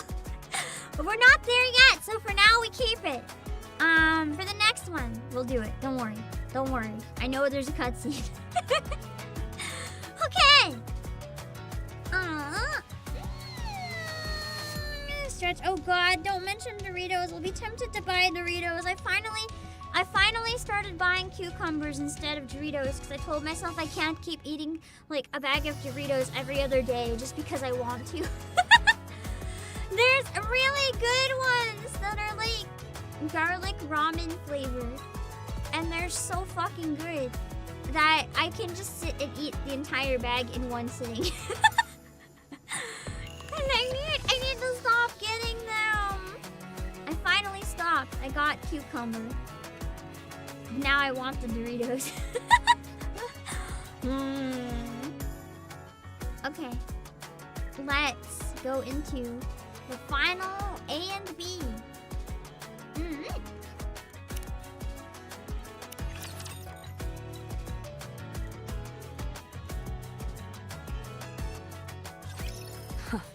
Looks like you've finally calmed down a bit. Gluttony seems to be consumed by pain, its body shaking violently and stiffening. Even a big old rapture like you has its limits when it comes to pain, huh? I'd imagine.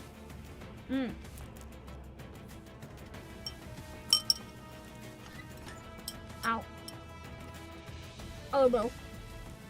Uni's arms, which have been holding. Sorry, my mouth is really full. It's been holding Gluttony's mouth open, begin to creak. Uni. Oh. It's exerting a lot of force, isn't it? Uni nods her head. Shall I help you lift this? Uni shakes her head. You can handle it? You're incredible, Uni. I know it must be tough, but you're holding up well. So I think, I gotta fix my chair real quick. One thing that I think, is going on with Uni and Mihara and why they're so different right now, I think in Uni's body, the core is still kind of fighting for control with the NIKKE core, but in Mihara's body, the two have probably fused in a way similar to Red Hood and Rappy. Because I think Uni happened before Rappy happened. Or at least shortly after, so maybe they hadn't figured it out yet. But now they know how to solve it, so people can have two cores similar to Rappy without ending up like Uni. The force is immense, but she can't let go. Because the moment she does, 2 lives will be in danger. Uni suddenly feels as if the weight pressing down on her is that of 2 lives. I think that means Mihara probably wouldn't be in danger too with the calling signal. Because with Mihara, the Rapture core has basically been tamed, I think. And then she remembers. The way she frivolously threw words around when taking countless lives. That's a hard thing to be forced to remember. If she were to bear the weight of all the lives lost to her thoughtless words back then, just how heavy would it be? This is so sad to read! Poor Uni. Like, we see her like this, and she can't communicate, but she can still think. Her brain is still working. Her brain is still Uni. That's why she can't use her words, because they don't want her to manipulate people again, but her brain is still her. She hasn't been, like, turned into this person who can't do or know anything anymore. She's not a child. She's still Uni. In that instant, Uni feels the unbearable weight of her sins. She's finally kind of realized the full scale of what she's done. But like,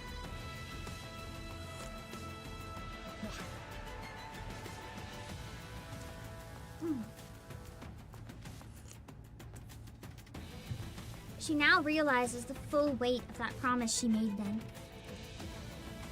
The promise that she would do anything. The greater her realization, the greater the weight of her sins upon her shoulders. It crushes her, suffocates her. Uni.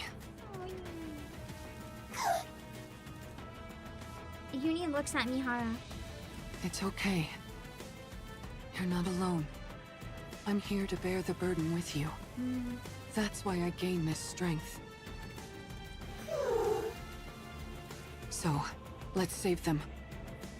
Let's rescue those who see our presence as a gift. The ones who consider us friends. The people that still believe in them despite everything they've done, essentially. Because Wardress has always been kind of off on their own.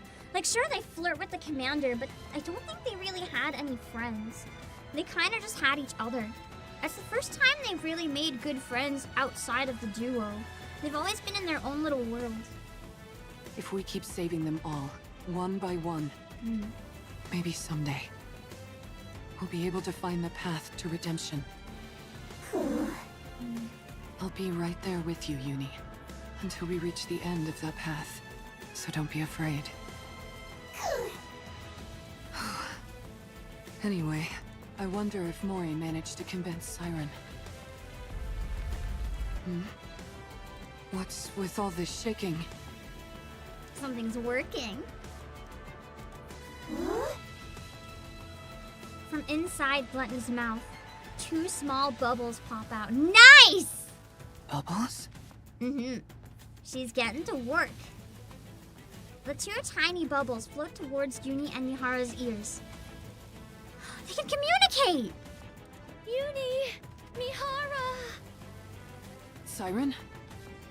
The bubbles are so useful, they can do like anything! Get back! It kind of makes sense then that unit-wise, Little Mermaid is like canonically the most overpowered NIKKE because those bubbles are crazy! She can literally put them to use to do anything at all. Like, it makes sense for her to be so versatile and so high-powered. That's such a useful ability. It can adapt to any situation.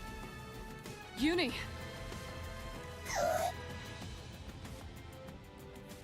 Mihara quickly pulls out the pendulum and retreats along with Uni. Just as they've made their escape, a massive water bubble shoots out of Gluttony's mouth. Wow! Nice! I guess they succeeded then. Or at least Mori. A bubble plunges into the ocean. And Uni, then, get down! as Mihara pulls Uni down, silver liquid pours down from the sky. That's terrifying. Don't worry. She made it out! Let's go! This is the first time she's ever come out of Gluttony. She's been there for like how many years? Goddamn. She'd be like, oh my god, the sky. I thought I'd never see this again. Mihara opens her eyes. A massive purple bubble spreads out above Uni and Mihara like an umbrella, shielding them from the silver rain. At the center stands Little Mermaid and Mori. I won't let anything hurt you. Ever. Siren. Sorry to keep you waiting. A few minutes earlier. Siren? Oh? Do I really have to fire this thing? Uh-huh. What is it? Mori nervously looks at the bubble gun in her hand. Cute! She made a bubble gun!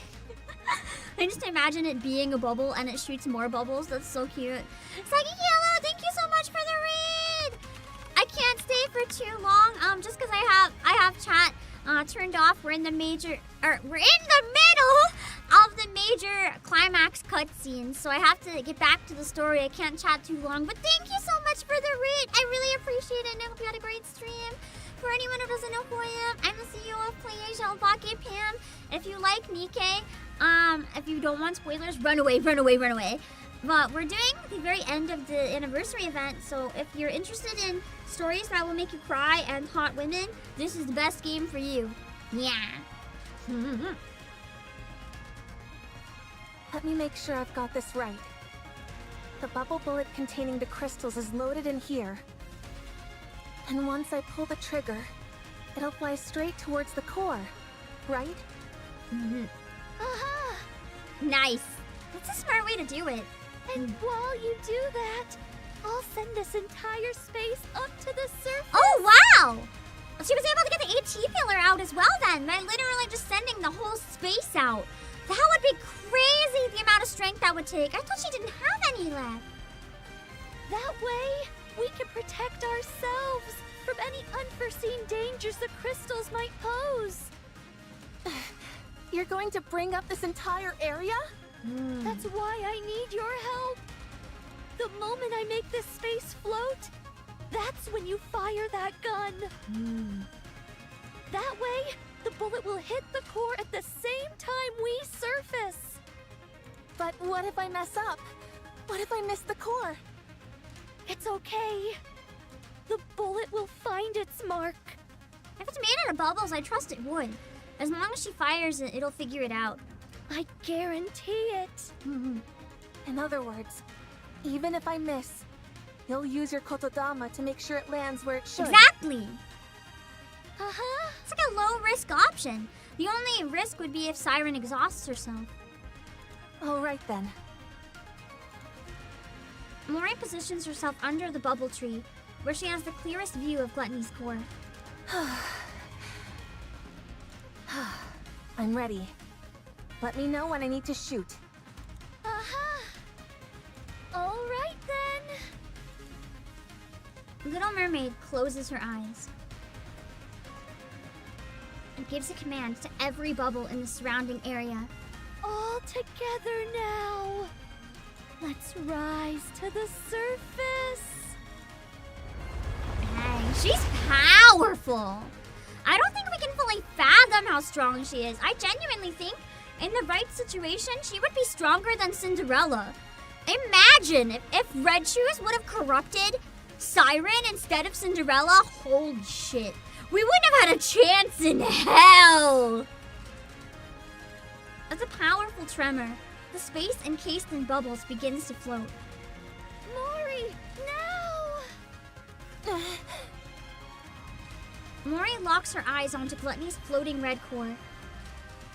Here goes nothing. She pulls the trigger. The bullet ejects from the bubble gun, pierces through the bubble wall, Siren! and heads straight for his Gluttony's core. Hit your mark. Nice! That was cool. I guess that means it worked. I thought I was gonna die back there. If we took down Gluttony, that's actually insane. Because Gluttony is probably, honestly, other than the Queen, the strongest rapture we know of in existence. At least one of them. Like, completely. Heretics are afraid of this thing. Like, it basically would have killed Leviathan. It ate Siren. Like, Gluttony is... Taking him out is probably the biggest hit to the raptures we could have possibly had. Like, that is the biggest progress we've had in this war in a long time. Probably since the lift. That's nuts. Mori collapses onto the ground. What about the crystals? We made sure it hit Gluttony's core. We saw it start to expand.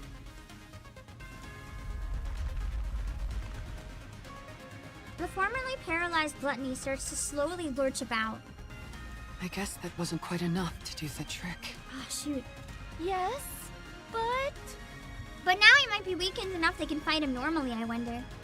it looks like it had no effect. Oh! Then we're fucked. Which actually makes me wonder. It might have attached to the core, but part of me genuinely wonders if the crystals had no effect. There's two possibilities, I think, here that could explain this. One possibility is that the crystals aren't natural and they got digested. The crystals are some sort of synthesized material that people or NIKKE have made, which is a theory that I had, even though they said it wasn't. Uh-oh, hold on.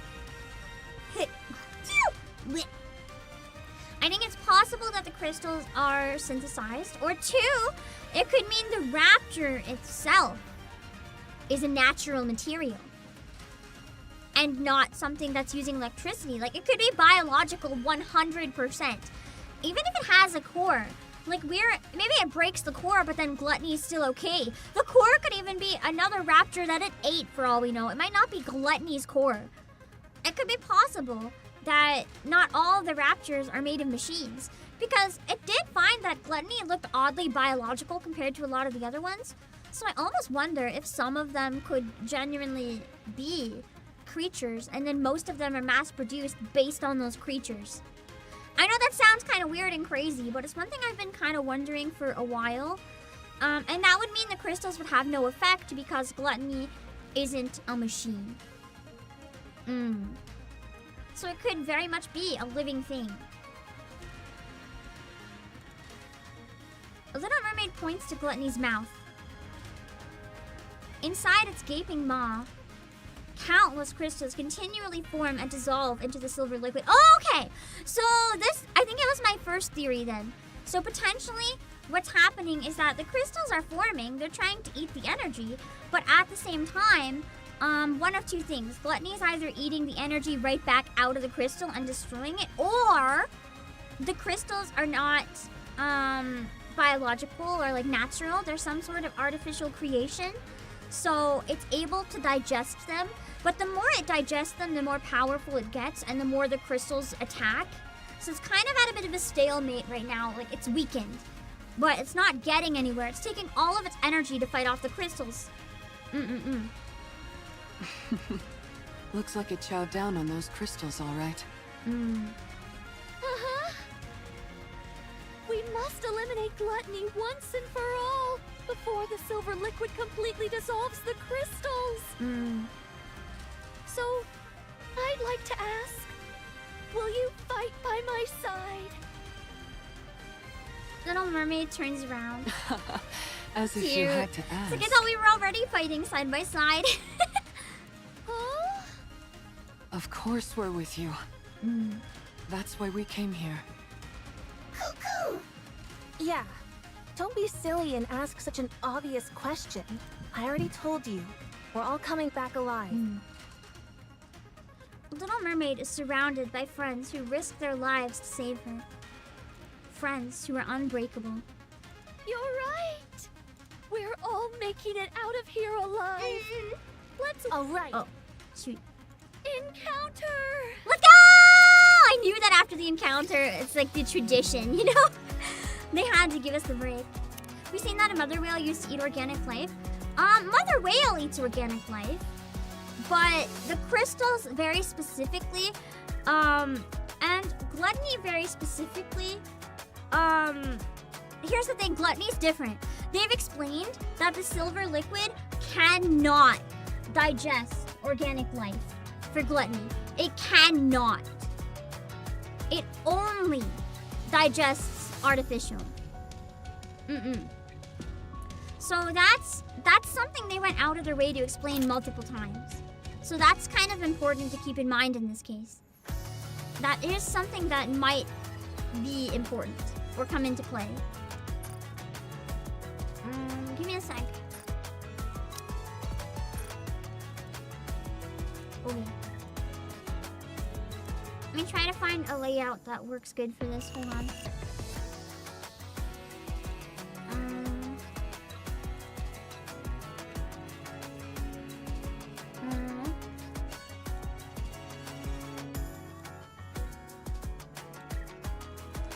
I think this is the best I can do. It looks so much worse than when I have it small. It looks so good when I have it small. It makes me sad when I have to make it horizontal, but also the cutscenes are nice, so they're worth it. So whatever. The mother whale reptilian befriended became vegetarian. Yeah! Okay, if you were referring to that, then yes. That was really interesting. I liked that. It was one of the more interesting plot twists that we've seen. It shows that they have potential to like adapt in ways that we might not think necessarily. It's a good whale friend. I love that mother whale. That's one of the coolest things to happen in this story. And well, actually, we know it's back in the story. I was gonna say I hope it comes back because it was interesting, and then I remembered. So we're at a pretty good point in the story. Oh man. Are you guys ready to get into the final section? And then hard mode, of course, but you know, the final section is still the final section and then hard mode. Hello, Smarts. If silver liquid only dissolves artificial substances, then would it be harmless to humans? I don't know. It could still be corrosive, but it won't digest you in one hit. Like what happened with inorganic material, it touched it and the whole thing would turn to liquid. With a human, it might like leave a burn mark on your hand, but it wouldn't turn you to liquid. Maybe your clothes, but it wouldn't turn you to liquid. That's the difference. If that makes sense. Reptilian confirmed Red Shoe's theory in another different manner. I know! It's really fascinating. I was saying last stream, I kind of think it'd be fascinating if Reptilian ends up being like a long descendant of Red Shoes, because we don't know if Red Shoes could have had children before becoming NIKKE. I think it'd be really cool if it was a random descendant.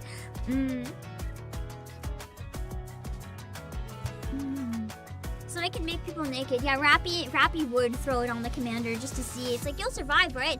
And that's when we find out the commander is not organic material, because he just melts entirely. Like all of him. And Rappy's like, oh shit. We'll see. Red Shoes was with Rapunzel? Okay, true. I still want my idea to cook though, you never know. Maybe she had a secret baby and hid it somehow. I don't know. Maybe she had a test tube baby. She would do that. Don't even tell me I'm wrong. She would take her genes and find someone that she deemed worthy and like steal a piece of their hair and like make a clone baby in a test tube or something just to see what would happen. She would! 100%. We don't know who or what the commander is because of amnesia. I still have a theory it's not amnesia. And Wordless kind of confirms that I think my theory could be correct. I don't think the commander has a past. You'd think at least someone would recognize him if he did. I think the commander was just created very recently. I don't think he has a past or amnesia. I don't think he has anything to forget. I've had that theory since the beginning, actually. I don't think he has amnesia. I think he was just created. Because the fact that he has no memories, to me, makes no sense. That's true, though. There was that flashback of him in the hospital, but it could be some sort of false memory. We don't know. It could be some sort of implanted thing, or it could be a memory. I'm just saying, if he's a NIKKE, it would make sense. They could give him a mind... not mind wipe. A memory wipe, For successful male NIKKE, the theory becomes stronger. I'm gonna eat my last dumpling before going into it because I feel like interrupting the final one is probably not gonna be a good time for me to eat.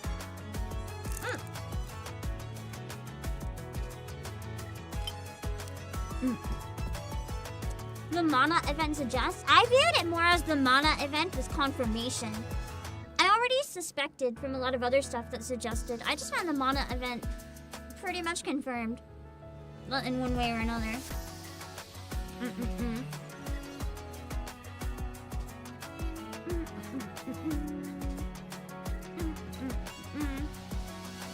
Didn't Jan call the commander number 7 and maybe 6-0 is the test subject that come before him? Oh, that scared me. Thank you, TGM! I mean, potentially. That's possible. Hold on, I'm trying to log in and see what it was. Thank you for the gift! I don't think so, though. Oh, cute! Thank you! Oh my god, there's so many things, what the heck? Thank you for the gift! Wow, that's a lot of gift. Final Fantasy during NIKKE stream tea. Is this because I wasn't able to stream Final Fantasy this week? You brought the Final Fantasy to me since I failed to bring it to you guys this week. I'm sorry, but thank you for the cute gifts. I'll have to open these on stream. Let me pull them up so I can show you guys what's on the way. Hold on. We'll do it Monday, don't worry. I was gonna do some Final Fantasy this evening, but I did decide that I kind of want to play a horror game if I'm up to anything. I really enjoy late Saturday night horror games. There's something about that I love. Let me see. I do want to show you guys real quick. I haven't read Mihara's Bond story, no. Neither of them. Old one or the new one. Oh my god, I was opening my... I was trying to find the image of the gift I just saved and I still had this sitting here in OBS for some reason.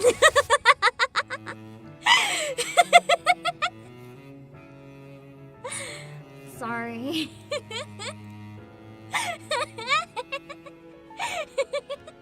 Anderson's shirtless. Acrylic standee when. Just saying. Don't worry about it. Don't worry. Don't worry. This is one of the things. There's 4 things I want to show real quick. We'll get to unbox them at some point. We got the Graha! The Graha pouch! I love Graha. Other than Emmerich, Graha is my one true husband. I have many one true husbands. Just don't worry about it too much. One of them is Graha. And we also have... give me a sec. We also have the other one as well. We have Estinian! So we get to open at least one Ellison. There's no Emmerich, unfortunately, so you know, it's fine. We can substitute with Estinian for now. Let me see. And then there's also this, which is really cute. Let me see. It looks like it's kind of like a small little pouch. I kind of want to use it on dog walks. And I'm sorry that I might use this as an idea for your gift. Please bear with me. I was thinking of using it on dog walks to hold the poop bags. Not with the poop in them, but like before the poop goes in them. I thought it'd be really cute to carry the poop bags. There's only 2 left in stock too, so if you guys like it, you'll have to go look it up real quick. It's a Moogle pouch! It's a Moogle pouch! Yeah, before, like just an empty bag that the poop goes in later. I'm not gonna pick up the poop and then put it in the Moogle. That's nasty. Just until I need it. It can go in the Moogle, and then I can have it ready to take on walks. And then, this one, which is really, really cute. Hold on.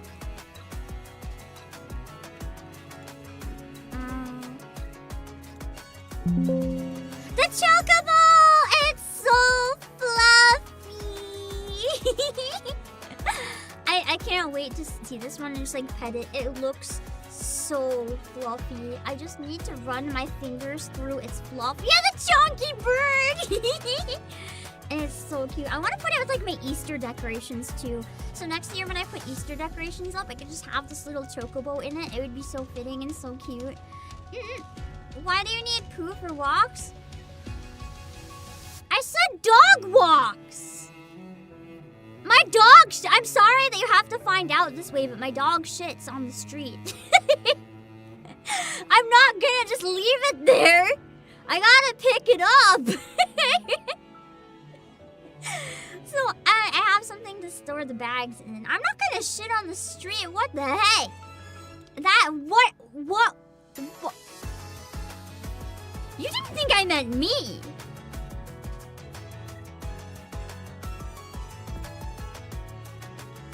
I have no words. I have no words. Listen, I'm not gonna be one of those people that ruins your life by you're on the way to somewhere important and you step in dog poop.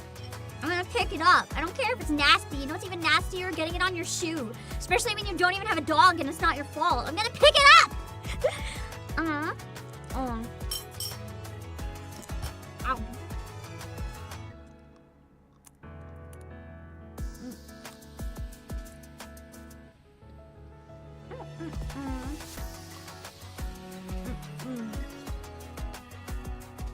They can find me because of it. Doesn't stop everyone near the warehouse. No one does anything about it around here. In winter, it's not so bad. Because of the snow, you can like tell where there's shit. But in the fall, and spring, there's a lot of mud. So you can't really see it all the time. And it's basically just a bunch of landmines. Like every 10 feet, there's like a shit. I don't know who it is or if it's multiple people. If I ever catch someone with a dog leaving it, I am going to like steal their dog. And like, you don't get a dog anymore. Whoever it is, when I catch them, man. Amount of shoes, I'm just, man. Whatever dog it is too, this shit is massive. Like, it might as well be a horse. sometimes it's so bad. It's like I can't even clean this. I have to just throw out whole shoes. I'm so bad. If I ever find out who it is, you're gonna be hearing some very firmly worded sentences from me.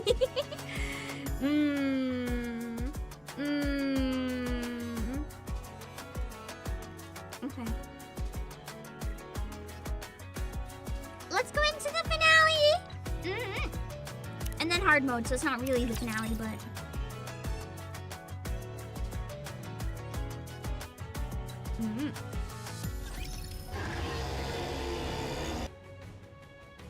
Gluttony roars at the ground. Doesn't this thing ever get tired? It's taken one heck of a beating, and it's still making such intense vibrations. The core is certainly holding up better than we expected. It isn't breaking apart like we thought it would. This is probably absorbing half the attacks. Go, go! Maybe the core has gotten weak, and there's not enough energy reaching the crystals. If only we could throw some kind of bait to make the core expand and the crystals grow larger. Bait! Bubbles? The AA pillar! I've got just the thing! What? Oh, you mean the AA pillar? Oh, right. I totally forgot about that thing. Yeah, if she sent the whole area up, it would have come up with it. Since it's already been melted by the silver liquid, it should be absorbed quickly. If we feed that to the core, the crystals should grow much larger.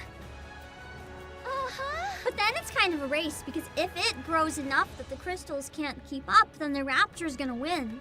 Well then, let's get this thing to open wide, so you can feed it a little treat. Although I guess the crystals would eat the AA pillar faster than Gluttony would, probably. Because we've seen how fast they are. Let's go. All right. Mori fires a barrage of bullets at Gluttony's battered body. Its tentacles try to burrow into the ground to avoid the bullets.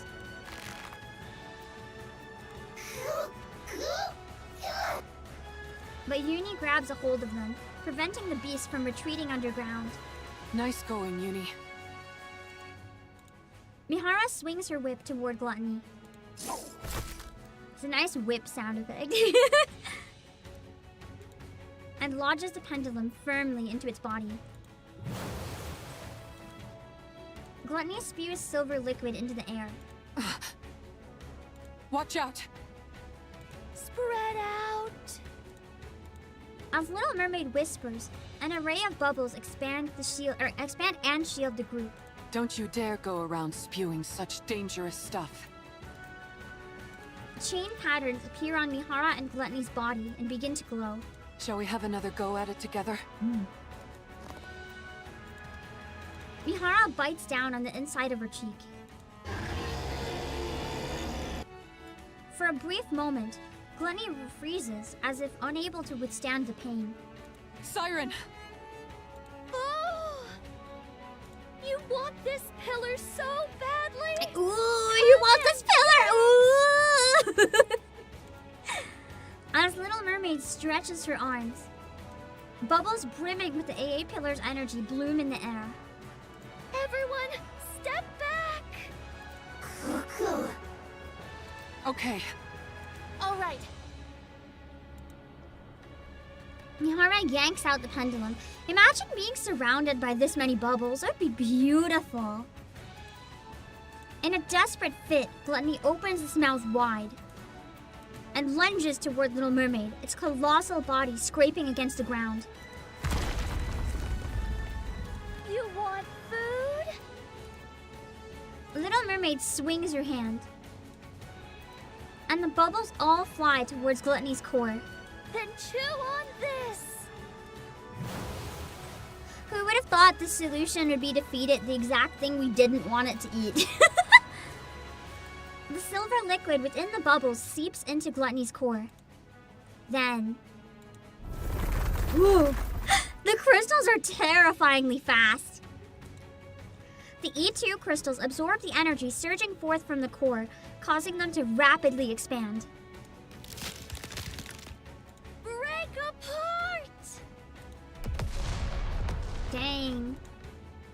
At last, Gluttony's core shatters. We did it!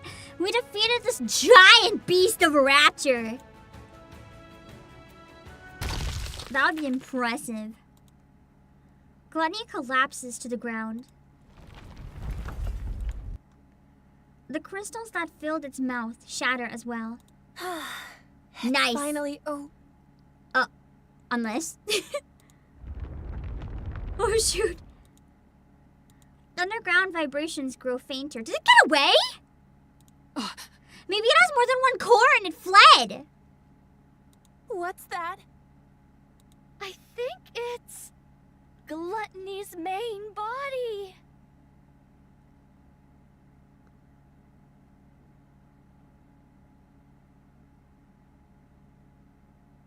You mean that wasn't the main body? What? What? He is bigger? Wait, you're telling me there's more to this thing? Then what was that? Oh god. No wonder I sensed something more when I exchanged senses with it. That must have been the connection to its main body. Oh god. You're right. When I was inside its throat, I used the bubbles to investigate. Remember when I said this was a big, huge accomplishment in the war that we got rid of Gluttony? I don't think we got rid of Gluttony. Gluttony consists of one massive main body with multiple mouths attached to it. Multiple mouths?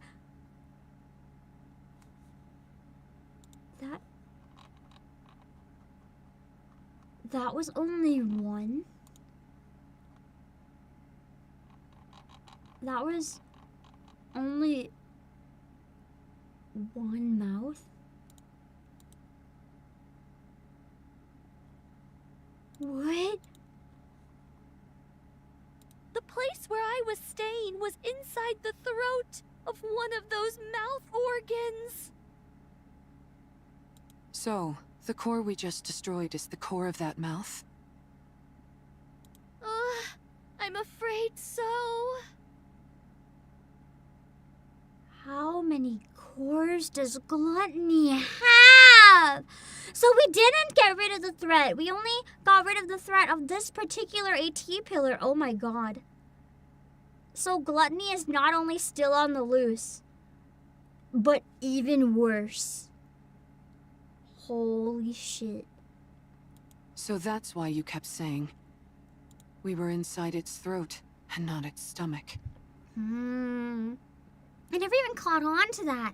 I just assumed the throat's like the entrance to the stomach. Holy. That's some rapture. Yeah! How can you still laugh at a time like this? Kinda like, what else do you do? What are we gonna do if that thing comes back?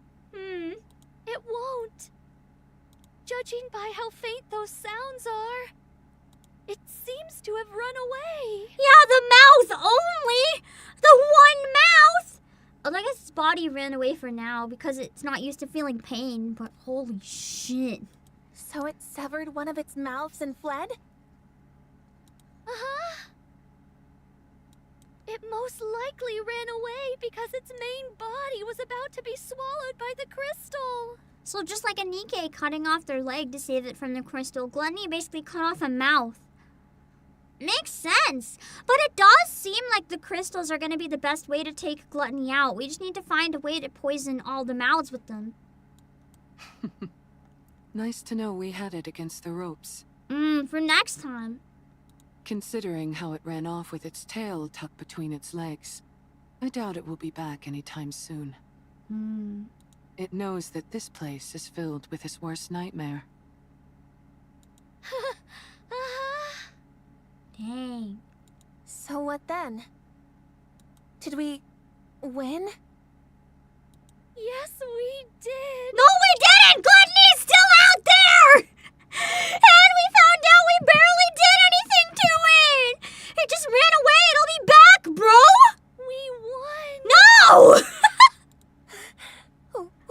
We didn't win! All we did was buy time! Why are we celebrating? It's still out there and even worse. We won the battle, but not the war. This is time to celebrate, but not to this extent, man. We barely won. We only won for now. Mori collapses to the ground. Oh my god. Oh my god. Uni also collapses. Good job, I don't feel like this is a moment to be like, we did it! And now I feel more in danger than ever, knowing that that was only a fragment of gluttony. I feel more in danger! Siren, how does it feel to be back in the great outdoors after so long? Oh, She's like, I kind of forgot. I was so distracted by gluttony, I forgot the sun is like right there. Oh yeah, that's a good point. I guess it has been a long time for you. yeah. It's been a really long time. Little Mermaid looks up at the sky. Instead of the familiar underwater scenery, a real sky comes into view. Wow, the sun is rising. Yeah, it's so beautiful. Beyond the horizon, the sun slowly ascends, bathing the surroundings in a golden light. It's breathtaking. The world is so Aww, Siren's so cute. beautiful. You bet it is. Oh, Mihara, Uni, Mori. Tears flow from Little Mermaid's eyes. Thank you for saving She cried. Siren, She really wanted out. I feel like she genuinely gave up on ever getting out, even long before she met us, probably. That was just like the nail in the coffin to finally accept, like, I'm not getting out of here. I'm about to sacrifice myself. But now that she's out, it's kind of hitting her all at once how badly she wanted to get out. What are you crying for? me. Because I'm so thankful. I never thought I'd be able to see the sun again. To be able to set my feet on solid ground. Breathe in fresh air. I didn't even dare dream of it. Siren, Thank you for saving me. For not giving up on me. For extending your hands out to me. oh man, don't you cry. If you do, Mori's gonna cry too. I'll start crying too. Oh. Mori covers her face with her hands.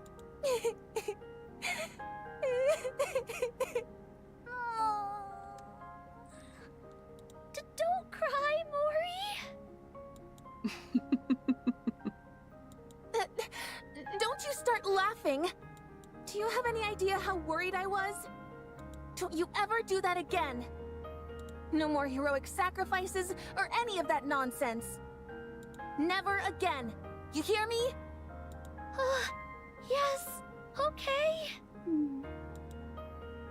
Before the dazzling golden sunrise, a flustered little mermaid consoles Mori, who is wiping away tears. Meanwhile, Uni simply gazes at the moving scene before her. I love her flailing her arm. So cute.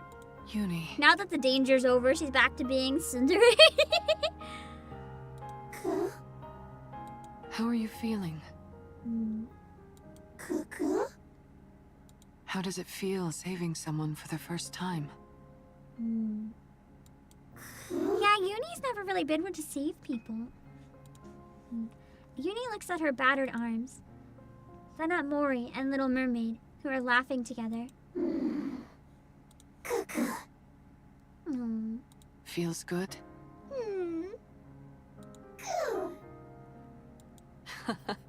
If you feel good, then so do I. Aww. You did great, Uni. All right, you two. That's enough moving around now. That girl. Isn't that one of your bubbles, Siren? They found them then, maybe. Oh? I didn't think they'd find them so soon. Everyone looks in the direction Mihara is pointing. Oh, maybe it's just one of the bubble versions. And sees a girl with long pigtails made of purplish bubbles. Oh, fuck. I thought it was the person. I thought it was actually Cinderella, not the bubble Cinderella. That's a little disappointing. Those are the bubbles I sent to find Cinderella. A little mermaid reaches out toward the girl. But the bubbles disperse and eventually dissipate. What's she doing here? Siren, over there. The real one, please?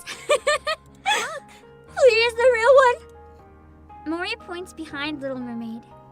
Oh? Ooh, seagulls. Oh, that's not as big as I thought for Gluttony, Over actually. there. Yay! No, my heart's not ready. No, no. I didn't expect them to reunite during this event. I'm not ready. I'm not ready.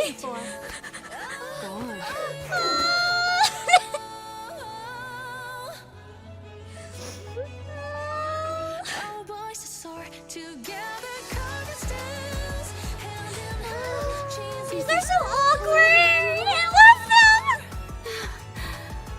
It's warm.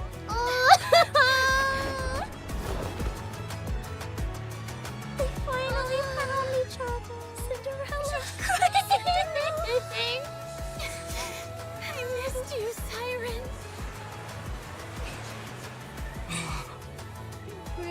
Brave doesn't remember her, but she's still crying. It's Eve.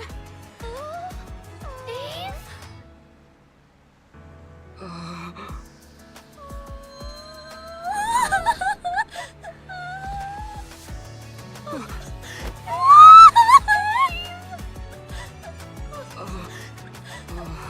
Gray is just like, I don't know what to do here, but I'm happy, I think.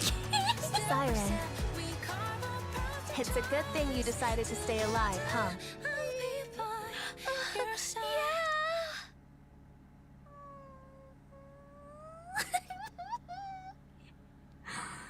I genuinely didn't expect that during the event. I thought maybe we would get it in the main story coming next. I didn't think they would reunite in the event. Oh, that's the happiest event I think of any of the anniversaries. At least the ending. It's kind of part one was pretty sad. What it was earned. The only thing is I don't fully agree with it happening in the event rather than the main story, because then anyone who misses this event and has to wait for it to be added to the reruns is going to miss out on that reunion. And that does make me kind of sad. Just for people who come in later to not experience it in the same order necessarily. Like they'll just be back in the main story. And then, you know, suddenly they'll be like, oh, when did they reunite? It's kind of a little sucky, but it is what it is. As a player who plays all the time, it doesn't really affect me. I just feel bad thinking of how it would affect other people. If they miss it, they'd probably not be caught up enough for it to hit. Well, that's the thing. Some people might. Oh, that's true. Maybe by the time they catch up, it'll be like the 6 months. Maybe. Except for people who are like, well, I guess, no, anyone just playing at all right now could have done the event. So you'd have to start after this, in which case you're right. It'd probably take them at least 6 months to get there anyway. So you're right. Maybe that was calculated. That's probably okay then. But if they don't choose to play the rerun, that's kind of on them with how good these events are, actually. That's true. Crown's event was also really important. I personally did Crown's event before the story, kind of the other way around. But if I hadn't seen Crown's event at all, it would have been confusing. Well, maybe not, because we haven't really gotten back to Crown in the main story yet, so maybe not. I would say the most consequential event to miss so far was Mana's. That one had some of the craziest lore. Missing that one, you'd be missing out on a ton. Also, Blank, thank you for the super! Then that means Gluttony from Chapter 38's another mouth? Yes! It would have had to be another mouth. Because we beat it in Chapter 38. That should have been an indicator it had more than one mouth. I thought it just retreated there as well. I guess it did in a way, but we've defeated 2 mouths. I wonder if that means the story arc for a while is going to be hunting down the rest of Gluttony. Like working together with all 4 of the beasts to take down Gluttony, potentially. That'll be an interesting story arc. You were very surprised how much important lore was in that smaller event? No, yeah! It was one of the shortest events we've ever had, and it had some of the biggest lore. That was nuts. It was actually nuts. Like, I never expected that to happen. But it was an interesting one. You want Wisdom Spring to take place after RPP's Footstep Walk Run? I mean, I don't think it matters too much which one you do first. But I think they both need to be done. They're as important as the main story. I wish there was some sort of indicator next to an event if it had key lore or not, just so that you know, like, if this is one when you unlock the records you should play or not. Like, some of them are good, but they don't really matter, but then other ones really matter. And it'd be nice if they had some sort of indicator to make it easier to know if one is one that you really, like, have to do, if that makes sense. Because sometimes people might be taking a break from the game or something, or start later and not know which events are most important to catch up on. You can look it up, of course, but not everyone's going to. And I don't know. I always see events as something that should be kind of a side story, but I appreciate that they have main story stuff here. As someone who plays regularly, I don't mind it. But from, like, a perspective of a new player, I think it would be a bit jarring. Are the Valentine events all a waste of time though? They're fun, but if you're only caring about catching up on lore, they're not really that important. True Flavors, the most important NIKKE event, the most disappointing NIKKE event, I think you meant. They can't just introduce all the Splendiman lore and then walk away from it and make it slice of life. I'm gonna lick the commander all day. Like, I get it if they can't reveal everything, but they could have had a cliffhanger in a more satisfying way instead of just, I don't know. It felt so anticlimactic. I was really disappointed in Bready and Crust's events. Both of them, they started off really strong and then just kind of went nowhere, and I found that really disappointing. But it is what it is. I just really would have liked them to elaborate. See, the thing, I know a lot of people told me, well, the same thing happened in LA and Trony's events, but those events still felt satisfying to play. Like, it didn't reveal everything, but I felt like they had a satisfying ending, and they were good on their own. I didn't feel the same about Bready and Crust. Other than learning about Bready and how she's built and why she's the way she is, which was interesting, I didn't feel I got anything out of Crust's event. It was just not for me. I haven't seen the hard mode ending yet. We're gonna do that in a minute. I needed a minute to, like, digest the ending in general. We do need a K event. She stuck too long in NPC jail indeed. Yeah. It just made you think of Splendiman again because by now it's something you don't give too much thought like Quartus. No! It actually had some important information about Splendiman. It was dropping a lot of hints that there's something really fucked up about Splendiman, but it didn't go into detail about it. Like, in general, just talking about how it's, like, really easy to mass produce. It's one thing that we cannot do without because we have to have it. But then, there's ways to manipulate it, and a NIKKE might have fallen into the batch, and lots of crazy stuff. Like, there's something weird at the factory, if nothing else. It doesn't even have to be the Splendiman itself, but in its production, there's something weird. And I want to know what's going on there. Kill the Lord is coming to archives, so maybe next event is K. Don't get my hopes up. I don't know, man. We'll have to see. I've been jokingly thinking that Splendiman is a Soylent Green situation, but we don't know. The main thing is Splendiman can't be replaced, according to somebody. Yes, that's why I want to know why. Why can't it be replaced? Every food can be replaced. Why can't Splendiman? Are we using it to dispose of something? Is it also a disposal service? Because if that's the case, eating it's a good way to dispose of whatever it is. It's interesting.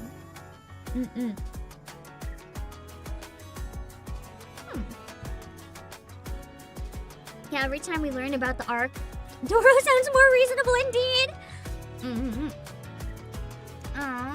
Also, Sweet Sweet Virus, thank you so much for joining the membership. I appreciate. Thank you. Let's go into the final hard mode ending, shall we? Splendimin can't be replaced. Could taste like any food. I thought the flavors were additional. Like the flavors are being put into Splendimin. But anything can. Not anything can absorb flavor. It's just a very absorbent thing. Whatever it is. I really need to watch the Soylent movie. I know the plot twist, but I've never seen it, ever. Maybe a member watch-along of the Soylent Green movie sometime could be fun. Never seen it. Alright. Hard mode doesn't have another cutscene, right? I'm okay to play in vertical this time, I think. We're good? Was originally a book. Really? Maybe I should read it first. I really like dystopia books. I think I might love it. Maybe I should read it. It doesn't? Okay, that's good. Okay, then let's go into it. Our story going forward.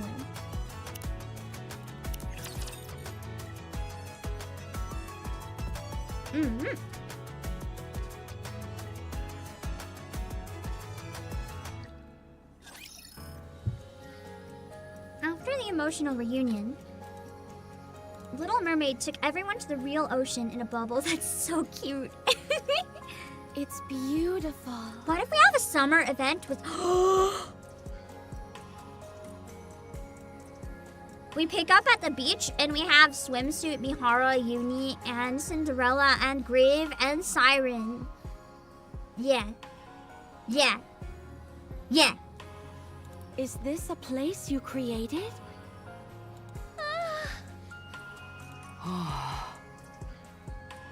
Amazing. I feel like Grave's already like in a swimsuit almost though. Swimsuit plus armor. Cinderella and Grave stare at the bubble tree. Wow. I never thought I'd be able to visit the ocean depths. It's certainly easier on the eyes than inside Gluttony's throat. Yeah. Although it was very beautiful in there. In like the bubble tree, but I guess the bubble tree on the beach is way better. Is this all made from bubbles? It's because of Abe that I'm capable of all this. The past me? I wonder how it was made. Do you mind if I look into it? She's so cute and excited. I love her. I'll tell you everything I know. Conduct as much research as you like.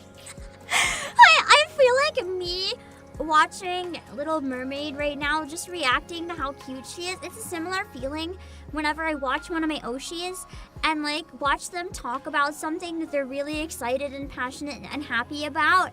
It's like the same feeling right now watching Little Mermaid talk about her bubbles. Thank you.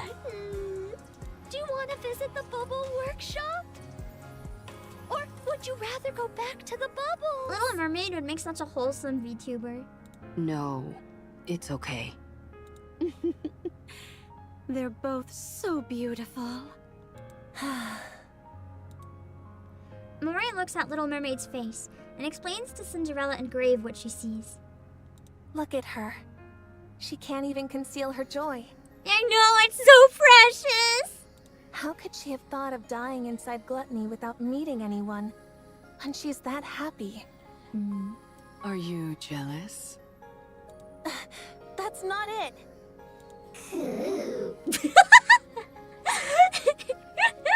That's a really fun delivery from Uni's actor right there. Just cute. Uni She knows also she's thinks jealous. You're jealous. That's okay. Uni's always more jealous, so she's not one to say anything. I said no. It's just... It's nice to see her happy. That's all. Wow, Mori. I've never heard you speak so frankly. Huh? What are you talking about? I know how to say things like this, you know. Of course I know. Good grief. I'm right there with you, Mori. I'm glad that Siren is happy too. Anyway, how long are you guys going to be staying here? Until we have a chance to catch our breath, I suppose. And how long is that? I'd say a week at most. Not too long then. I contacted Mana and told her Compared to waiting a was month in resolved. there. She needs to go back to the Ark though, although after speaking to Jin, maybe she doesn't want to go back to the Ark. Mori is screwed. Well, I guess not really, because now Mihara is an eternal test subject, so if anything, she'll probably give Mori, like, glowing praises for selling out Mihara, essentially. But I still need to meet with her and give a full report on what we learned here. And there's also someone else I have to report to about my body. I wonder if she knows what she's talked to Jan about. I see. She I guess must. that's when I'll head out as well. Where will you go? Where else, you goof? The scrapyard! No, I hope not. The Ark. Okay, good. That reminds me. I have you to thank for me not getting scrapped. Thank you, Mihara. You heard about that? She must have. Yes. She'd have to know I got some a way. message from a certain someone. She congratulated me on the mission being a resounding success. Jian. You've done me a huge favor, Mihara. She didn't have to do that. I'll be sure to pay you back someday. At any rate, I'll be stuck in the Ark doing whatever comes my way. But I'll find a way, somehow, to pay you back. I appreciate the thought, Mori. But I don't think you're going to be at the Ark. Oh no. I hope she sends her to Crown or something, or takes her like with them. So you're not gonna go in the Ark, you're gonna come with us. What? Maybe she can be the third member of Wardress! They don't have a third member! Never mind. Now then, I wonder if she'll be assigned to them. That would be cute. what do you say we start properly enjoying our vacation? Good point. Who knows when we'll get another chance like this? We need to take it all in. Mori gazes beyond the bubbles into the ocean where the golden sunlight is shining down. We mustn't forget that beautiful places like this exist. Ensconced within a sea so beautiful that it feels torn from a fairy tale, new friends introduce themselves to one another. Meanwhile, old friends reminisce about past memories, share stories of their time spent apart, and laugh together. Together, they write the first page of a new I suppose story. it's time for us to all part ways. Mihara, Uni, thank you for everything. If there ever comes a day when you need help, I'll come running. We should be the ones thanking you. I hope we can see each other again someday. I'm sure we will. So long as we want to see each other. I know that. Because she reunited with Cinderella after this long, so they have to reunite with them somehow too. We'll meet once again. Definitely. Yes. Let's meet again someday. Yes. Cute. Hey, what's the big idea? Why do you keep leaving me out of your goodbyes? It's kinda hard not to take it personally. Because you were not saying goodbye, it's like I thought you were coming.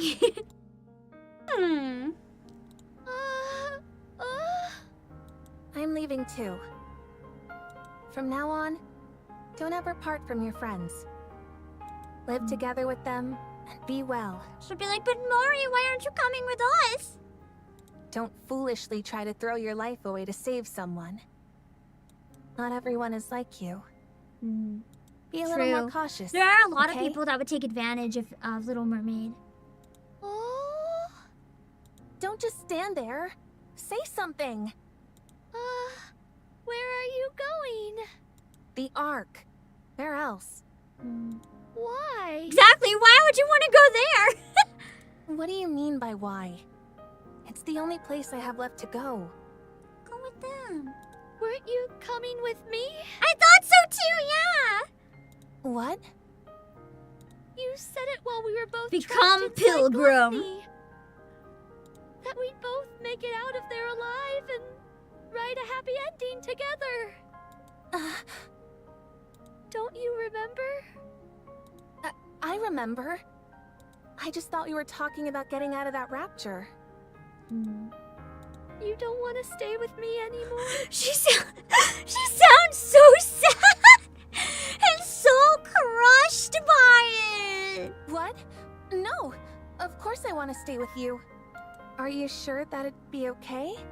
These two are so awkward. I love them. Oh? You've seen for yourself how useless I am in battle. All I'm good for is... You don't need to be good at battle surrounded by the pilgrims. You just like sit there and clap. They'll take everything out. digging holes in the ground. It's okay. We can use those holes to find more of Gluttony's mouths. That sounds useful. I barely have any survival skills either.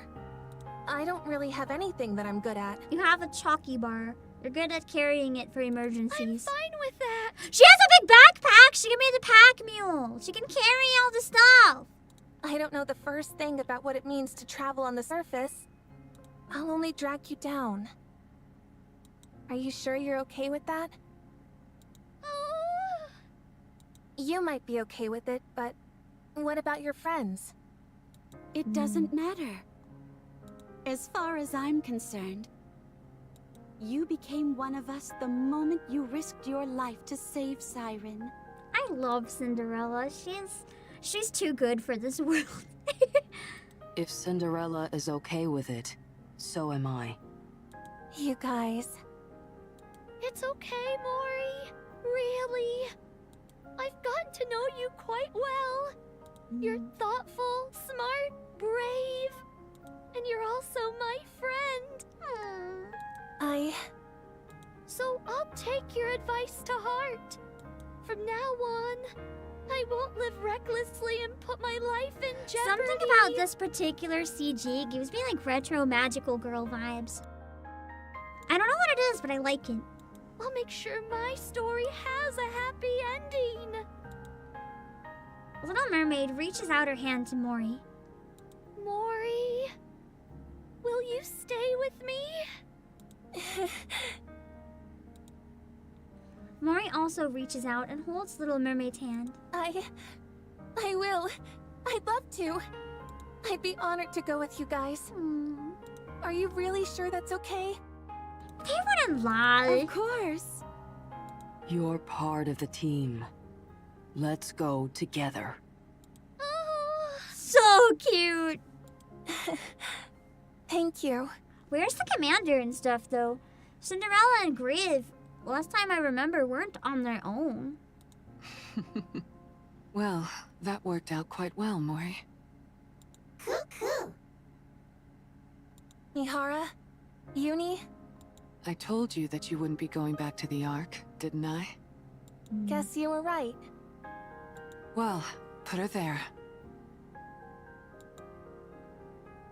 Mihara extends her hand. Huh? Mori grasps Mihara's hand. I don't mind shaking your hand, but I meant to ask you for your phone again. Ugh. That would My be phone? awkward. Why? You're not going back to the Ark, and choosing instead to travel with the Pilgrims. In other words, you're deserting the Ark. Should probably smash the phone then so they can't track her. You need to get rid of anything that could be used to track your location. You're right. Mori fumbles for her phone, then hands it over to Mihara. Thank you, Mihara. Don't mention it. Take care of yourself. And make sure you're getting along with Siren out there. We got multiple pilgrims for this event. We just didn't realize that Mori was going to be a free pilgrim. We'll meet again. Yes, we will. I'm sure of it. Uni and Mihara turned around and walked toward the Ark. Little Mermaid and Mori watched their figures grow smaller and smaller until they disappear against the horizon. All the while wishing and hoping they'll meet again someday. Well, we ought to get going as well. Before we go back to Prince, I'd like to meet up with Okay, Hansel so and we Gretel, did split if off. possible. This must have been during the period where we split off for a bit then. Wait. No, yeah, they weren't in the most recent stuff. They weren't with us. Because I don't think they've seen Ziz yet. So I guess, yeah, I just forgot that they left for a while, I think. Siren? Oh, We still don't know if Hansel and Gretel are okay, though. We haven't seen them. I'm still hoping that one is a pilgrim and one is a heretic. I think that would be a really interesting plot twist. Do you know where Hansel and Gretel are? It'd be fun for the duality of them, too. well... It sounds like she might know and it's not good. What's wrong? Oh, no. Did something happen to them? Oh, no. If you're intent on fighting alongside Hansel and Gretel, Then you can't. Maybe they're both heretics. then perhaps it might be better not to go looking for them. Oh, no! They're not on our side then, are they? Oh, God. We'd have to fight them if we found them, is what that implies. I like this! I've been wanting them to be, at least one of them, to be a heretic for a very long time. I hope one of them is corrupted and the other one is protecting them, but not corrupted. Just like a NIKKE that sided with their twin when their twin got corrupted. What? What do you mean? Hansel and Gretel are no longer on humanity's side. I thought so! At least one. Let's go! That's way more interesting! I've been waiting to have someone from that group be like a complete on the opposite side. Completely disillusioned from everything that happened. I'm excited. I can't wait to see what happens with them.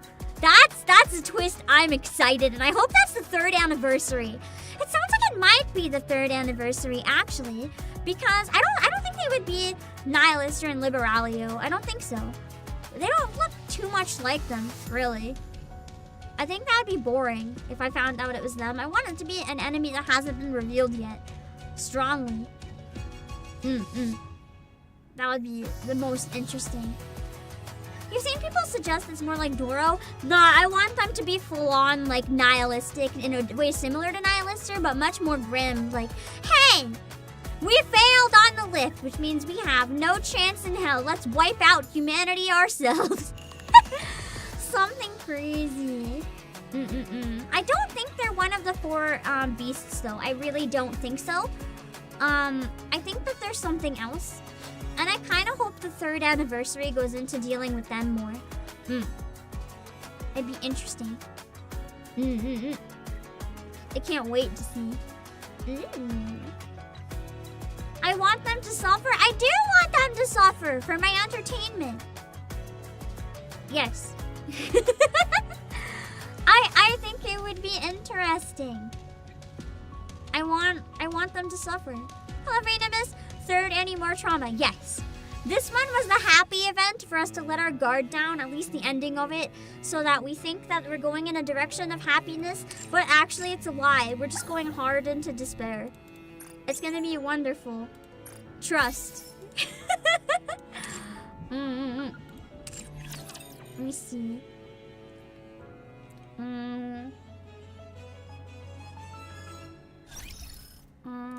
I gotta change my stream lobby event. There we go.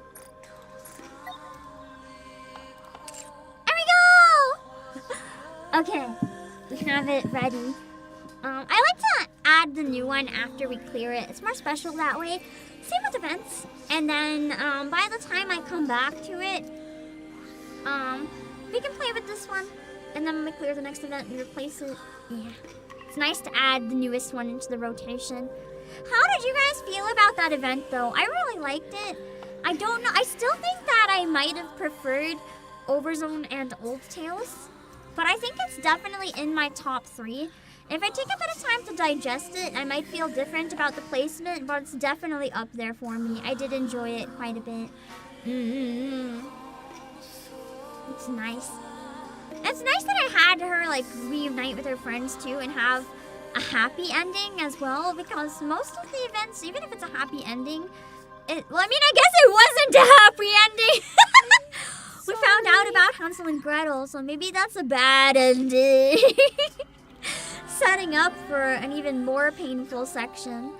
Gotta love the shocking lore drops you get when beating an event's hard mode. Yeah, you think that you have solved everything, and then suddenly it gets so much worse, and you're like, what? I'm excited to see the new main story that drops this summer. I don't think it would relate to Hansel and Gretel, but we never know. Will I read the bubble memories in the event map? Are they really good? Are there a lot of them? Like, are they long? I haven't opened any of the bubbles yet. Maybe we could open those up on Monday. Like, do a stream on Monday where we go through, potentially, and grab all the bubbles that are there so far and voice act them if they're worth it. And then we could... I don't know if we can also do Bond stories, though, but, they're like 2 minutes each. Are there a lot of them, though, or just a few? We can maybe do it as a... Oh, they have voices. Maybe instead of Bond stories next week, then, we can have a stream where we go through... How many bubble memories are there? Just a couple or a lot? Maybe we can go through, on Monday, 20-ish? Okay, we can have a stream dedicated to all of those, and then maybe trying some, of the solo raid. Like, trying to actually min-max it. We can work together and make some teams. That way, we could get one more stream out of the anniversary and maybe do the minigame if I decide I hate myself. And then we can get to Bond stories sometime after that. It can also give us some time to do some side quests that are relevant to the story as well. Not enough for 2 hours? Probably not, but I would want to maybe advertise that as the stream. If I do a Bond story, I want to advertise the stream as that. We could potentially do Overspec Miharas, but I don't know. I might want to have a day where we do all of Miharas, so we'll see. But yeah, we'll see. For now, I am going to set up my waiting room in a minute, if you bear with me, in another tab. I didn't know what time I would finish, so I haven't set it up yet. Okay, hold on. I just have an important message to leave real quick. Let me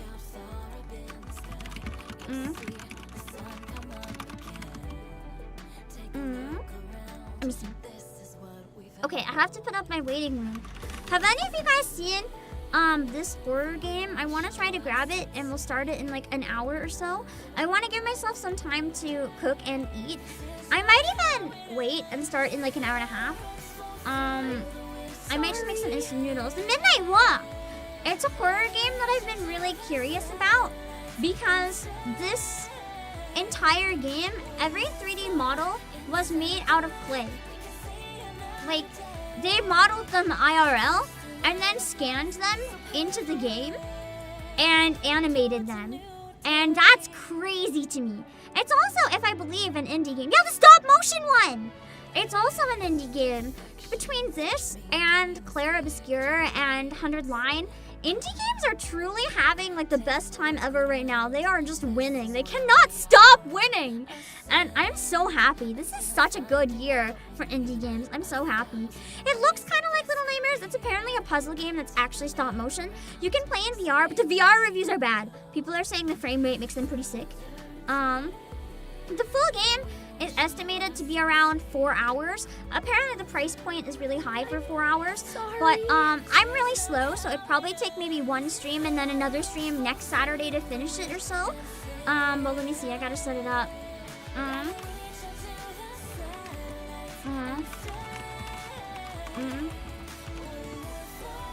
Hold on.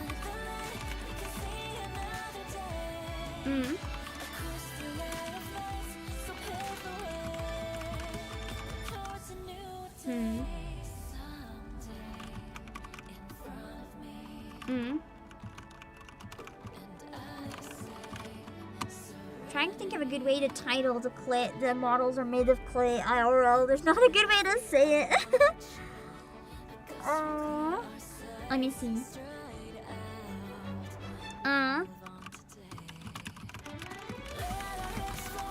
This works. It's good enough.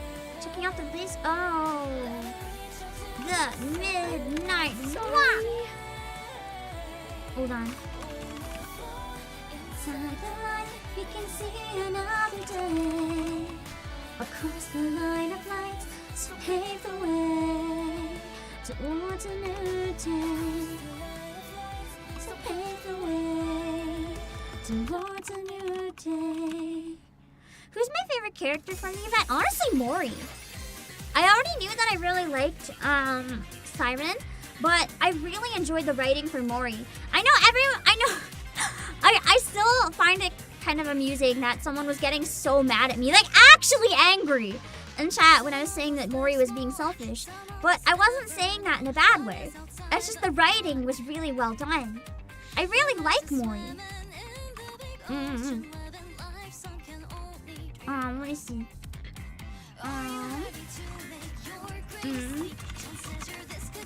I'm sorry. Okay, hold on. Also, Rayron, thank you so much for the membership. Thank you. Pamplate plus 2.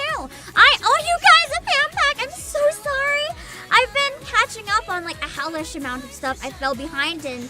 I think since January even. Like no, not January. Maybe more like February, March-ish. My mental and physical health have been like tanking. I'm trying so hard to push through it and keep myself together and keep going.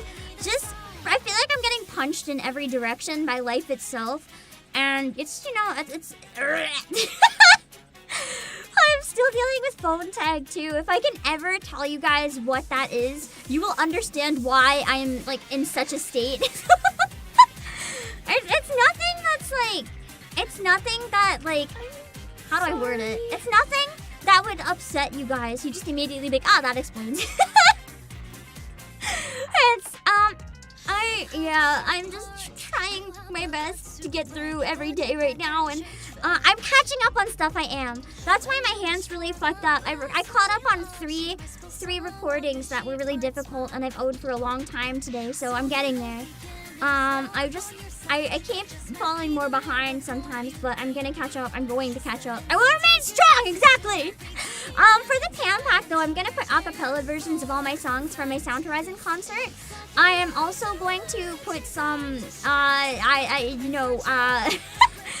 background music whistle songs from another VTuber that I happen to have access to the finals.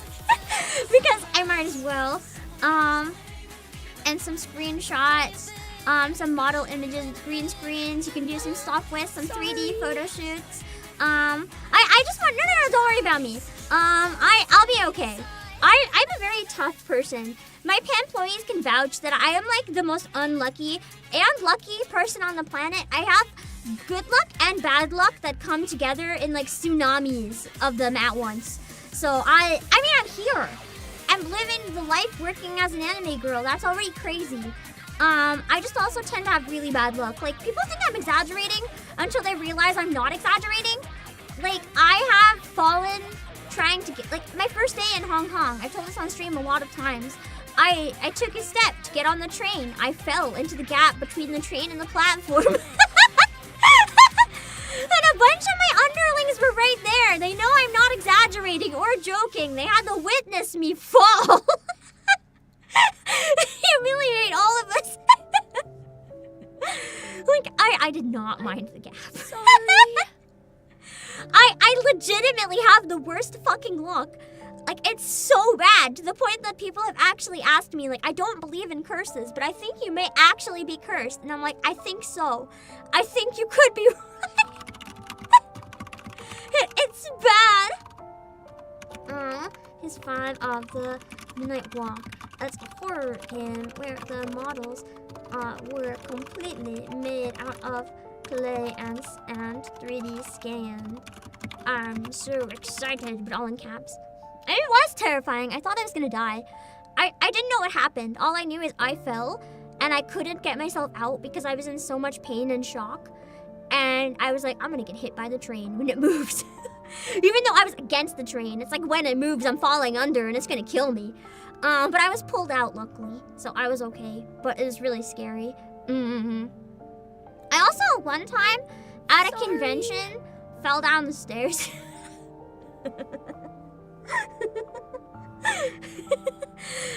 Not even at the convention. Like, in my hotel, I was in my pajamas. In sneakers, not even the high spike heels that I was gonna wear all day in my cosplay, just in my pajamas and in my shoes. I was like, I'm gonna get brekkie. I fell down the stairs. I couldn't walk. I was just in so much pain. Luckily, one of my friends witnessed it, and she literally said, I watched your foot rotate like 360 degrees. Are you okay? I was like, no, I'm not okay. Luckily, I didn't break it, somehow. I think it's because, as I said, you know, hypermobility, it's a blessing and a curse.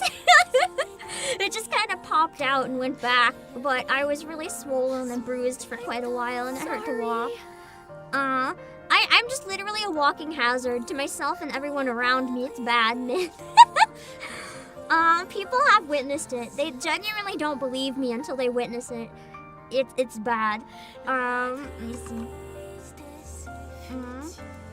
You can have a gift card here to buy a digital, there's no physical copy, and support my streams. Okay. You're wondering how does your foot spin 360? I don't know if it actually went 360 or if it went like 180 and then snapped back. I didn't see it. That's just what they told me. They're like, it spun in a full circle, and I was like, it can do that? It was definitely sprained. Like, I went to the hospital,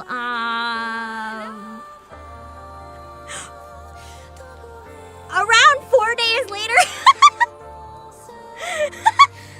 Listen, I am so clumsy. I fall and hurt myself so much that I don't want to go in right away because I'm like, nah, I'm not dealing with the hospital wait again. I'm just like, I'll tank it.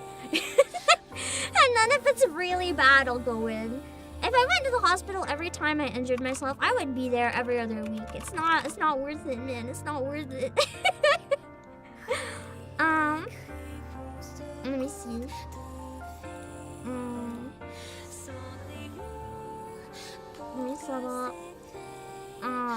Let me set up my waiting room. Hold on. The hospital bill scares you? Don't worry about it. Don't worry about it. Due to situation, I'm usually good. I did have one like super major medical expense last year, but that was I managed. It was my surgery, and I managed. I managed.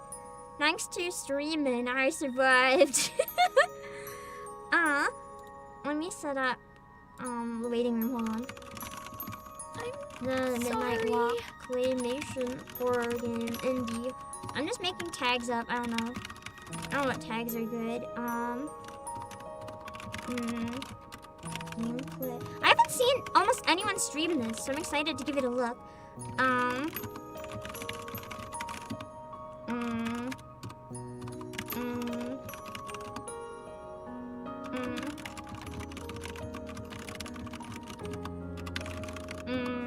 Okay, hold on.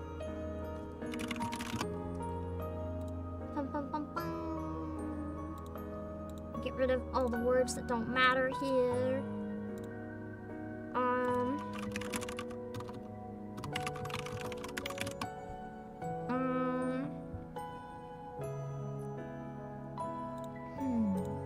temptation to just play more Clair Obscura all night, I'm gonna be honest.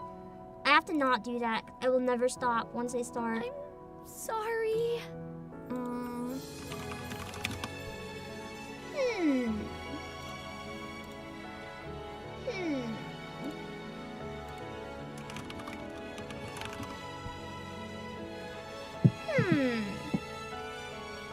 I'm just gonna go to small clinics. I have some small clinics. The problem is the small clinics. Actually, sometimes they're better. Yeah. Sometimes I go to small clinics. I need to kill 2 more letters to get into the right amount of. Oh wait. Okay. Play more Clair Obscura. It's a game that I've been really obsessed with. It's beautiful. Expedition 33. But I think I shouldn't do that because then I'll want to stream all of Act 2. Hold on. I'm sorry. I think I'm going to schedule it for starting quite late. And then, if I decide to start early, I will start early and chat. I'm gonna set it for in an hour and a half. Because I want to make sure I have time to eat before the stream instead of after. And that means I can make something a little more yummy than just instant noodles. So I'm gonna start it for in an hour and a half and I'll eat before stream. And if I'm able to start earlier to chat, we will. And if I'm not, we won't. It's as easy as that. I won't start the actual game before the set time though, I promise. I'll set up the raids in a minute.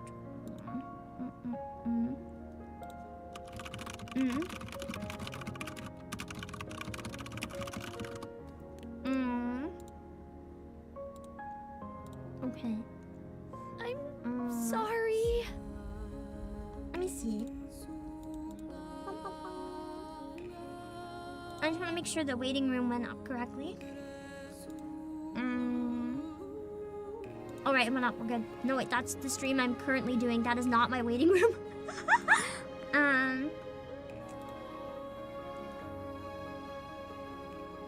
Okay, the waiting room went up. Oh, the quality of that thumbnail is really bad.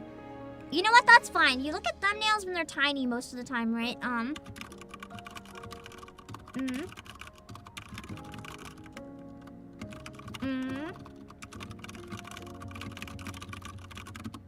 Okay. Bam. Okay. I'm going to set up some raids. Let me drop my links in chat. Let me see. Twitter, Discord, that's not how you spell Twitch. Music, and Play Asia. Okay, let me put my links on Twitch as well. Make sure to check out the OST sale if you haven't as well. There's some really, really nice OSTs on sale, and it's good to grab them while you can. I don't know how long the sale's gonna be, so if you have your eye on them. Okay, let me go find some people to raid, and I'll raid my waiting room on YouTube. On Monday, I'll be streaming more Final Fantasy XIV. And I had a mock calendar I wrote up. I might be going away at some point. I have a date I want to travel as a reward if I can get enough done. Visit some friends. But not if I don't get enough done. So let me see. Okay, I might do, I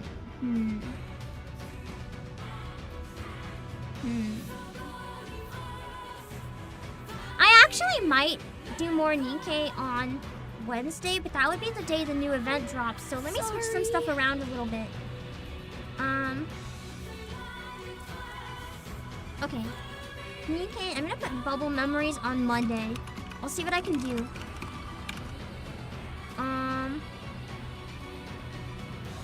This kind of messes up my schedule a bit. But I think I can make it work. Yeah. I think I can make this work. Depending.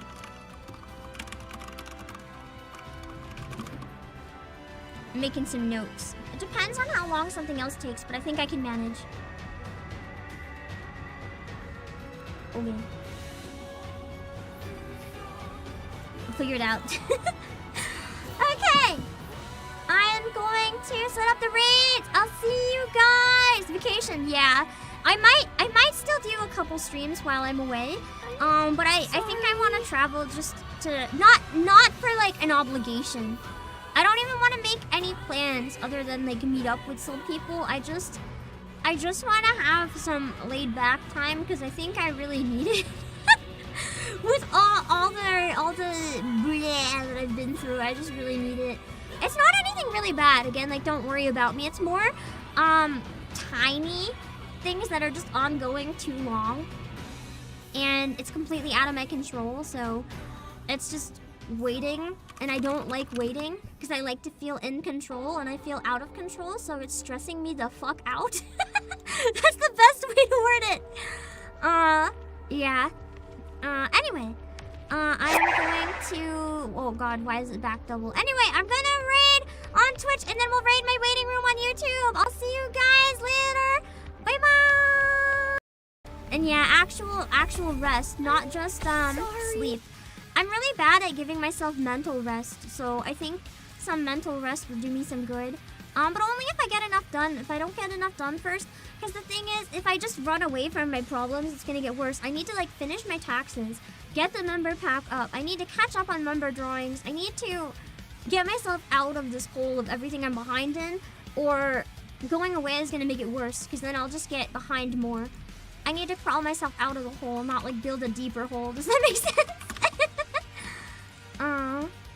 Let me see. Oh, Jesus Christ! Whatever thing auto came on Twitch was so loud. Oh my god. It actually caused physical pain to my head, my ears with how loud that was. Holy shit. I don't know if you guys heard that in the microphone. It was blasting. Why would you have it that loud? Holy shit. Anyway, sorry. Let me look at who's live. That just scared the hell out of me. God, I think my ears are still ringing. It caused like not tendonitis, like tinnitus. That's so bad. Oh my god, it scared me. Let me see.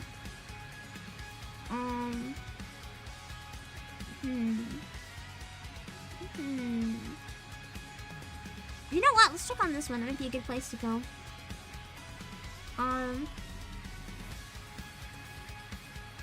Yeah. We can read Nyana's new outfit debut on Twitch. Nyana is a very, very cute VTuber who has a new outfit debuting today. You guys can go check it out. We're gonna raid on the Twitch side. Potentially duel, but if I see anyone doing NIKKE, we might raid there. Make sure to read the rules so you don't say anything that will go against Nyana's TOS. And I will find someone to raid on YouTube. Let's see. Oh, they don't have raids open right now. That's okay.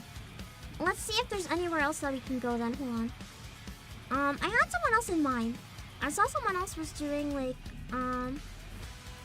yeah. We'll raid this one instead. Hold on. Hold on. We can raid this birthday stream. I'm just waiting for it to load. Hold on.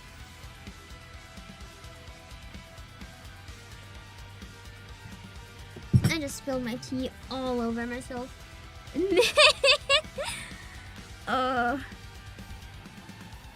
Hold on, I'm sitting in Twitch ad hell. Bear with me. I really need to get Twitch Turbo so I don't have to switch like through all these ads. It's really rough. I'm gonna send you guys to someone who has a really lovely voice, who's a really nice streamer that I love a bunch. Send you guys to Peekaboo. It is a birthday celebration, so we're gonna raid Peekaboo, and then yeah. Make sure again to read the rules so you don't say anything that would be weird, and we'll see. I'll raid on YouTube after. Hold on. Alright.